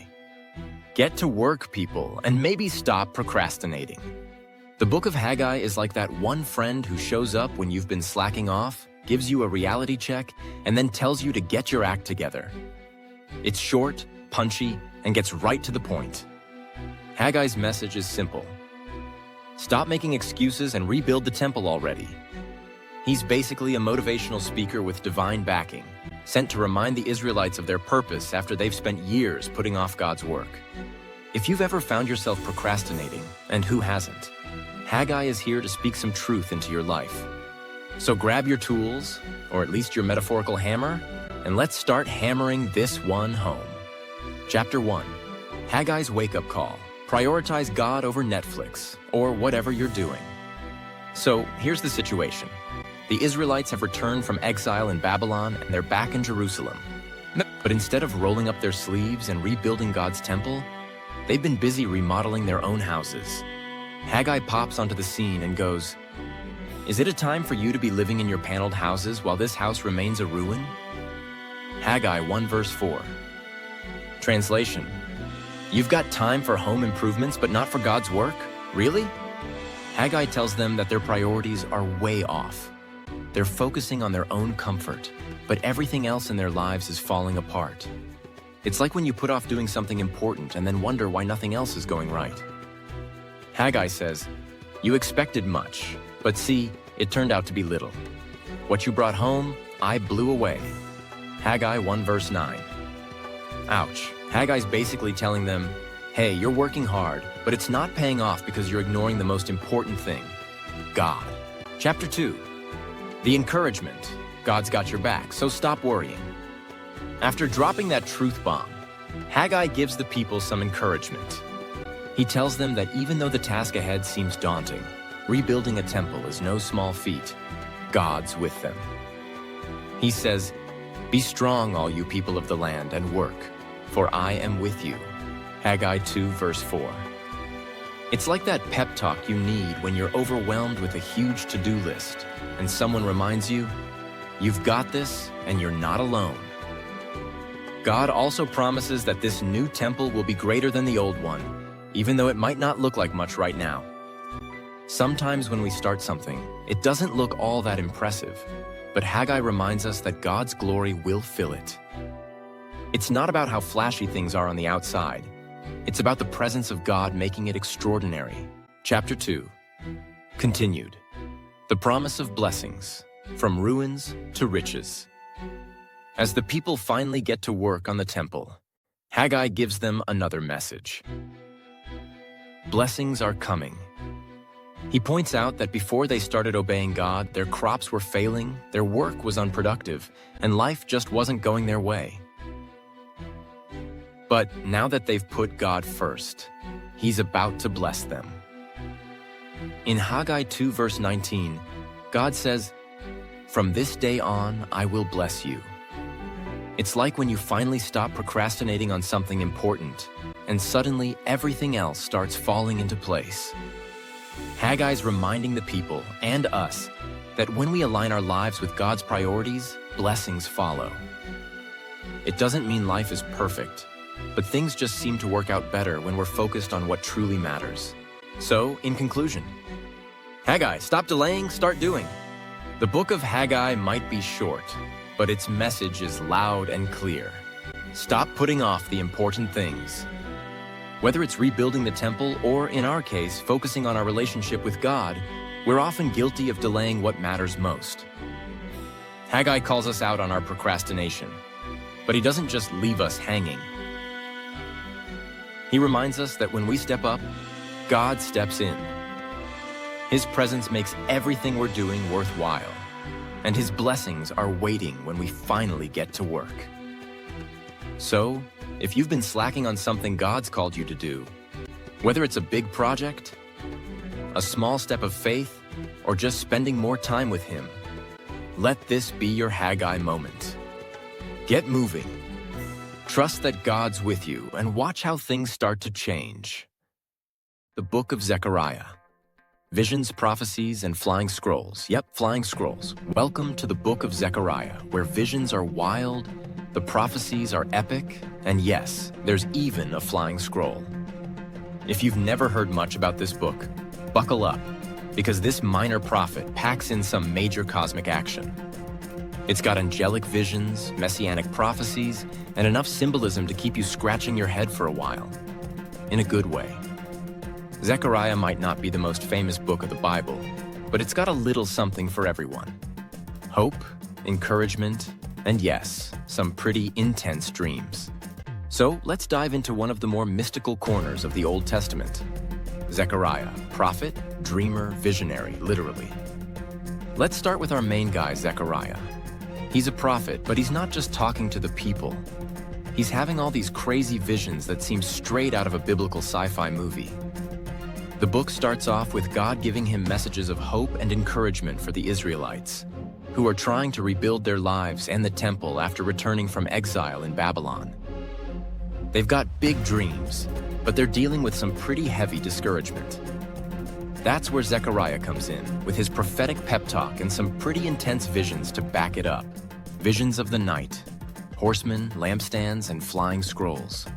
Oh my. Now let's talk about those visions, because if there's one thing Zechariah is known for, it's the wild visuals.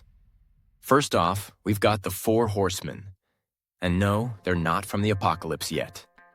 These guys symbolize God's watch over the earth, and they're cruising around checking out what's going on. Then, Zechariah sees a golden lampstand with 7 lamps, kind of like a supercharged menorah, representing God's ever-present light. But wait, it gets better. There's also a flying scroll. Yes, scrolls can fly in Zechariah's world. This scroll represents judgment on those who steal and lie. Picture a giant ancient scroll zooming around, zapping out punishment. Yeah, that's in the Bible. If you're thinking this sounds like something out of a dream after a late-night snack, you're not wrong. These visions are vivid, symbolic, and full of meaning. The crowning of Joshua, a Messiah preview. One of the key figures in Zechariah's prophecy is Joshua the high priest. Zechariah sees Joshua being given clean clothes, symbolizing how God is going to purify the people and make them holy. This isn't just about some guy getting a wardrobe upgrade, though. It's a symbol of restoration and redemption. And it's a pretty clear foreshadowing of the coming Messiah, who's going to take on the role of both king and priest. Zechariah's prophecies don't stop there. He also talks about a branch, a mysterious figure who will bring salvation. Spoiler alert, this is a big-time messianic prophecy pointing forward to Jesus.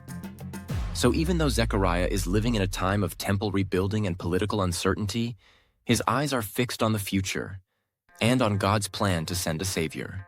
Encouragement for the rebuilders? It's not by might.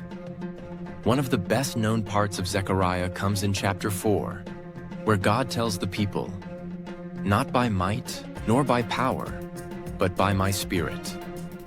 In other words, rebuilding the temple and restoring their nation isn't going to happen just because they've got big muscles or fancy strategies. It's going to happen because God is at work. This is one of those verses that you can slap on a coffee mug and instantly feel encouraged. The Israelites were feeling overwhelmed by the task ahead of them, and this message was a reminder that they weren't doing it alone. It's a timeless message for anyone facing a daunting challenge. It's not about how strong or smart we are. It's about letting God's Spirit lead the way. The prophecies, a coming king and a humble donkey. In Zechariah 9, we get one of the most famous messianic prophecies in the Old Testament. Zechariah foretells that the future king, yep, we're talking about Jesus here, will come into Jerusalem, not on a mighty war horse, but on a humble donkey. Fast forward a few centuries, and that's exactly what happens on Palm Sunday, when Jesus rides into town on a donkey, fulfilling this very prophecy. Zechariah's vision of the coming Messiah is one of peace and humility, which would have been a pretty big shock to people expecting a conquering warrior king. But that's the beauty of Zechariah's prophecy. It shows us that God's ways are often surprising, and his plan for redemption is way better than we could ever dream up. So in conclusion, lessons from Zechariah. The book of Zechariah might be filled with strange visions and cryptic symbols, but its message is one of hope, restoration, and future redemption. Whether it's through flying scrolls or prophecies of a humble king, Zechariah reminds us that God is always at work, even in the most overwhelming situations. His visions point us toward a future where God's kingdom is fully established. And through it all, we're reminded that it's not by our strength, but by God's Spirit that his plans are accomplished. The Book of Malachi. When God drops the mic. Welcome to the Book of Malachi, the last book of the Old Testament, where God gives his people one last talking to before a 400-year period of silence. Think of it as God's final mic drop moment before the New Testament kicks off. Malachi might be short, but it's packed with sass, correction, and hope. If you've ever had a heart-to-heart with someone who tells you exactly how it is, but with love, that's Malachi. It's got a "we need to talk about your behavior" vibe, but God still leaves the door open for grace and restoration. Chapter 1. The Great Love Callout. The first chapter of Malachi starts off with a love letter. Kind of.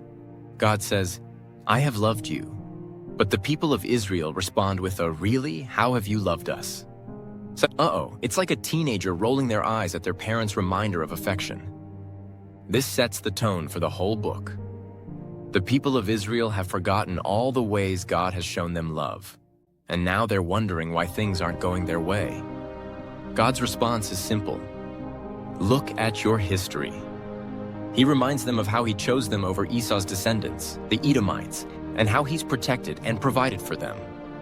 It's like God saying, "Do I really need to explain this? Look at everything I've done for you." Chapter 2. Bad priests and broken promises. Next up, God turns his attention to the priests. Oh boy, if the people thought they were in trouble, the priests are about to get an earful. God says, "You've despised my name." And the priests, oblivious, are like, "How? What did we do?" Cue the facepalm emoji. Here's the deal. The priests had been offering lame sacrifices.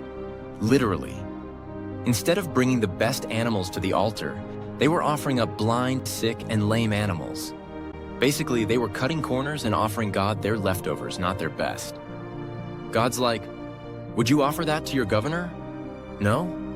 Then why are you offering it to me?" This chapter is all about honoring God. If you're going to worship, don't do it halfway.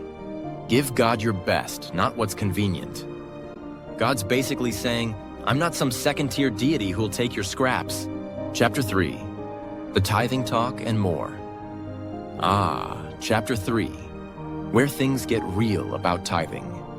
If you've ever been in church and heard a sermon on giving, chances are this chapter was mentioned. God says, "Will a man rob God? Yet you are robbing me." And the people are like, "Wait, how are we robbing you?" God replies, "In tithes and offerings." Here's the gist. The people weren't bringing their full tithes into the storehouse. Instead of trusting God with their resources, they were holding back. And God's like, "Test me in this. See if I won't throw open the floodgates of heaven and pour out so much blessing that there won't be enough room to store it." God challenges them and us not to be stingy with what he's given us. It's not about giving to get rich. It's about trusting God with what we have and watching him provide in ways we couldn't imagine. It's the only place in the Bible where God says to test him. But that's not all. Chapter 3 also introduces the messenger of the covenant, who's coming to purify and refine the people, like a refiner's fire. Spoiler alert. This is a foreshadowing of Jesus. Malachi's saying, get ready because God's about to do something huge. Chapter 4. The Day of the Lord, Judgment and Hope. Finally, we arrive at the last chapter, where God talks about the Day of the Lord. It's a day of judgment for the wicked, but also a day of healing and restoration for those who honor God. He says, "For you who fear my name, the Son of Righteousness will rise with healing in its wings." It's both a warning and a promise. God closes out the Old Testament with a call to remember the law of Moses and the promise of the coming prophet Elijah, who will turn hearts back to God before the great and dreadful day of the Lord. It's like the ultimate cliffhanger, leaving the people waiting for the fulfillment of these promises. So in conclusion, lessons from Malachi. Give God your best, not your leftovers. The book of Malachi is a wake-up call for God's people to stop going through the motions and start taking their relationship with him seriously. It's not just about following rules. It's about honoring God with your whole heart, whether it's through your offerings, your worship, or your relationships. Malachi reminds us that God deserves our best, not what's convenient. If we're giving God the leftovers of our time, energy, or resources, we're missing out on the blessings he has for us. God's love is steadfast, and he's always calling us back to him, even when we've strayed. So let's give him the honor he deserves and trust that he will provide for us in ways we can't even imagine.